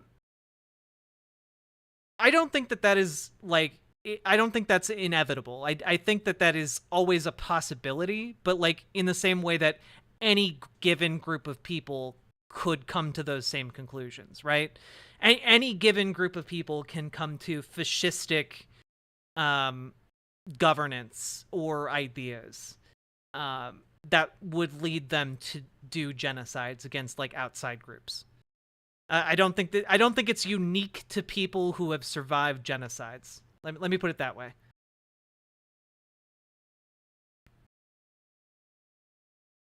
Yeah, that like in it. Yeah, exactly. Person. Yeah.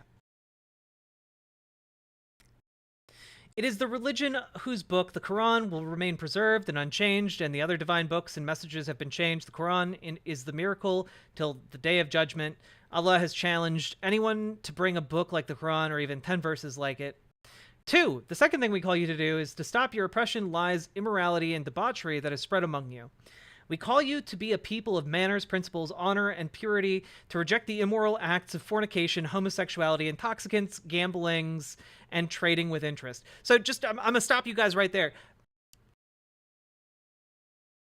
People of TikTok, you, Gen Zers, you guys read Osama bin Laden calling you all to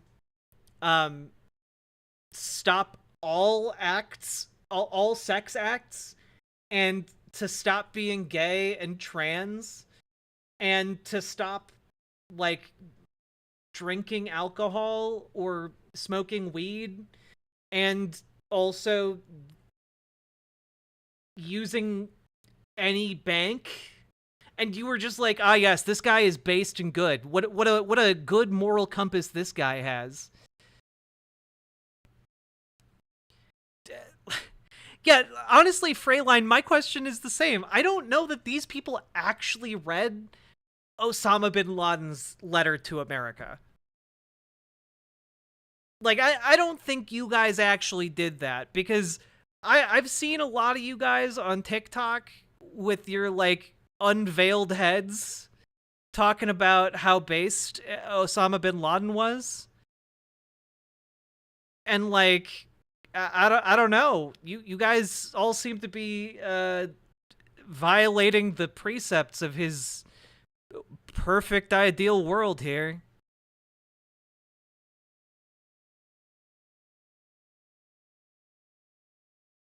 God. Yeah, the gayest generation in America somehow read a manifesto from someone who literally would kill them all if given an opportunity, and we're like, yes, he's actually a good terrorist. He's actually good. You know, and I do have to say, like, it is not at all equivalent to, like, the arguments of, like, oh, you're in favor of Palestinians, but, you know, a lot of Palestinians are bigots. Yeah, but, like, I don't think people being bigoted is like a justification for killing them.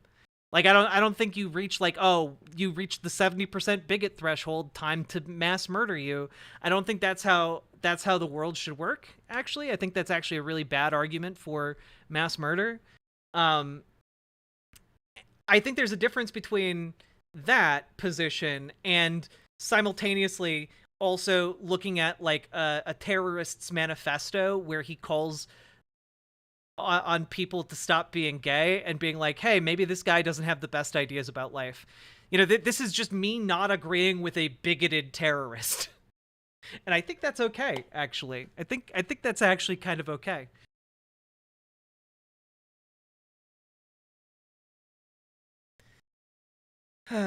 We call you to all of this, that you may be freed from that which you have been caught up in, that you may be freed from the deceptive lies, that you are a great nation, that your leaders spread amongst you, to conceal from you the despicable state to which you have reached. By the way, just again, remember earlier when I said, like, white nationalists believe that they are making a better world? Osama bin Laden believes that a better world would be achieved if everyone was just beholden to his particular brand of Islam. Like, that's what he believes. He believes that would make it a better world. And the question you have to ask yourself is whether you agree that his, anti-gay, anti-alcohol / weed, anti-gambling, anti-compound interest, sex world would actually be like a one worth living in and one worth killing for. Because his argument here is that that is a world worth killing for, and if you want to be gay, it is worth killing you in order to achieve that world. Right? And Pluvius, you are. So, like, just to be aware, he believes that he's making a better world with these violent attacks, with precipitating acts that killed directly thousands and indirectly killed millions.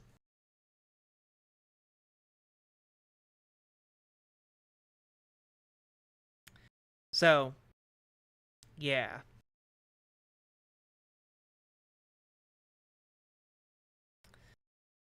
It is saddening to tell you that you are the worst civilization witnessed by the history of mankind. You are the nation who, rather than ruling by the Sharia of Allah in its constitution and laws, again, this is the #1 reason he is criticizing the United States, okay? It's not because of any of the other things. The #1 reason the United States is the worst country on earth is because we are not ruled by Sharia law. That's his argument.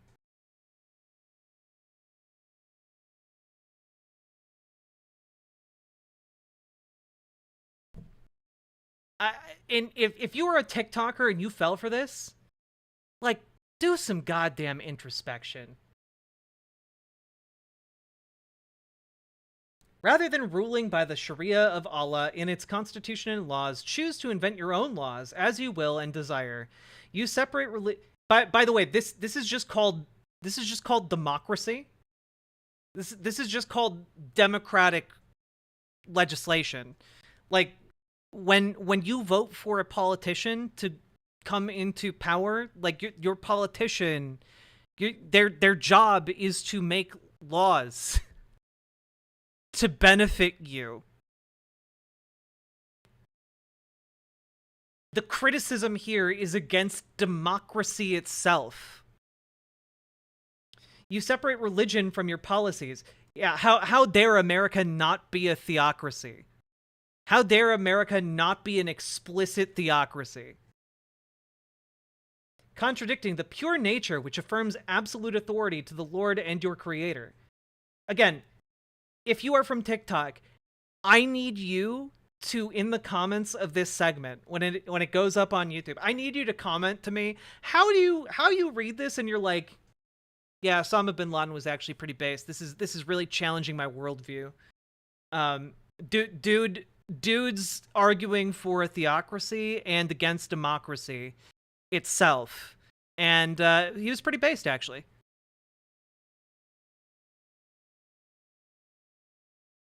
Yeah, separation of church and state is actually incredibly based and important so that our country doesn't fall to extremist bigots.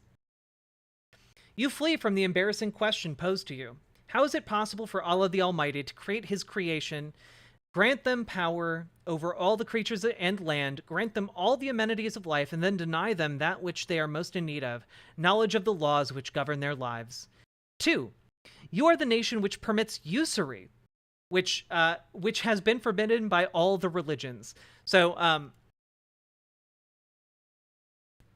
just in case you guys don't know what usury is just charging interest on loans. So essentially, this kind of goes back to, like, medieval times, but the entire institution of banking was made possible because Jewish people are allowed under the Torah to charge interest, whereas Christians and Muslims are not. And so Jewish people were put in charge of banks so that they could, run banking institutions that would actually function. Over time, there's been created a parallel system of banking called Islamic banking, which is essentially banking done in accordance of Sharia with Sharia law. And it's very complicated, but essentially it just finds loopholes to essentially do the same thing. Like, instead of giving you a loan that has interest, the bank will buy a property and then you will slowly buy it at a markup. That's essentially kind of like the difference of how it works. Yeah, it's weird. It's weird as hell. But yeah, when we're talking about like Islamic finance, also very complicated, very prevalent in the Middle East, but also important to note, large countries like Saudi Arabia also do invest in banks and like Western style banks and have like do business in banks like that and with banks like that. Like, this is,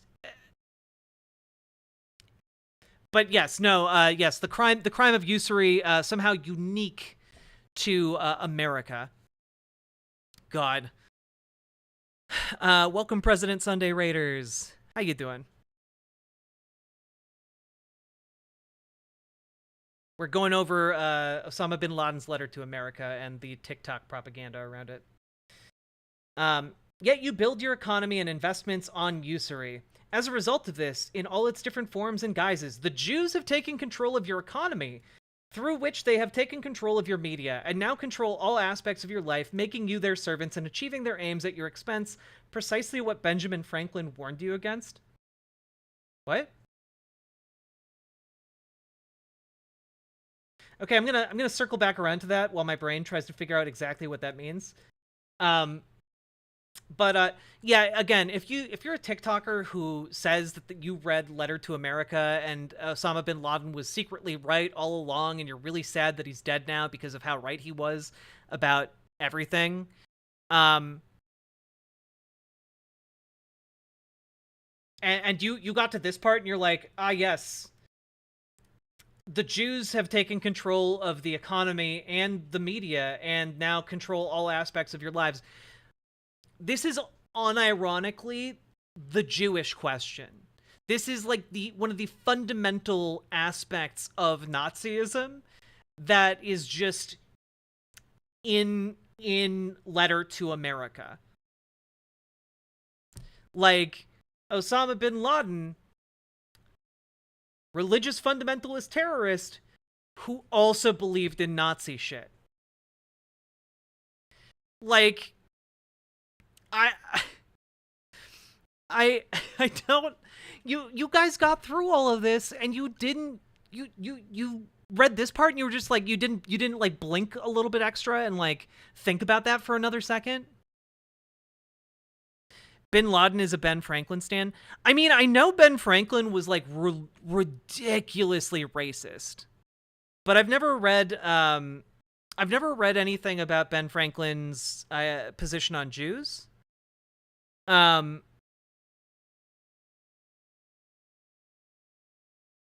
It's the Jewish question. Sorry. Yeah. Like, I know that like Benjamin Franklin wrote about how like the swarthy Germans shouldn't be allowed to live in America because it should only be for like the pure Anglo-Saxons, and like the Norwegians and the Swedes were too non-Anglo-Saxon to live in America either. Like, Benjamin Franklin was ridiculously racist. But I guess I'll just Google Benjamin Franklin Jews. Oh, number one result, the Franklin... I'm going to throw this on screen. The Franklin Prophecy. I've never heard this before. Sometimes called the Franklin Forgery. Okay. Well, I think we're getting closer to something. Is an anti-Semitic speech falsely attributed to Benjamin Franklin, warning of the supposed dangers of admitting Jews to the nascent United States. The speech was purportedly transcribed by Charles Cotesworth Pinckney during the Constitutional Convention of 1787, but was unknown before its appearance in 1934 in the pages of William Dudley Pelley's Silver Legion pro-Nazi magazine Liberation. No evidence exists for the document's authenticity, and some of Pelley's claims have actively been disproven. Damn, that's crazy, dog. That's damn. It's so TikTokers, you again just blindly read through Letter to America, got to this paragraph where Osama bin Laden talks about how the Jews run all the banks, run all of the media, and run your entire lives, and then casually mentioned something that is literally only mentioned in a neo-Nazi magazine. And you were like, yes, that this man seems based and good. Everything I know about the world is wrong. You fucking marks. You absolute, like you rubes. Like, you would, again, I said this at the beginning about one guy. You guys would just, like, you'd buy a handbag from, like, a random guy on the street and go around believing it's a real Gucci bag. Yeah, I guess not even neo-Nazis. Like, if it's written in 1934, it's just actually written by Nazis. God damn, dude. Yeah, a proto-neo-Nazi. God damn it, you guys dragging me. Not that, Marx. All right. Anyway, you are a nation that permits the production, trading, and usage of intoxicants. You also permit drugs and only forbid the trade of them, even though your nation is the largest consumer of them. Yeah, again, right here, he's talking about alcohol. He's talking about the fact that in the United States you are allowed to drink alcohol. You're allowed to have beer or a whiskey. You guys read that and were like, oh yeah, fucking based, dude. Like, what the hell is wrong with you? Hey, guys, remember when the United States tried to ban alcohol? Do you guys remember how well that went? How it definitely didn't lead to the rise of organized crime? Do you remember how well all of that went? Me neither. You are a nation that permits acts of immorality, and you consider them to be pillars of personal freedom. You've continued to sink down this abyss from level to level until incest has spread amongst you, in the face of which neither your sense nor honor nor your laws object. I believe it is illegal to have incestual relations in the United States.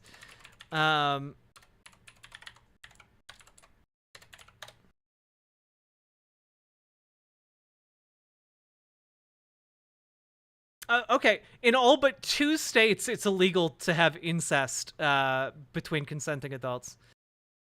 So I guess those 2 states, y'all sussy as fuck. I'm not looking it up because I don't care enough to tell you which 2 states it is. But I will look up.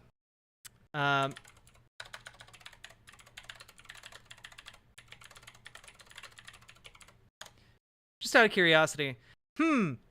Wow.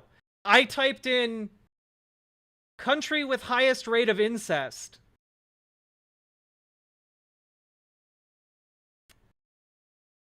South Africa, Saudi Arabia, Sudan, Pakistan, and Nigeria. I wonder where Osama bin Laden was from. I wonder where he might have been from.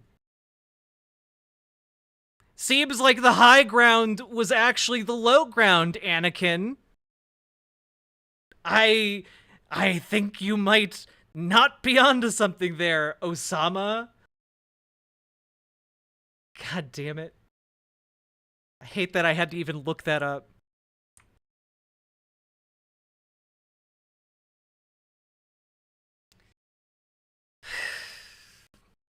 Anyway, moving on. Who can forget your President Clinton's immoral acts committed in the Oval Office? After that, you did not even bring him to account other than he made a mistake, after which everything passed with no punishment. Is there a worse kind of event for which your name will go down in history, remembered by nations? You know, now it being like 20 years after this letter is published, I don't think if you asked most people in the world what the United States is known for, 0% of them would answer Bill Clinton getting his dick sucked in the Oval Office. 0% of them would actually say that. Dude, like, Osama bin Laden in this letter is justifying killing thousands of people on 9/11. And his justification for the debauchery of the United States is, your president got your dick sucked. In, like, the list of things even Americans who know about the United States would list, Bill Clinton getting his dick sucked is, like, I don't know. I don't think it even cracks, like, the top 1,000. I don't even think it cracks the top 1,000. Maybe even not the top 5,000 things America has done wrong. God.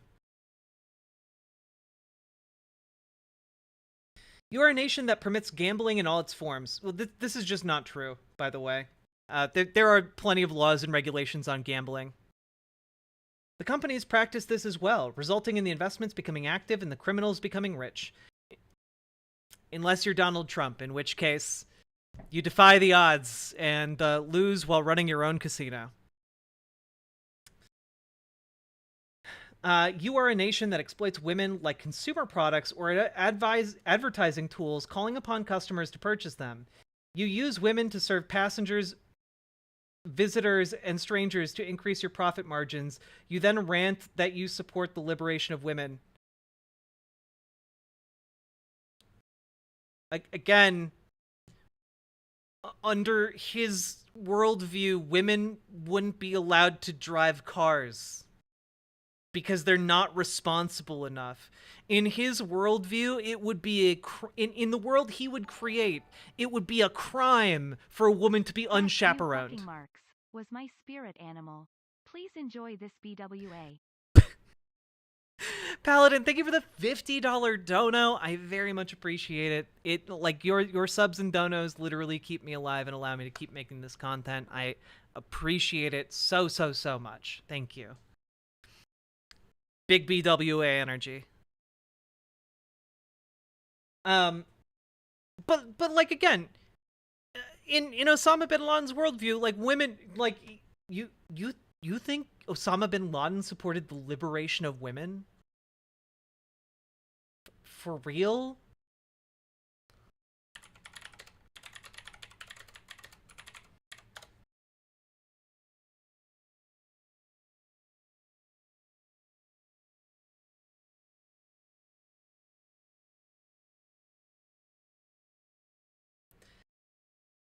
Like, I mean, you can look at how, like,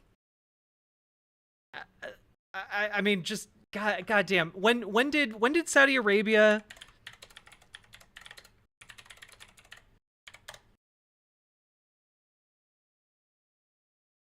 Yeah, literally Saudi Arabia didn't allow women to drive cars until 2018, 5 years ago.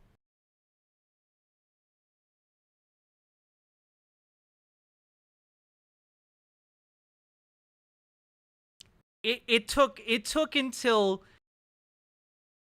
15 years after this letter was published for women to be able to drive cars in the country Osama bin Laden was from.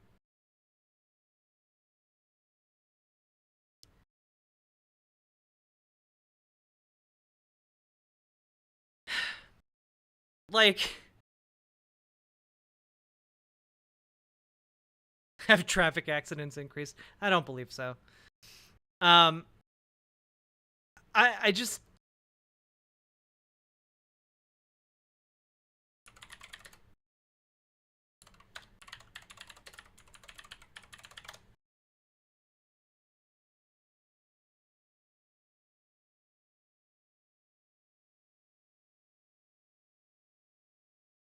Man, dude.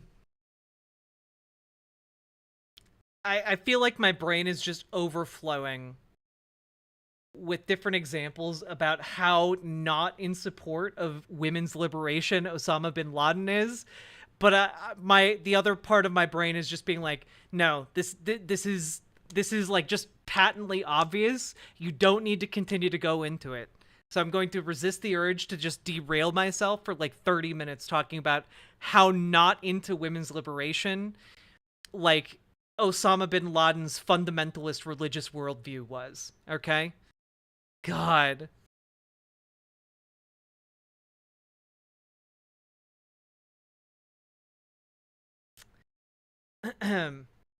Also, just as an FYI, Saudi Arabia also like used women in advertising. They just dressed in accordance with Sharia law. Anyway, you are a nation that practices the trade of sex in all its forms, directly and indirectly. Giant corporations and establishments are established on this under the name of art, entertainment, tourism, and freedom, and other deceptive names you attribute to it. So again, literally, in Osama bin Laden's world, I would be arrested for just having cleavage on this platform, and probably also just for being a trans person. Let's be real. Sex scenes in movies banned. God, what a timeline we're in, right? And because of all this, you've been described in history as a nation that spreads diseases that were unknown to man in the past. Go ahead and boast to the nations of man that you brought them AIDS as a satanic American invention.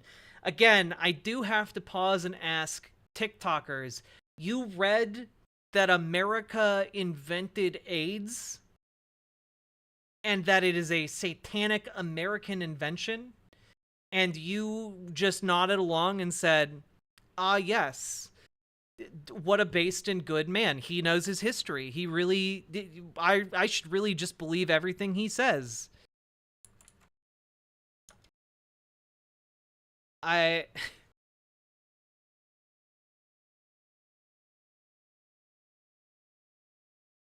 More evidence they didn't read it. Either they didn't read it, or a lot more of them are monsters than I would have thought. Yeah, it's common knowledge. America invented AIDS to, I guess infect the world. Again, to break down kind of what he's saying here is, it doesn't have to make sense because his argument is entirely religious based, like religiously based. He believes that essentially because America is so sexually promiscuous in violation of the will of Allah, that AIDS was concocted due to the promiscuity of Americans, due to the hedonism of Americans, due to the homosexuality and transness of Americans. That's what he is arguing here, and that as a result of this decadence gone awry, AIDS has now spread to other nations across the planet, and the United States and its evil is to blame. You know, it doesn't have to make scientific sense or historical sense because he's operating with a different paradigm for how he views the world, which is through a religious perspective. Yeah, it's essentially alt-fact, like evangelical preachers like Pat Robertson, just repackaged for a Muslim fundamentalist perspective, you know?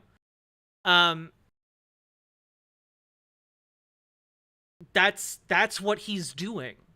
And the fact that TikTokers are falling for it is directly attributable to the fact that they're willing to extend him a lot more charity than to a crazed evangelical preacher who's talking about how God sent Hurricane Katrina to kill people in Louisiana because of, gay people being able to marry or something, you know?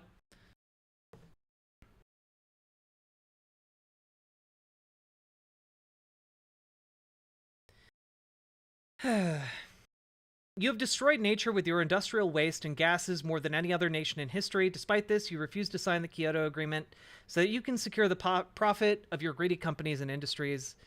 Your law is the law of the rich and wealthy people who hold sway in their political parties and fund their election campaigns with their gifts. Behind them stand the Jews who control your policies, media, and economy.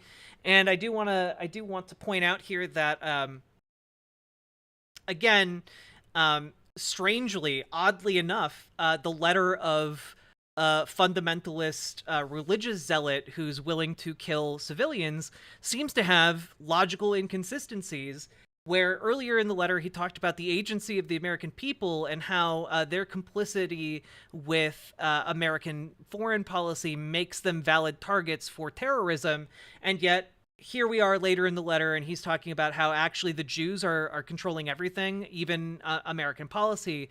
So would that not contradict his earlier statement about, civilians being fine targets?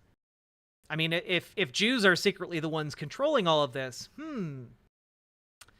it's almost like consistency doesn't matter as long as he's able to insert the anti-Semitism. As long as he's able to insert the anti-Semitism and his religious dogma, he is completely and utterly fine to be inconsistent, because again, he's operating from a point of religious thinking. It doesn't matter if it's not logical. It doesn't matter if there are contradictions, because, well, through Allah, all things are possible. Almost like he's completely full of shit. Yeah, almost like he's a completely full of shit religious zealot. Yeah, almost.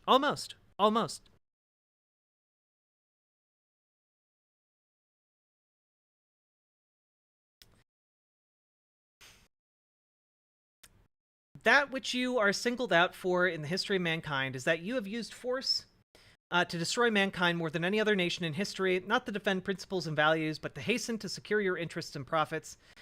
Again, I would argue every nation in history has used force to secure their interests and profits where they've been able to. Like, that is just a nature of state. Like, states generally aren't defending principles and values. They use those buzzwords as propaganda tools, but primarily they are motivated by material interests. You who dropped a nuclear bomb on Japan, even though Japan was ready to negotiate an end to the war, how many acts of oppression, tyranny, and injustice have you carried out, O callers to freedom? Let us not forget one of your major characteristics, your duality in both manners and values, your hypocrisy in manners and principles. All manners, principles, and values have two scales, one for you and one for others. The freedom and democracy that you call to is for yourselves and for white race only. As for the rest of the world, you impose upon them your monstrous, destructive policies and governments. I do also have to point out that earlier in this same letter, he pointed out that the Palestinians have a right to their land in part because they are pure-blooded Arabs. So just to, I don't know. I don't know that this guy has an inherent opposition to racially linking land and people and with rights. I don't know. Just throwing that one out there. You impose upon them your monstrous, destructive policies and governments, which you call the American friends. I don't know what that means. Yet you prevent them from establishing democracies. When the Islamic Party in Algeria wanted to practice democracy and they won the election, you unleashed your agents in the Algerian army onto them and to attack them with tanks and guns, to imprison them and torture them. A new lesson from the American Book of Democracy! Exclamation point, exclamation point, exclamation point. I don't know anything about this. Let me look this up real quick.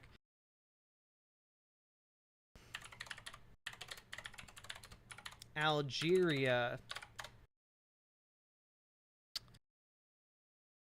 Do do do do do do do.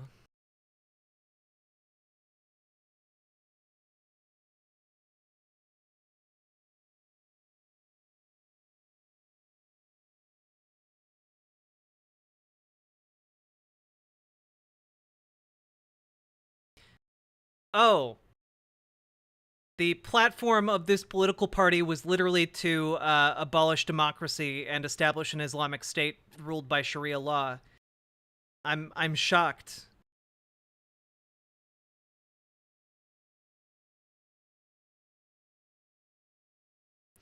It's 1990. The party, again, Islamic Salvation Front in Algeria. In its 1990 electoral victory, giving it control of many local governments, led to the imposing of the veil on female municipal employees, meaning they had to be veiled at all times, pressuring of liquor stores, largely to close them, video shops and other establishments perceived as un-Islamic to close, and segregation of bathing areas by gender.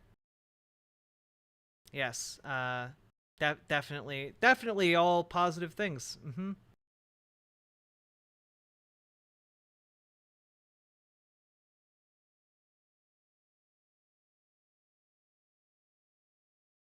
Let's see.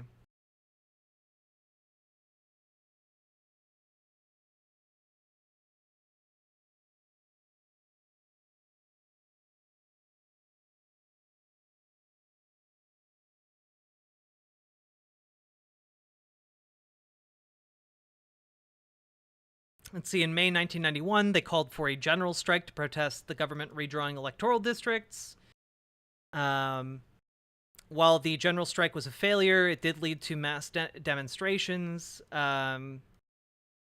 Disagreements on the strike provoked open dissension among the FIS leadership, and prolonged demonstrations alarmed the military.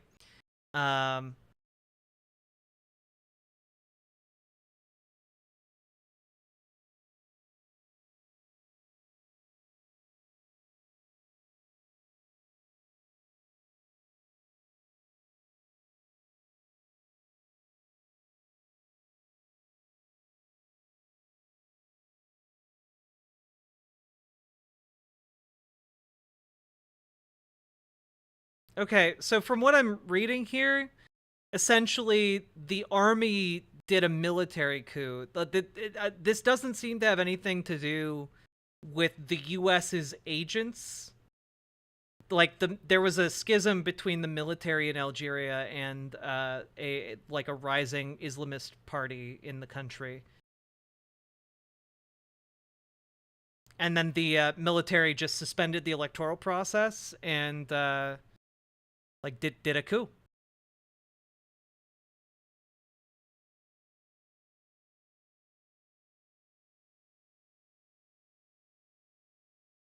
And then it turned into a civil war,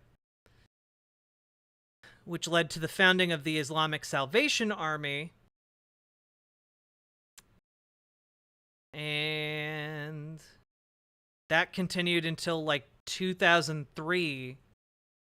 1997, when a unilateral ceasefire was assigned.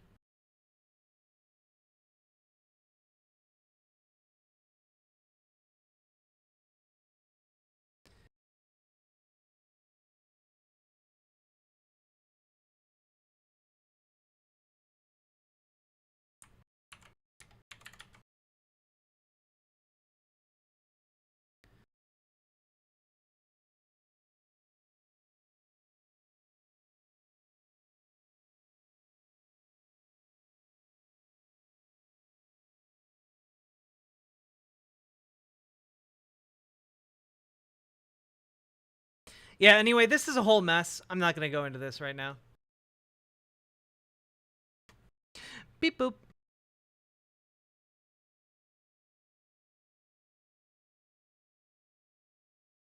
Yes, Rock Oka, the 1979 Iranian revolution would have been a much, much better example. But that's not the example he gave. He gave the example of Algeria.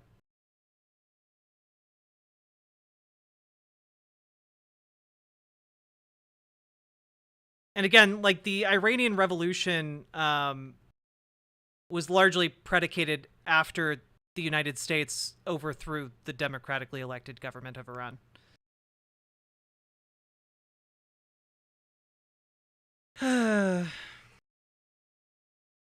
Yeah, no, the basically the United States like overthrew the democratically elected leadership in Iran, installed the Shah, essentially, a monarchy, and then there was a revolution against the Shah, which replaced the Shah with, essentially a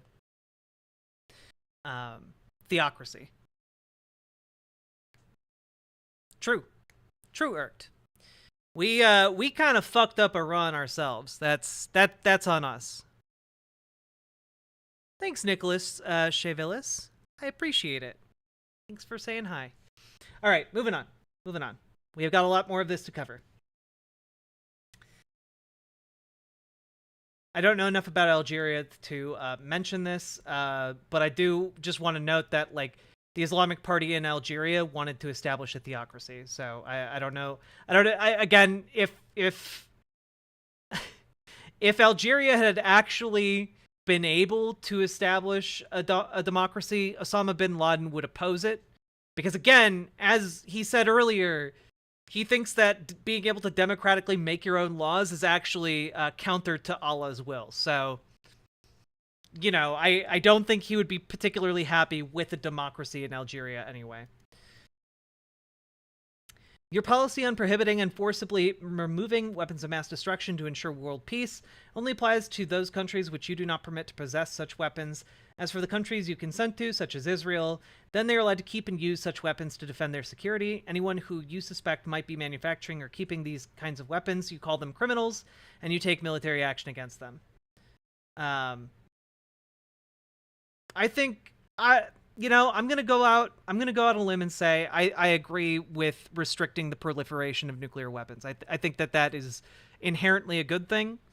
Though in the long term, probably a losing battle. But I think delaying everyone having nukes is probably a good thing. You're the last ones to respect the resolutions and policies of international law, yet you claim to want to selectively punish anyone else who does the same. Israel has, for more than 50 years, been pushing UN resolutions and rules against the wall with the full support of America. This is true. The broken clock is right. Yeah. And again, that's not the bedrock of Osama bin Laden's letter here. It's just one kind of offhanded thing that he is correct about. He has a correct assessment of this, but his proposed solution is insane. It's insane and fueled by religious fanaticism and, frankly, as we've seen now on multiple occasions, Nazism. Like, there are elements of Nazi rhetoric riddled throughout his worldview.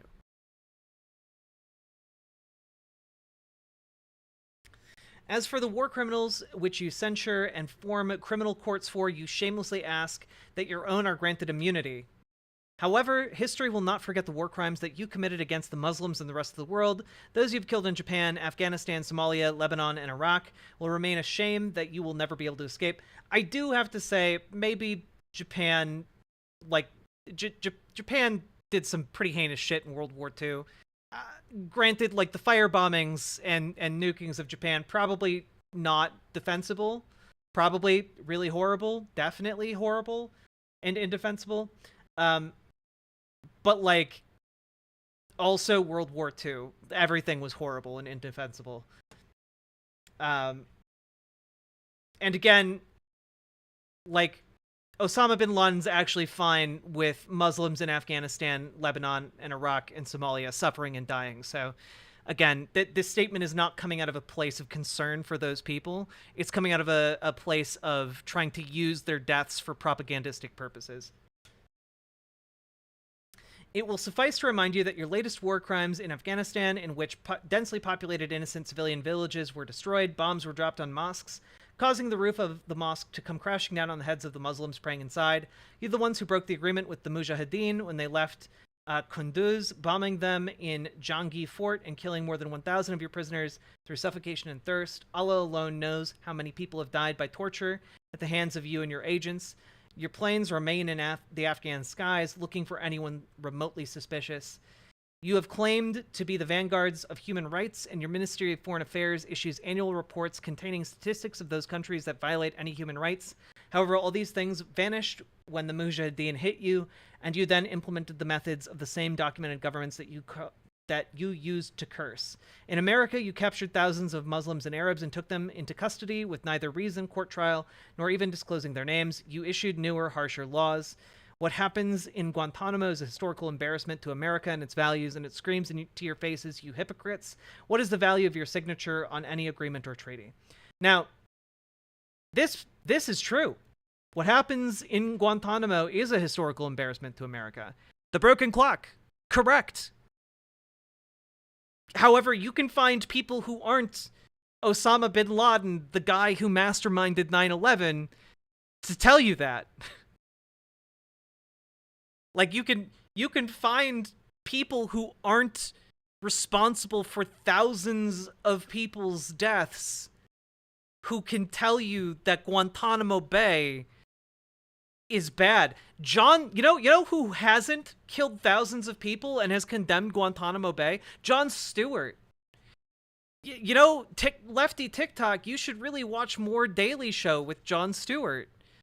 He was pretty based and right about a lot of things. Except for his old takes on trans people, which he has now corrected. So, I don't know, maybe consider supporting not a horrific monster who deliberately planned not only to directly kill, again, thousands of people, but also indirectly planned to kill millions more.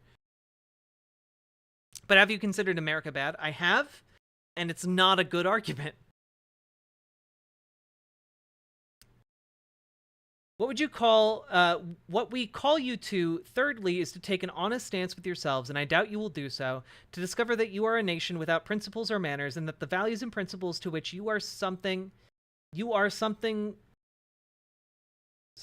that the values and principles to you are something which you merely demand from others, not which you yourself must adhere to. We also advise you to stop supporting Israel and to end your support for the Indians in Kashmir, the Russians against the Chechens, and also to cease supporting the Manila government against the Muslims in the southern Philippines. We also advise you to pack your luggage and get out of our lands. Pack your luggage and get out, boys. We desire for your goodness, guidance, and righteousness, so do not force us to send you back as cargo in coffins. Sixthly, we call upon you to end your support for the corrupt leaders in our countries. Do not interfere in our politics and method of education. Leave us alone, or expect us in New York and Washington. Yes, what a based guy. Threatening to blow up sites in New York and Washington again. What a base dude. He's not. TikTok, folks, if you've gotten this far in my video, I hope you've cottoned on to the fact that Osama bin Laden wasn't based and wasn't a good man.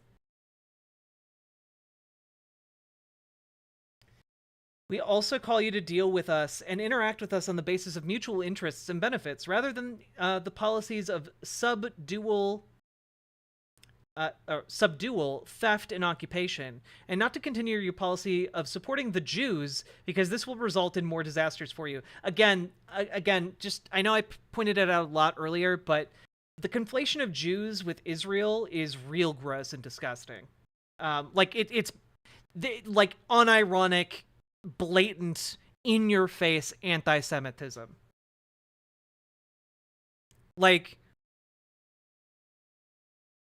I can't emphasize enough.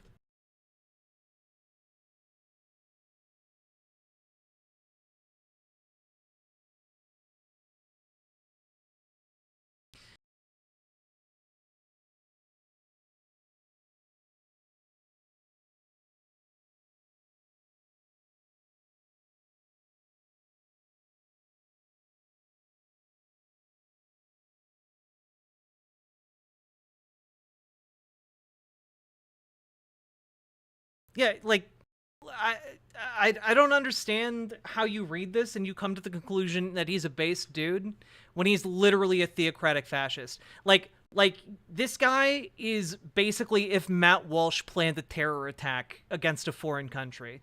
You know, like, I just, man. But I want to uncritically hate something. Too bad. We live in a complicated world.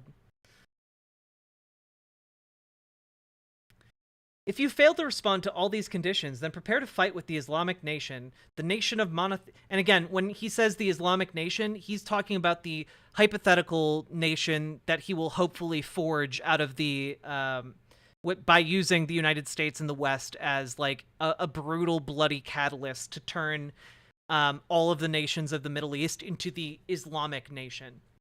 The nation of monotheism that puts complete trust on Allah and fears none other than Him. The nation which is addressed by its Quran with the words, "Do you fear them? Allah has more right that you should fear Him if you are believers.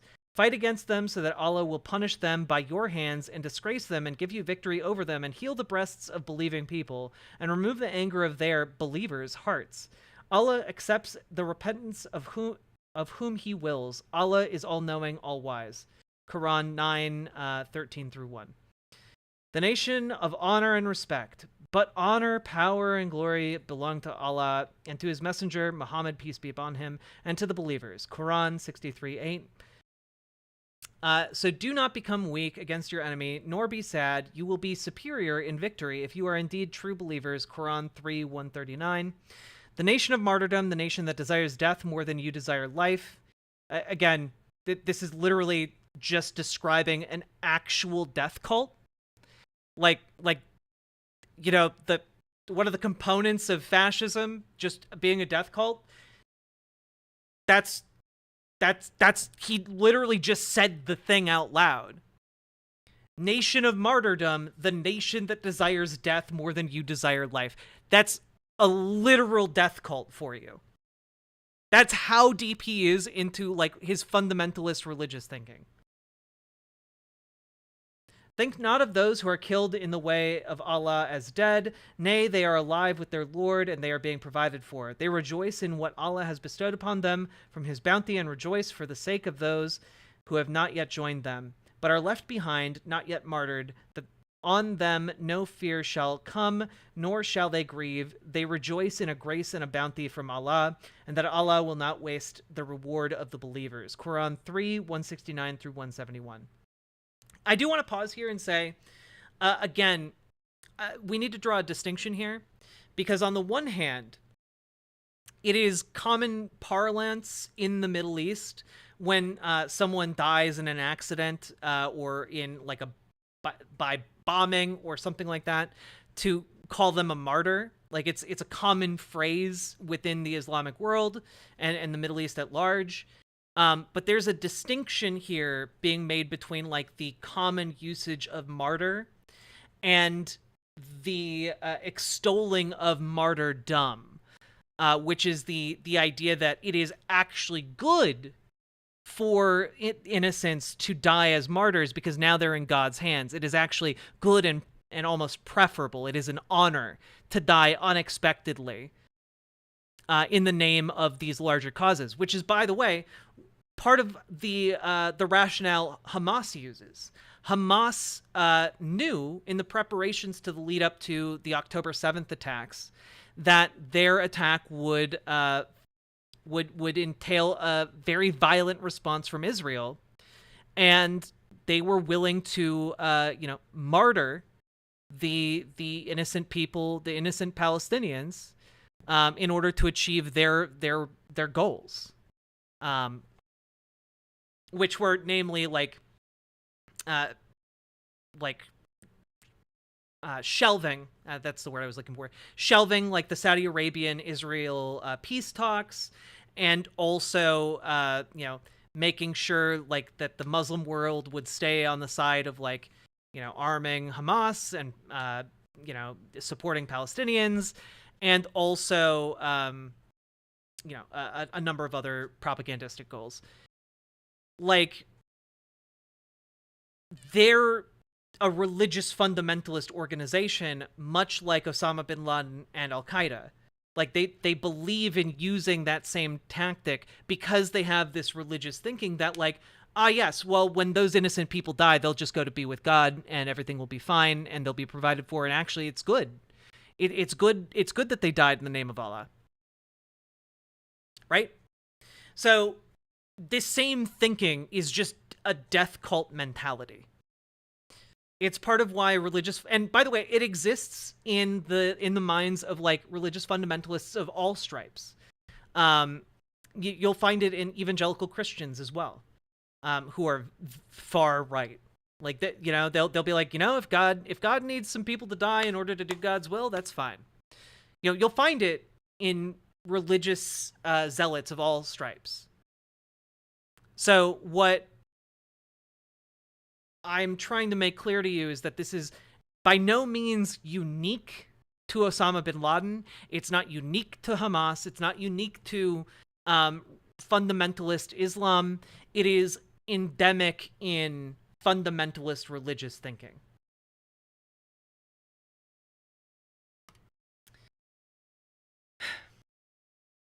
Okay. The nation of victory and success that Allah has promised. It is he who has sent his messenger, Muhammad, peace be upon him, with guidance and the religion of truth, Islam, to make it victorious over all other religions, even though the polytheists hate it. Quran 61:9. Allah has declared that verily it is I and my messengers who shall be victorious. Verily Allah is all-powerful, almighty. Quran 58:21. The Islamic nation that was able to dismiss and destroy the previous evil empires like yourself, the nation that rejects your attacks, wishes to remove your evils, and is prepared to fight you. You are well aware that the Islamic nation, from the very core of its soul, despises your haughtiness and arrogance. If the Americans refuse to listen to our advice and the goodness, guidance, and great righteousness that we call them to, then be aware that you will lose this crusade Bush began, just like the other previous crusades in which you were humiliated by the hands of the Mujahideen, fleeing to your home in great silence and disgrace. If the Americans do not respond, then their fate will be that of the Soviets who fled from Afghanistan to deal with their military defeat, political breakup, ideological downfall, and economic bankruptcy. This is our message to the Americans as an answer to theirs. Do they know why we fight them and over which form of ignorance? By the permission of Allah, we shall be victorious. So, to wrap this up, like Osama bin Laden, one of the sons of Saud, the fail son of a billionaire's company.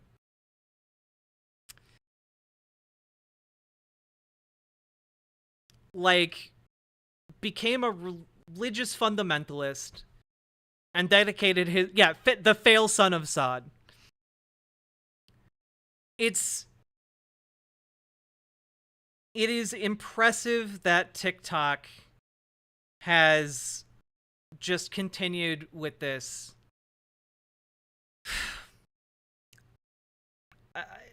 insanity. Like, having now read it, it is very clearly virulently anti-Semitic. Like, this is anti-Semitism that, like, maybe I mean, Protocols of the Elders of Zion is like one of the most anti-Semitic things I can think of, but this is like so blatantly anti-Semitic that you should be able to tell that it is, at the very least. It might not be quite on the level of the Protocols, but it's like, maybe like a step or two down, which is still insanely anti-Semitic, right? And not only that, but like there's death cult thinking in there. There is the clear intention to like strip rights, to view democracy as evil. It's very clear that he hates queer people, trans people. Like, there are like, and that he is a religious fundamentalist who wants to found a global theocracy. Like, it's not difficult to understand what he's getting at in there. Yeah, and that's the thing, Bill Casey. You can find people who criticize America and to criticize Israel and their policies and their actions on the global stage and their actions internally, who aren't Osama bin Laden. And if you're turning to Osama bin Laden for this stuff, you are just, like, open and susceptible to any dipshit who's telling you America's bad. You are vulnerable. You're like a newborn baby. You need to educate yourself on these topics so that you aren't taken advantage of by any two-bit charlatan who wants to convince you to strap a bomb vest to your chest. Like, I don't know what to tell you. Like, this is on par, I think, with people who fall for the Unabombers shit. Like, there are people out there who think that the Unabomber was some, like, he was, sure, he built bombs, but he was building bombs so that, like, he could prevent the world from taking advantage of all the natural resources that the planet has to offer and, saving it and preserving it for future generations. No, the Unabomber wrote openly about hating people and wanting to kill people just because he wanted to kill people. Like, in his diaries, just openly wrote about how his only goal was to make sure his bombs killed somebody. And like so many people would just uncritically read his manifesto and be like, oh yeah, no dog, sure, there was a lot of contradictions in that, but dude just wanted to protect the environment. No, he didn't. If you do like 5 seconds of research beyond just finding that manifesto, it's pretty easy to know what exactly he wanted. And it's the same with Osama bin Laden. If you read this and somehow you reached the end of it and you were like, well, sure, kind of a few flaws here and there, but Osama bin Laden was pretty based. That's just because you haven't spent like the 5 seconds necessary on Google to find like someone who's not a terrorist who killed thousands of people in the name of a global theocratic movement that seeks to like instill a death cult mentality into every man, woman, and child on the planet. You didn't spend the 5 seconds necessary to find somebody else, or to figure out that actually he might not have been like completely honest about all of his motivations.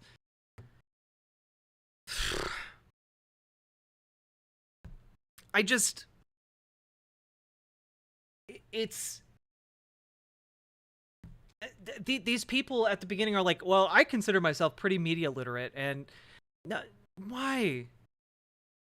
Why on earth would you consider yourself media literate when you bought this hook, line, and sinker? Ah, for fuck's sake.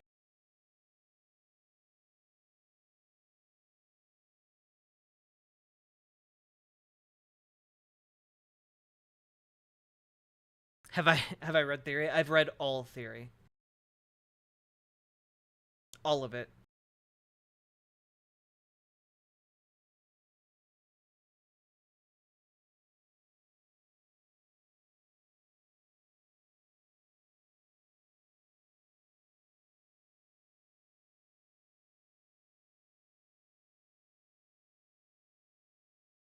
Like, and by the way, when I say that Osama bin Laden was a fail son, literally the 9/11 Commission, which, by the way, again, this stuff is not hidden online anywhere. Like, you can just find the documents like the 9/11 Commission online. The government isn't trying to hide it from you.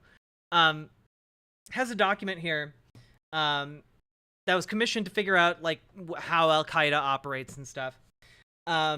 And I was just interested to look up where Al-Qaeda was getting its funding, because I had always assumed that like Al-Qaeda got its funding from like Osama bin Laden's family fortune. But it's very interesting here. For many years, the United States thought bin Laden financed Al-Qaeda's expenses through a vast personal inheritance or through the proceeds of the sale of his Sudanese businesses. Neither was true. Bin Laden was alleged to have inherited approximately $300 million when his father died, funds used while in Sudan and Afghanistan. This money was thought to have formed the basis of financing for al-Qaeda. Only after NSC initiated interagency trips to Saudi Arabia in 1999 and 2000, and after the interviews of the Bin Laden family members in the United States, because guess what?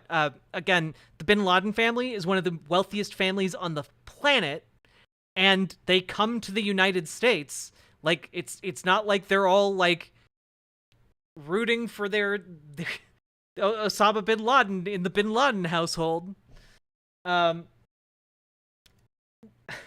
Was the myth of bin Laden's fortune discredited. From about 1970 to 1993 or 1994, Osama bin Laden received about $1 million per year, adding up to a significant sum, to be sure, but not a $300 million fortune. In 1994, the Saudi government forced the bin Laden family to find a buyer for Osama's share of the family company and to place the proceeds into a frozen account. The Saudi freeze had the effect of divesting bin Laden of what would have otherwise have been a $300 million fortune.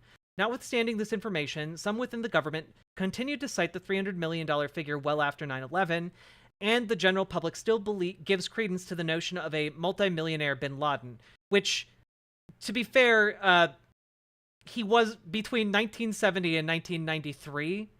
Like, that's 23 years. Like, he had $23 million.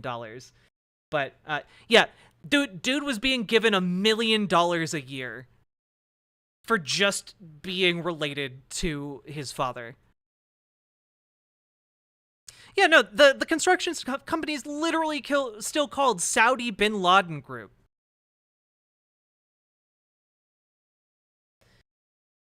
Nor were Bin Laden's assets in Sudan a source of money for al-Qaeda. Bin Laden was reputed to own 35 companies in Sudan, where he lived there from 1992 to 1996, but some may never have actually been owned by him and others were small or not economically viable.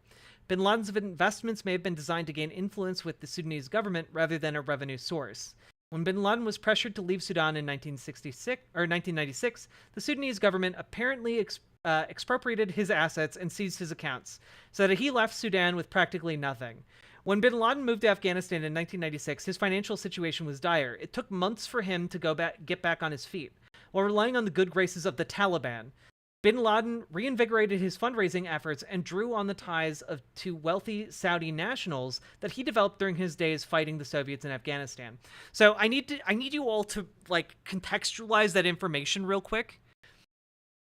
He was Osama bin Laden was the ultimate fail son.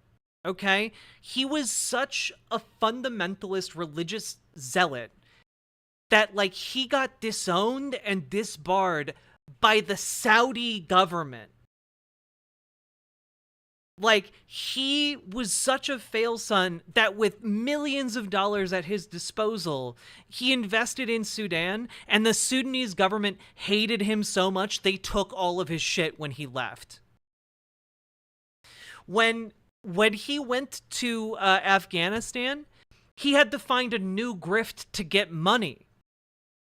The funding of al-Qaeda was often through donations from wealthy benefactors or from, like, you know, non-involved ignorant groups who were trying to do good in the region.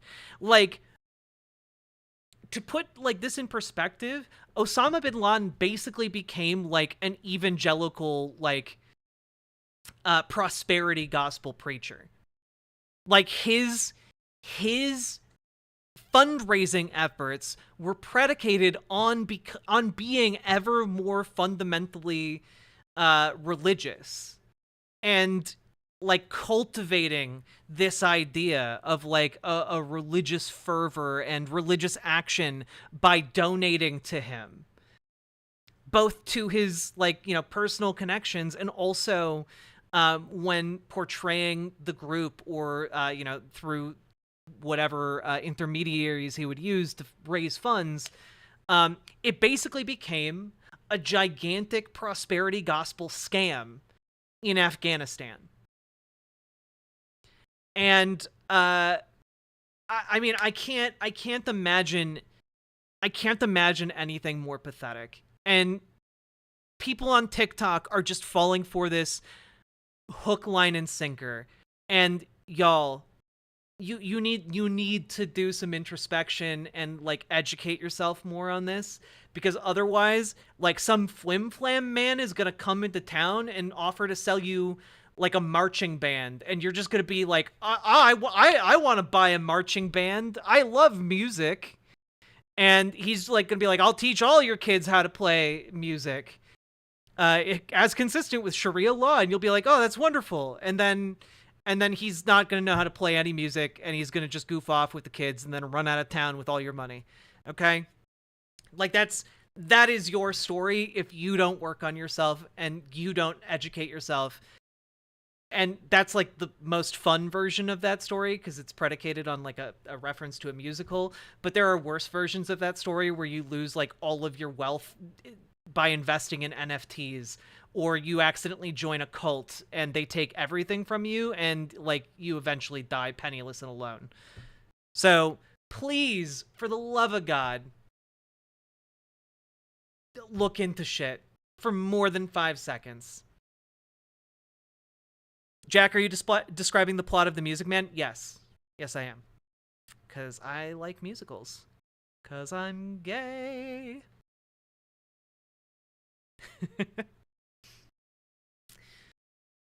Oh. And segment.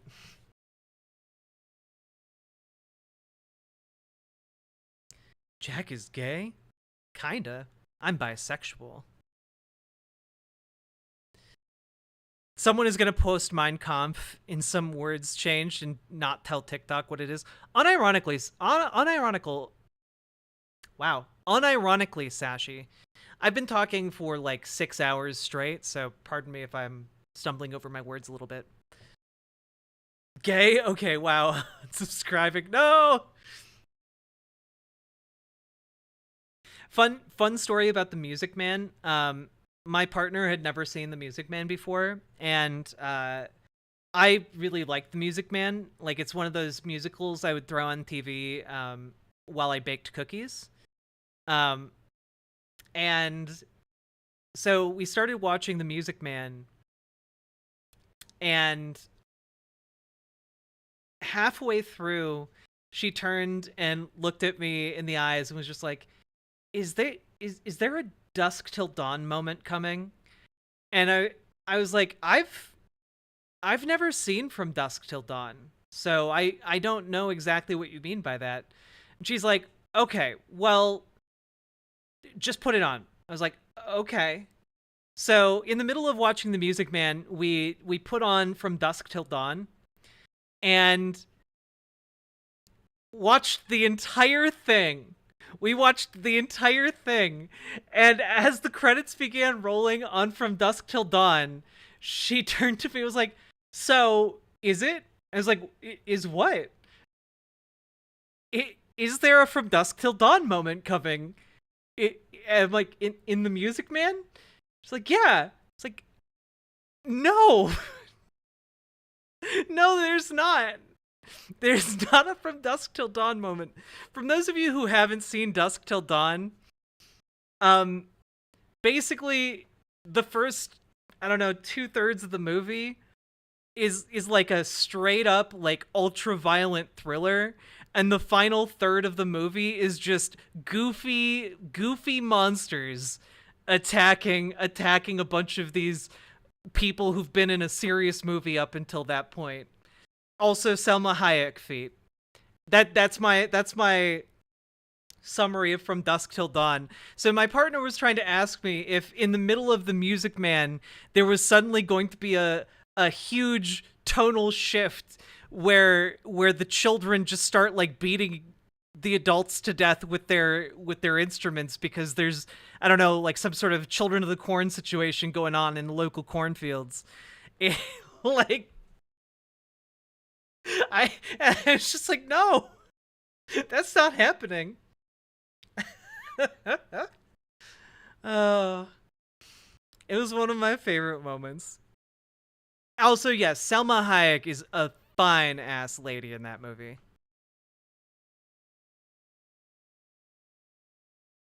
My conservative parents took me and my sister to see Till Dusk Till Dawn. Oh my god.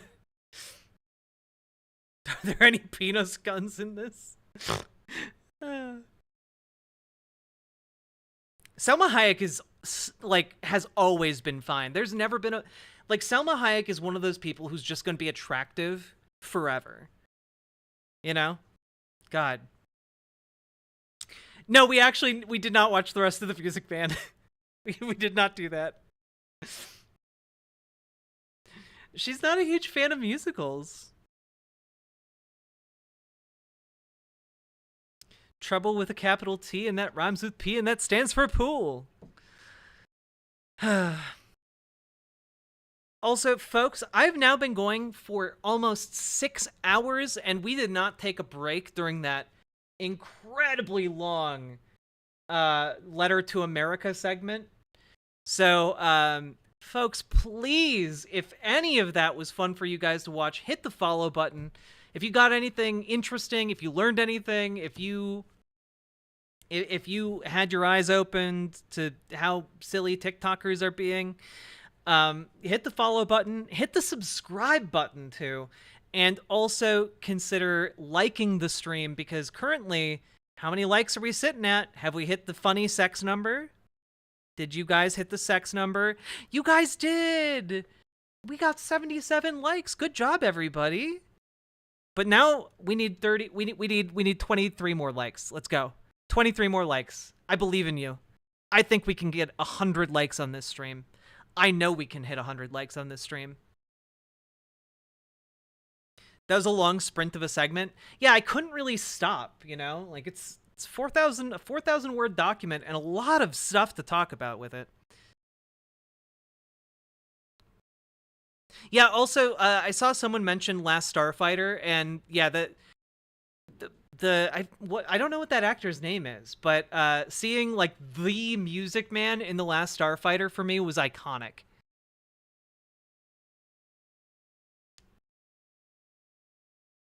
Jack is a gamer. It's true, I am.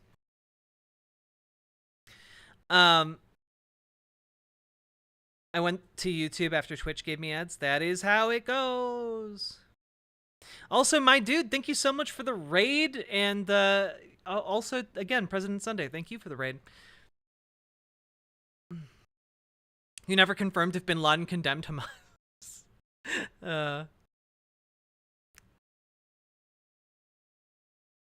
How have I never known of this woman before? Which woman before?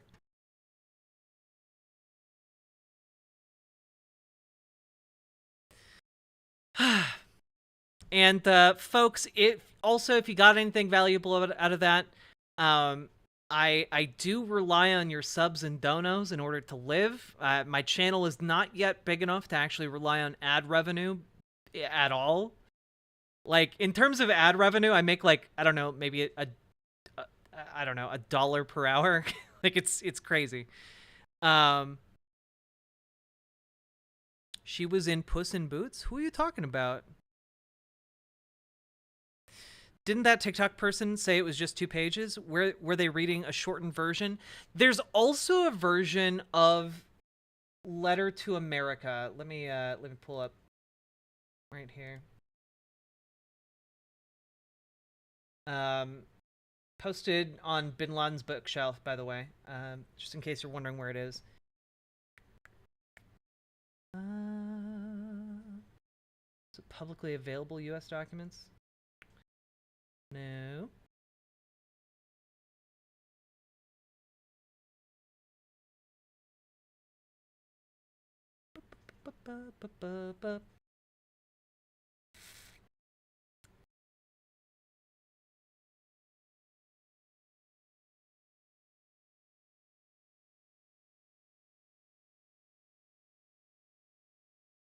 This one? No. Was it English language books? Media articles?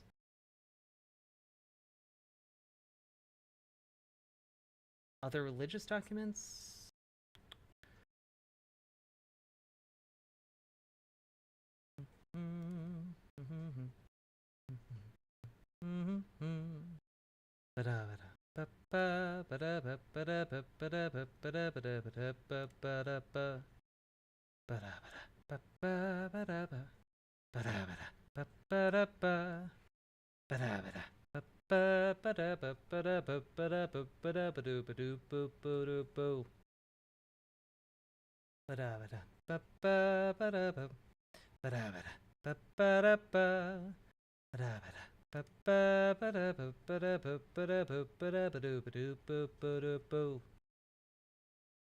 Okay, you know what?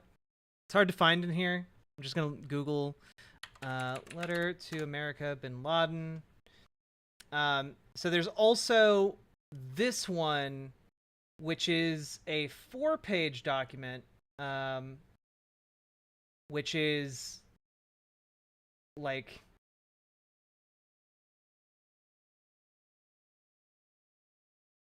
letter to the American people, and it's slightly different. There's also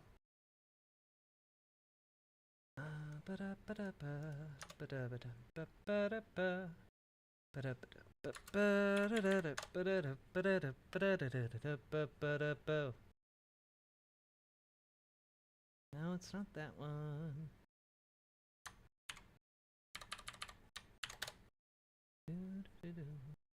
So, yeah, you can see there's this one, which is 2 pages. Yeah,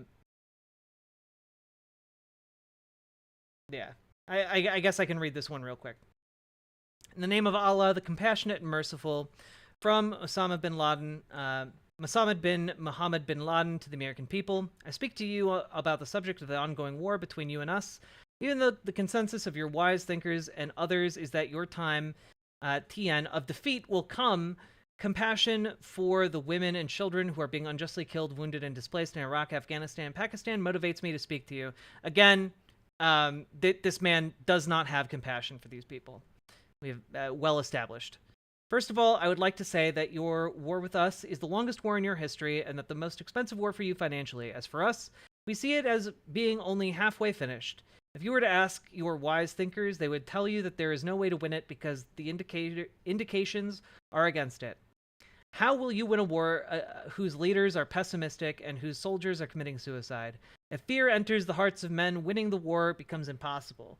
How will you win a war whose cost is like a hurricane blowing violently at your economy and weakening your dollar? The Bush administration got you into these wars on the premise that they were vital to your security. He promised that it would be a quick war, one within 6 days or 6 weeks. However, 6 years have passed, and they are still promising your victory and not achieving it. Then Obama came and delayed the withdrawal that he promised you by 16 more months. He promised you victory in Afghanistan and set a date for withdrawal from there. 6 months later, Petraeus came to you once again with the number 6, requesting that the withdrawal be delayed 6 months beyond the date that had been set. All the while, you continue to bleed in Iraq and Afghanistan. You are wading into a war with no end in sight on the horizon, which has no connection to your security, which was confirmed by the operation of Umar al-Farouk, which was not launched from the battlefield and could have been launched from any place in the world. As for us, jihad against the tyrants and aggressors is a form of great worship in our religion. It is more precious to us than our fathers and sons. Thus, our jihad against you is worship, and your killing us is a testimony. Thanks to God Almighty, we have been waging jihad for 30 years against the Russians and then against you. Not a single one of our men has committed suicide, whereas I don't believe this is true. Whereas every 30 days, 30 of your men commit suicide. Continue the war if you will. 2 lines of poetry that say the Mujahideen will not stop fighting until the United States leaves their land. Peace be upon those who follow right guidance. We are defending our right. Jihad against the aggressors is a form of great worship in our religion, and killing us means a high status with our Lord. Thanks to God, we have been waging jihad for 30 years against the Russians and against you. Not a single one of our men has committed suicide, whereas every 30 days... Okay, it just repeats itself. Justice is the strongest army, and security is the best way of life, but it slipped out of your grasp the day you made the Jews victorious in occupying our land and killing our brothers in Palestine. The path to security is for you to lift your oppression from us. I don't think that I don't think if you grant that this is the 2-page document that one person was talking about, that this is a life-changing document either. Yeah, again, like suicide bombers don't commit suicide when, again, they are members of a death cult religion that is fueled by fundamentalist religiosity. They don't believe that is suicide. So, yeah.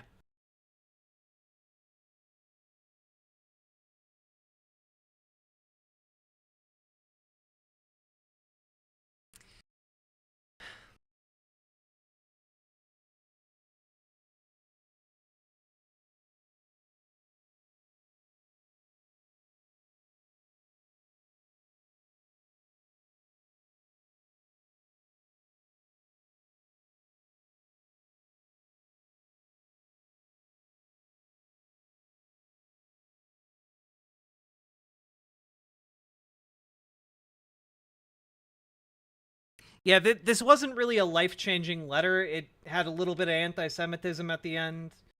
And the rest of it was just, you know, claiming that their soldiers are happy to die because they're religious zealots. So I don't know that that's necessarily the W that Osama bin Laden thought it was, but all right.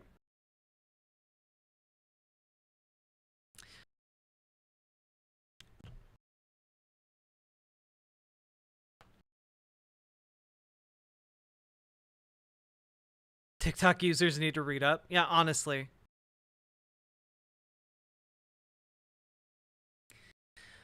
Whoo, boy.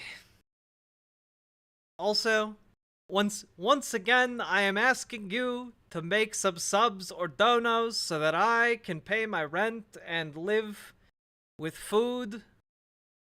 Once again, I'm making the subby ooh woo fingers for you to enjoy. And doing a weird Bernie Sanders impression. Ooh woo. Ooh woo.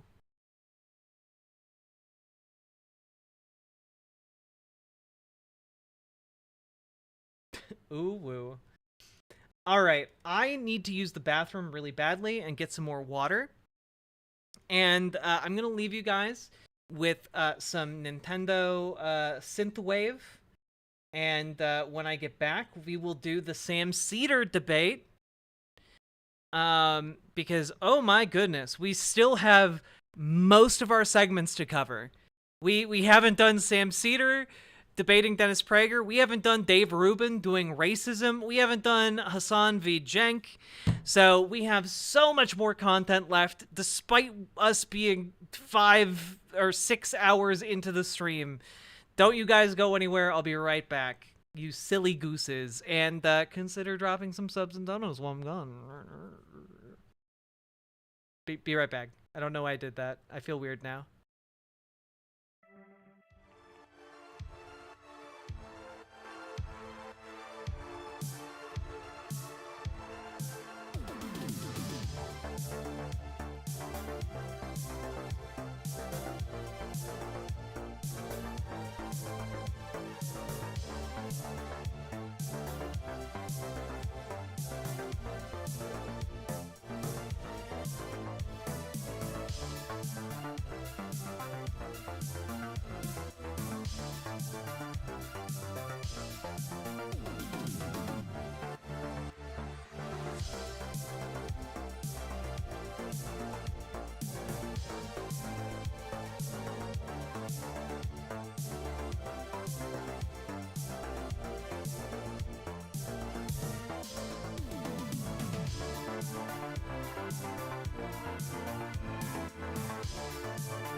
Hello.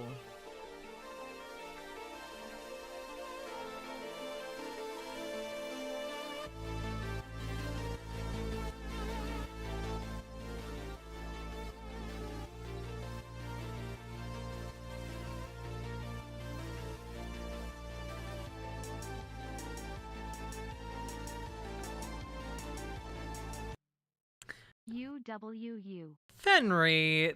Woo. Thank you. I appreciate that a lot. Thank you so much. Was that music all Chill Boy? Yes.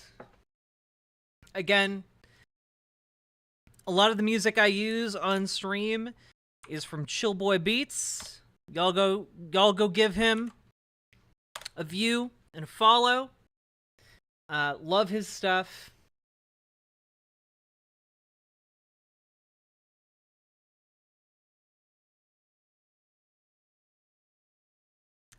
Ooh for free. True.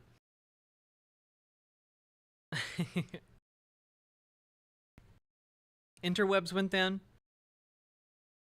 Welcome back, Ghetto Spock. Okay. Wow, we might have to move Dave Rubin and Hassan V. Jenk to a new day. Simply because I had so much stuff to talk about today, and we have only scratched the surface of it. But I really wanted to get to Sam Seder, so I think we'll do the Sam Seder, and maybe we'll end stream on that note.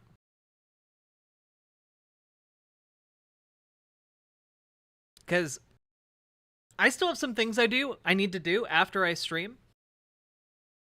I need to go do my leg workout and run, which, you know, it's 2 o'clock in the morning right now, and also I will need to sleep at some point, but I'll probably need to eat as well. So those are my plans for the evening. And yeah. It's like 25 degrees. Well, it's colder where I am, but I'm going to be running on an elliptical, so it's a little different, and I'll be inside, where it's not warm per se, but not cold either. Also, goddamn, my cleavage looks amazing today. I need to wear this outfit more often.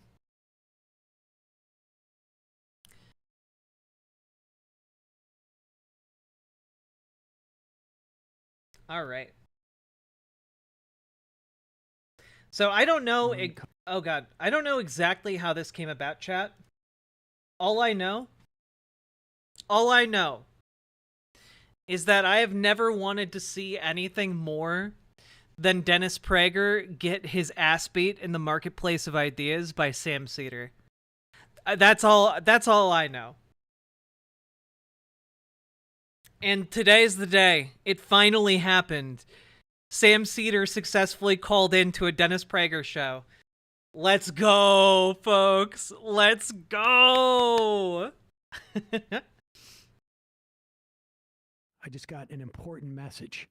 What? We're going to be on conference call with maybe Prager. Hell How much yeah. time do we got? Hello? Hello? Is this Ron Reagan? Yeah, we're on in a minute. We're on in about a minute. Oh shit, that's how they did it. They piggybacked off of Ronald Reagan. This is like the Ethan Klein. This is the Ethan Klein thing all over again. Dennis Prager thinks he's gonna have a normal call with a normal normie. And yet, who's that? With the steel chair, it's Sam Seder. Radio Network returns from break in 1 minute and 15 seconds. This is a great birthday gift. Thank you, Greg. You want me to just go right into it? I told him that. Oh, this is Sam Seder's birthday gift? This is so cute. Also, Sam's so goddamn hot. My son is in college and he's attended college anti-Israel protests. It's really upsetting. Okay, yeah. Gotcha. And my name is Ron. I'll just let you be Ron. Okay. You want me to do it like last time? Let's do it this way. I don't... Is the music that's playing like the waiting music for Dennis Prager's show? Is like or is that like music that the Majority Report team put in? Because it sounds like this is just a jam. Like this is just unironically. Let's do it this way. The Dennis Prager Show. I'm just gonna mute my mic. Like I feel like I'm playing like a Mega Man level, like Mega Man X level. Like it's so good. Salem Radio Network returns from break. Like they put in a letter. They put in a letter to some like tired musician, and somehow like inspiration struck them for the holding music of this service, and they were just like, oh yeah, I'm making holding music. I think you mean changing the world. And just went as hard as humanly possible. Like when when Rare asked a guy to make them music for an underwater swimming level for a monkey game, and the guy was like, "Oh yeah, you want some aquatic ambiance? Okay, how about this?" And it's like Mozart turning in a masterpiece. Let's I forgot even what I was gonna look up.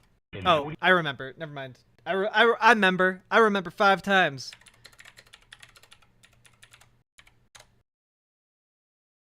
I remember.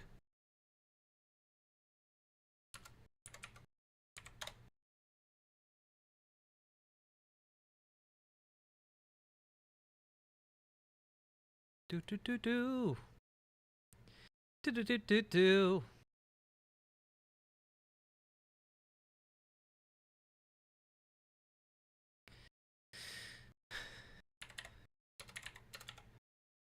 Got it.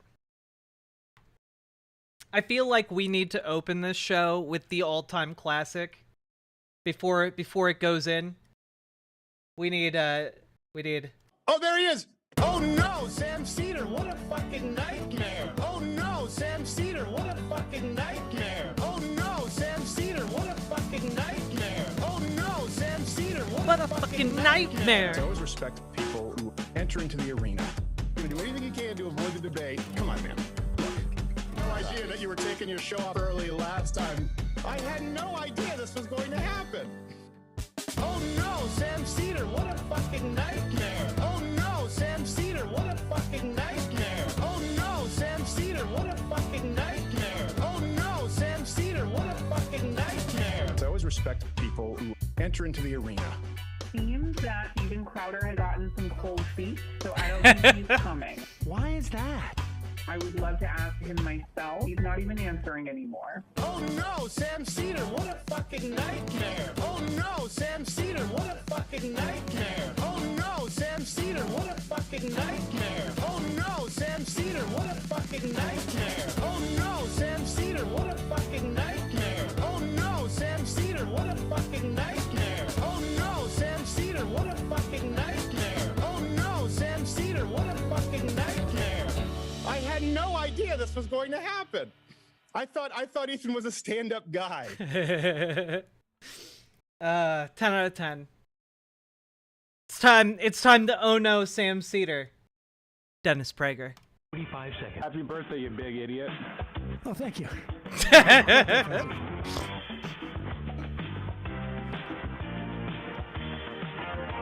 What has happened to the Democrats? And that philosophy is being planted to earth.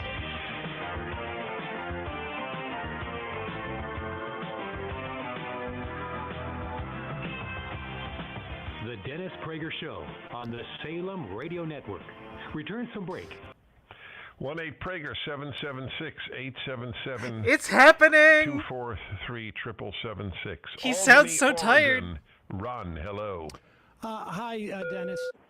Thanks so much for taking my call. I think I told your screener that my kid is in college, and there are protests going on there, and needless to say, Thanksgiving was a little bit rough.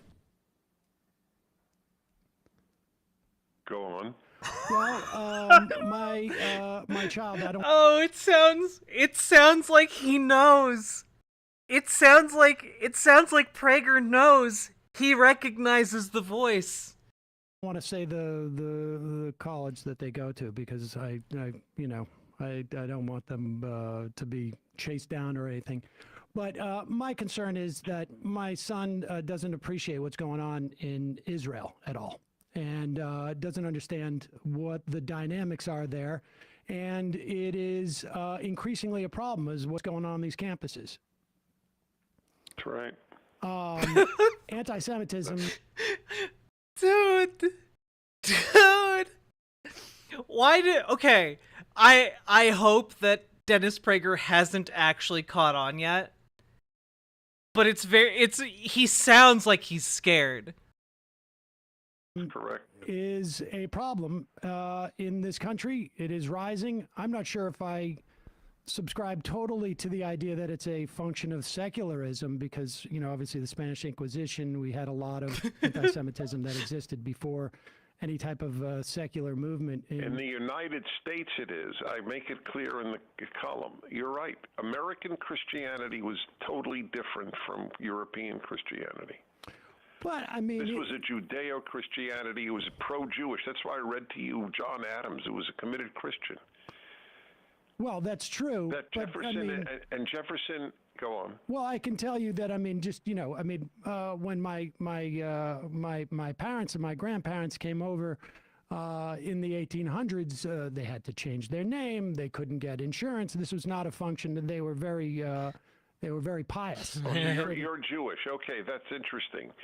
So the fact is, however, that you're right, compared to a truly perfect society, it was a failure. Compared to every other society, why did they flee their society and come to America?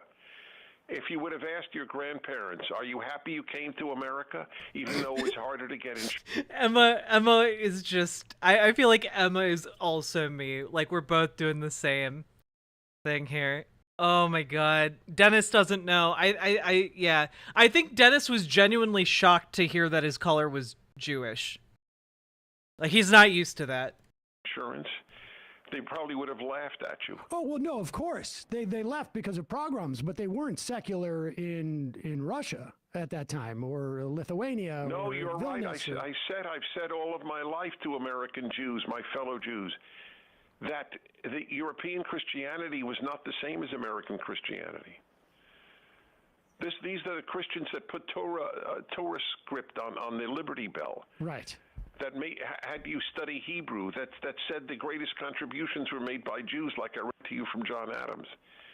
This was a different country. This was a different form of Christianity. Well, I agree. I agree. You have someone like John Hagee speaking at the rally for Israel. I think was frankly an abomination. I wasn't for John Hagee speaking there. He has a record. I was. Well, even Stay John on with me. McCain. I thought it was a great choice. I know him very well. Back in a moment.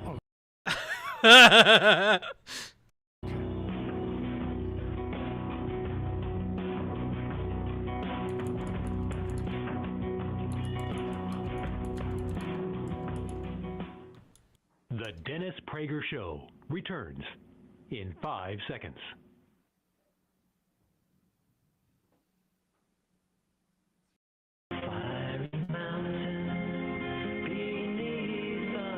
What? What? I can't. Okay, that's definitely like a copyright song, right? Like I can't have that. That's the Misty Mountains from The Hobbit. Leaf Factor has a What?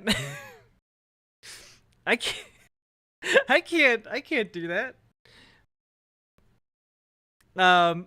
Why does how does okay, real talk, how does Dennis Prager have the right to play Misty Mountains Old from the Hobbit movies? How? Oh, sleep. Folks, a lot of you have problems falling asleep or staying asleep. My heart goes out to you. It's not a problem I've ever had. I'm very lucky, and I know it. But if you need to, this is a great product. On occasion, yeah, they talked for 2 minutes and then cut to a commercial break. That I have taken it, like for example, when I went to London and I wanted to sleep on the plane, this thing is fantastic. Anything Relief Factor does, I'm a big fan of. So, yeah, it's an ad if read. you need to sleep or stay asleep, try it. Go to relieffactor.com. Did Sam just mime cutting his wrists because he has to listen to this? Like, wait, what? .com and order sleep for restorative. That's the edgiest joke I've ever seen Sam do. Relieffactor.com. So my column this week is essentially that when America was more Christian, Jews were more secure.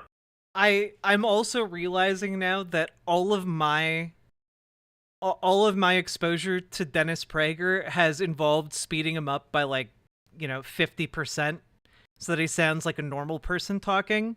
And this is making me painfully aware that Dennis Prager talks like he's in like slow motion 100% of the time. So there are two issues with my caller. This is a really important call. It really is. Because I have a lot of thoughts on what you're saying. So this is Ron in Oregon, and there are two issues. One is that his son, this is a Jewish family, and his son has been participating in anti-Israel protests at his college.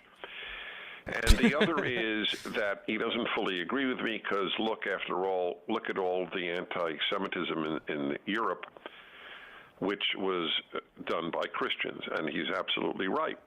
But as I've said all of my life, American Christianity was not European Christianity, and Jews, the best place Jews have ever lived outside of their own land has been the United States of America. So your last comment was that you were distressed that at the rally in Washington for Israel, they had Pastor Hagee speak, correct? Yes, that's right. I mean, I never totally agreed with John McCain about all things, but when he distanced himself in 2008 from Hagee, I thought that was the right thing to do.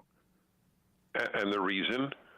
Well, I don't think the idea that, and this is what Hagee believes, obviously not what I believe, or I would imagine not what you believe, is that Hitler was sent by God to push Jews to Israel. And I mean, I understand the Christian prophecy that we as Jews are a part of that, but not necessarily in the best way.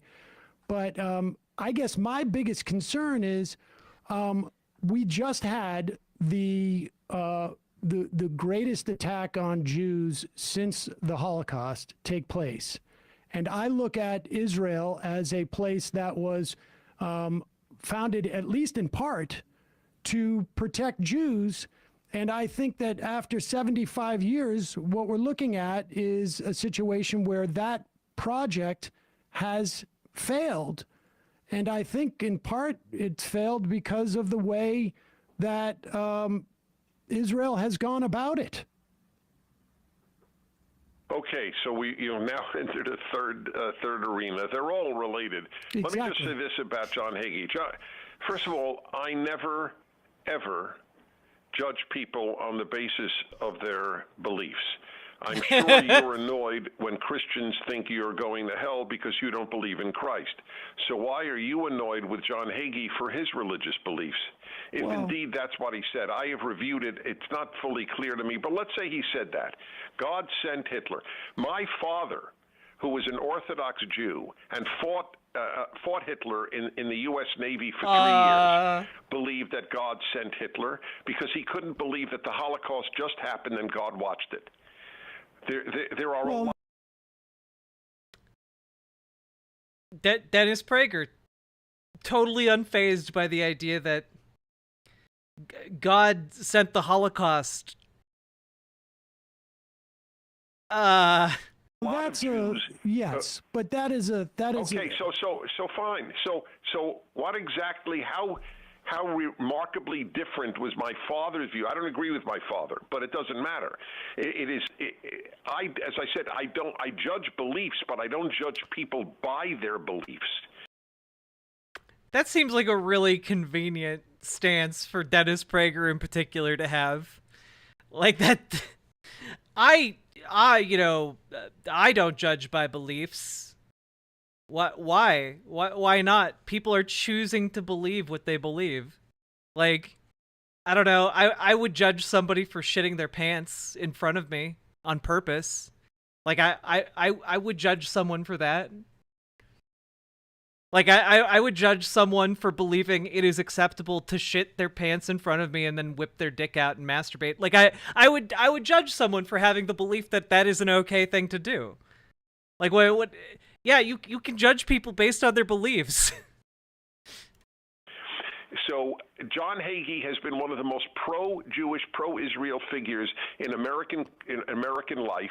He has founded the largest organization of Christians. It is the CUFI, Christians United for Israel. I know that. But Dennis, okay. that actually relates to my other point. Good? Because I do think that intent. I do think intent is important here. So it is true that that Israel has a lot of support from CUFI and other Christian Zionists, but they want the Jews there so that they go through hellfire. And I also know that the Netanyahu. That's not true. The Netanyahu. That isn't true. I know that is exactly the prophecy that Hagee is talking about. And, no. And okay. I will also say this with Netanyahu. No, he doesn't believe that. It was just one offhanded line about all of us dying in hellfire. I'm also bigoted against pants shutters, Fat Knight. He is so mad. He's so mad that an ostensibly conservative Jew is pointing out this weird inconsistency with evangelical, support of Jewish people going to Israel in order to fulfill, evangelical prophecy about wiping out the Jews. Okay. With Netanyahu, also making common cause with. You know what else is just one line? Thou shalt not kill. That's just one line. What do you think about that one, Dennis? Yes, because he's making common cause, because the greatest support in America for his country is coming from Christian Zionists. Well, but I think that's problematic in the end. Cause with them? Well, I'm trying to explain. I'm trying to explain because I think what it breeds is a type of singular nationalism in Israel, which has left Jews unsafe. The road that could have been taken with Zionists. Okay. We know that there was a strand of Zionist thought. Okay, No, not Israel. I'm saying certain elements within Israel, because we know there was Zionist thought starting in the late 1800s into the early 1900s, where the idea of a multi-ethnic, multi-religious democracy could have taken hold.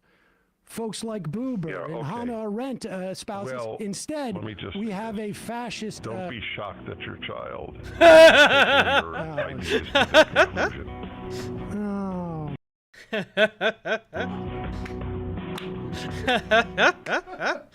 It's weird that you had to cut me off.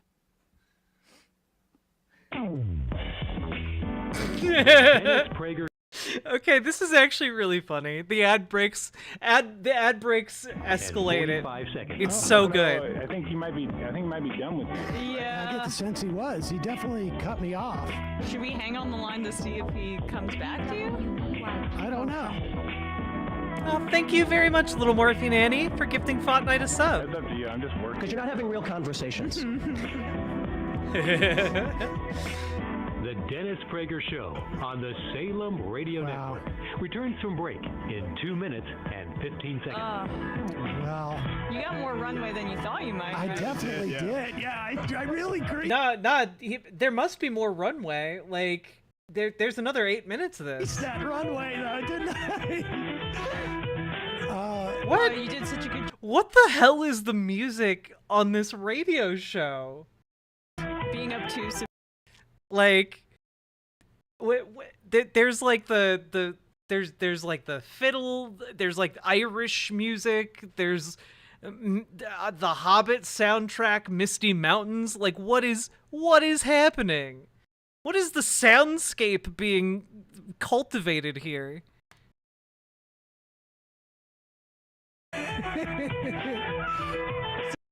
It's just so weird. Radio Network returns from break in 1 minute and 45 seconds. Oh All my right, God. well, we're gonna hang on for the 1 minute 45 seconds. Gotta see what happens. Do you have clients? Look, we gotta be in copyright. We have the copyright fortress arc. Okay, the YouTube channel is on the precipice.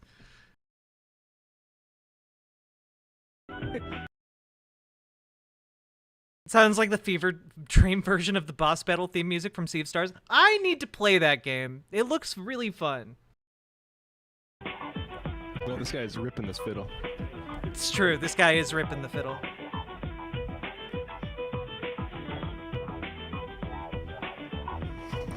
Whoopsie. Is there a didgeridoo in there too? God damn. There definitely is. This is dope.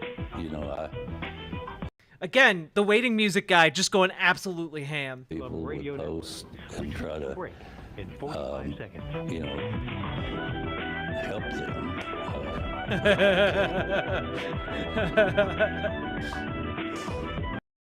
It's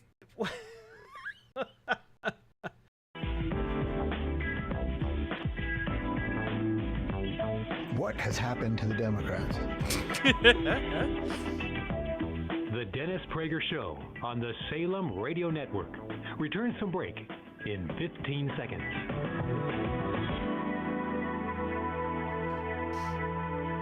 See ya, Fenry. Good luck on your internship The interview. Dennis Prager Show returns in 5 seconds.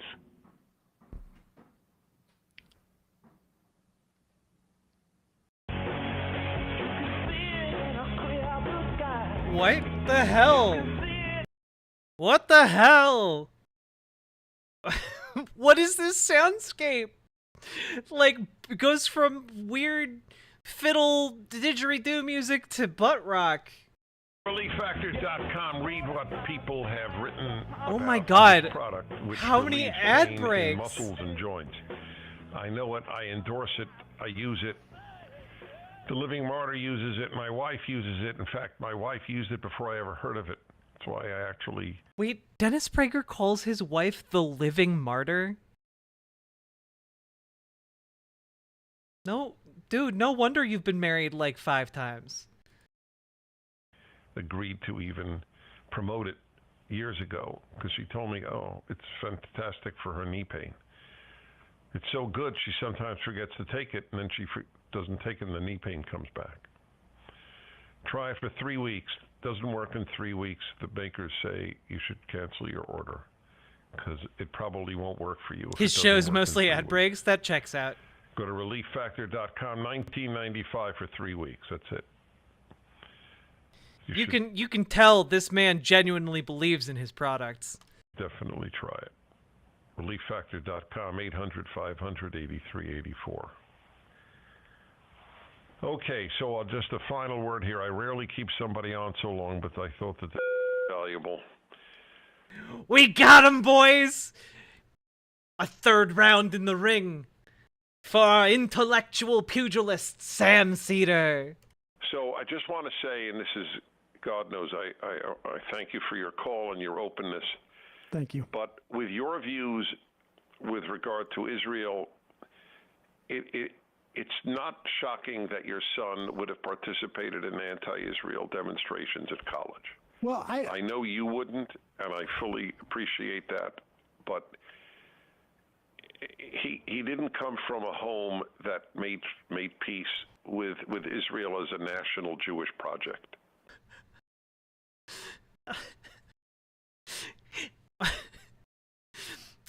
I'm sorry your son is acting out, but it's really your fault for the home you built, Sam, or should I say Ronald Reagan? Well, I don't think that's true, actually. I mean, certainly much of my Hebrew school, and I at that point was more conservative than Orthodox. But much of my Hebrew schooling was oriented towards Israel. Many of my teachers were but that's former irrelevant. It's your views. Well, look, you said. But all I'm saying is I'm looking at this as a practical matter, though, Dennis, because as a practical matter, if the part of the Zionist project was to provide a safe home for Jews, I mean, and surely you know this as well. We have Israelis now who are in bomb shelters 4 times a day, and it has not worked. The peace and security for Jews as a single ethno-national state has not worked.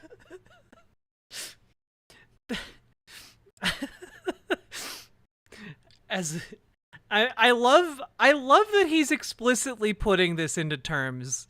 You know, like yeah, it turns out maybe building an ethno state wasn't good, actually. This is brilliant. This is top tier. Like, this is one of the best things I've ever seen Sam Seder do. So therefore, you believe Jews would be more secure if there weren't a Jewish state and it was just a Jewish and Muslim state, and Christian. I mean, I think but there are so few Christians there. Okay, well, yes, yes, of course, it's academic. You believe Jews would be more secure with majority Arab rule? I think absolutely a multi-ethnic society could be set up. I mean, listen, this is the same thing that people said about South Africa. Look, I got to leave you at that because we've talked so long. Okay, well. I love that Dennis Prager, a man who lives and works every day of his life in America, a multicultural, multi-religious, melting pot of people, is just like, not having an ethno state? Preposterous. Dennis, I really appreciate you having this conversation with me. The listener decide. Thank you. But I think you need to be honest with yourself. If you believe that I am being honest with myself, project Dennis, is a failure, it is not that surprising that your son would have demonstrated against Israel on his campus. Well, I mean, I wouldn't characterize the demonstration St. Petersburg, Florida. Corey, hello. All right. Yes, hello, Dennis. Since October 7th, I've been to 4 or 5 Catholic churches for Sunday Mass. All right, hold on. And not one time has the priest mentioned... Is he going to call back in?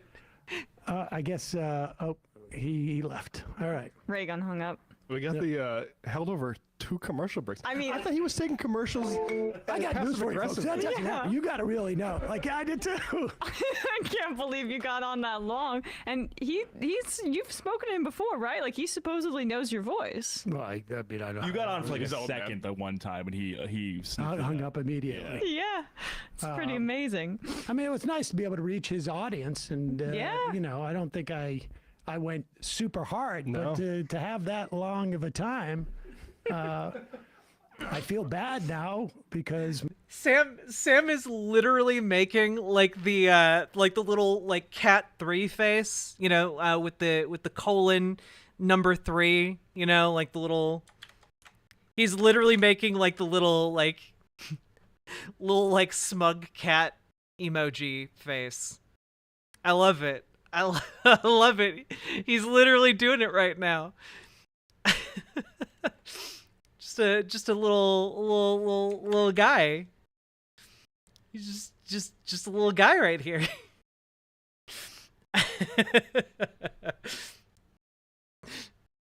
Oh, this is literally one of the best days of Sam's life. You love to see it, folks. You love to see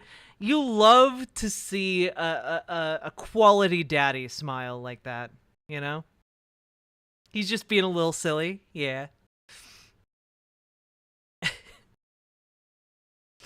Also, where does he get majority Arab rule? I think Paladin, he's calculating that Israel would, of course,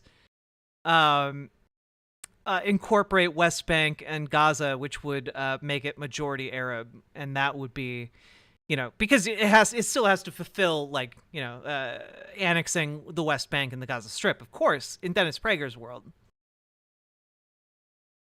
my son's not in college. Yeah. He's in elementary school. And your name is not Ron. And my name is not Ron. And no wonder. But Ron is one of my nicknames. But, you know, if Dennis wants to avoid this kind of deception, he can just come on the Majority Report and debate Sam long form without those kinds of obstacles.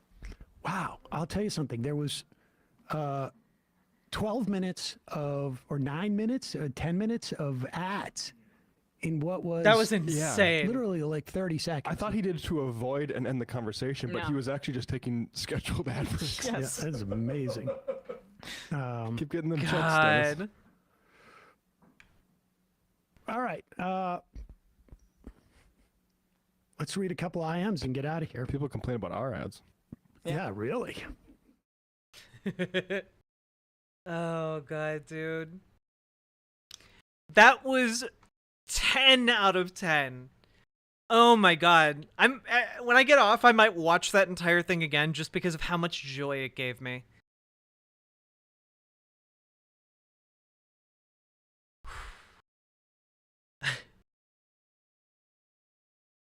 Debate bro posturing is only good when making fun of right-wingers.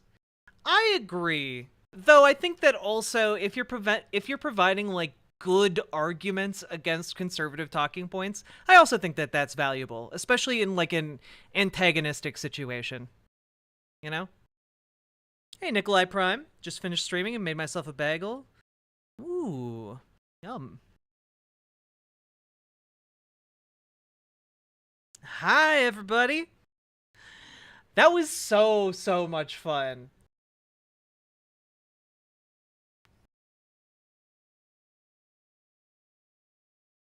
Oof.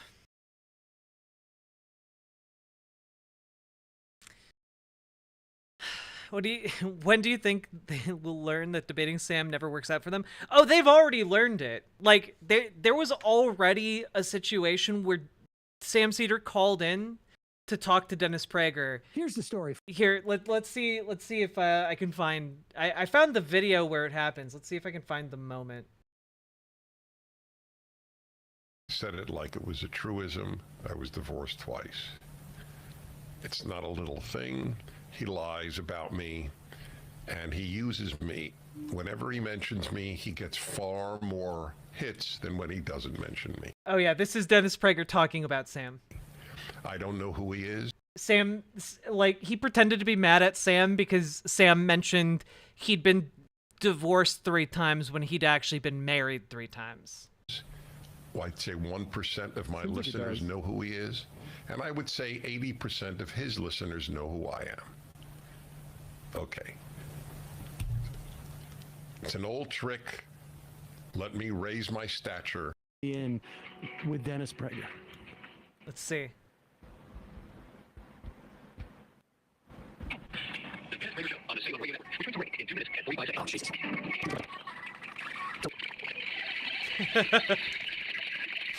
Why does he keep licking his lips? It's me spat up. The Dennis Prager Show returns in 5 seconds.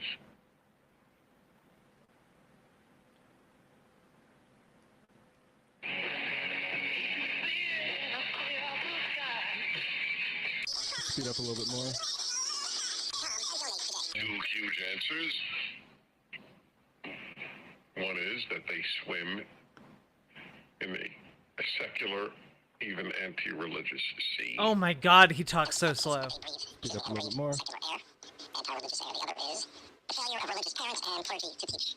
The case, explain the case for religion. And it begins not with God's existence, but with God's necessity. Their values, their thinking, start with the calamity of secularism. It exists, but you don't understand the necessity of God. This guy talks slower than me. I know. I went back twice. Yakima, Washington. Ronald, hello. Hey, D-Man, this is Ronald. How are you? Well, thank you. So I've got a son that he kind of went off the deep end going to college, and I think what you said earlier is a good point. That Yo, they used the same cover story. the clergy and the parents don't do a good enough job presenting the case, and one of the ways that we failed to do that is by really debating people on the other side, you know, and really presenting the argument. So that's why I was wondering if maybe you wanted to debate Sam Seder. He's on the line with me right now. Hi, Dennis. I'm here, and I would contend that part of the reason why folks have not are less. Oh, damn. Why There we go. folks have not are less religious is because they find that your brand of religion oppressive. Oh, shoot. He hung up on us. He hung up on us. I'm recording it on my phone. Pretty good segue, didn't you think? No, I thought you did a good job there. God bless Ronald Reagan and his attempts to put this together. But yeah, that's the last time Dennis Prager heard Sam Seder's voice. Just immediately hung up. My parents will probably think college transed me. I mean, sure, but that's their problem. You stay true to you, okay? God. What an amazing... I'm so happy. I had such a good time with this.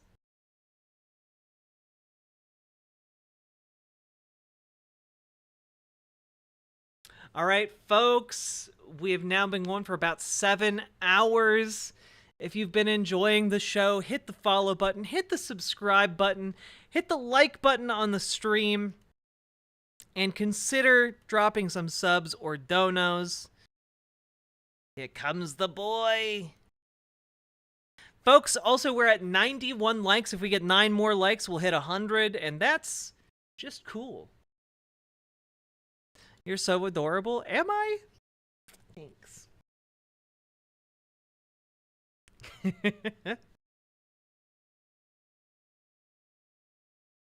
God, 7 hours with like 150 people watching. That's not too shabby. Not too shabby at all. Good job, folks. Every hour adds another gender. Oh no! Soon there will be too many genders. I will be back tomorrow. I have to go run on an elliptical for 30 to 40 minutes. Y'all have a good one. And let's raid into Conyer. We haven't raided into Conyer in a hot minute. Good night, you lovely beans. I'll be back tomorrow. Bye.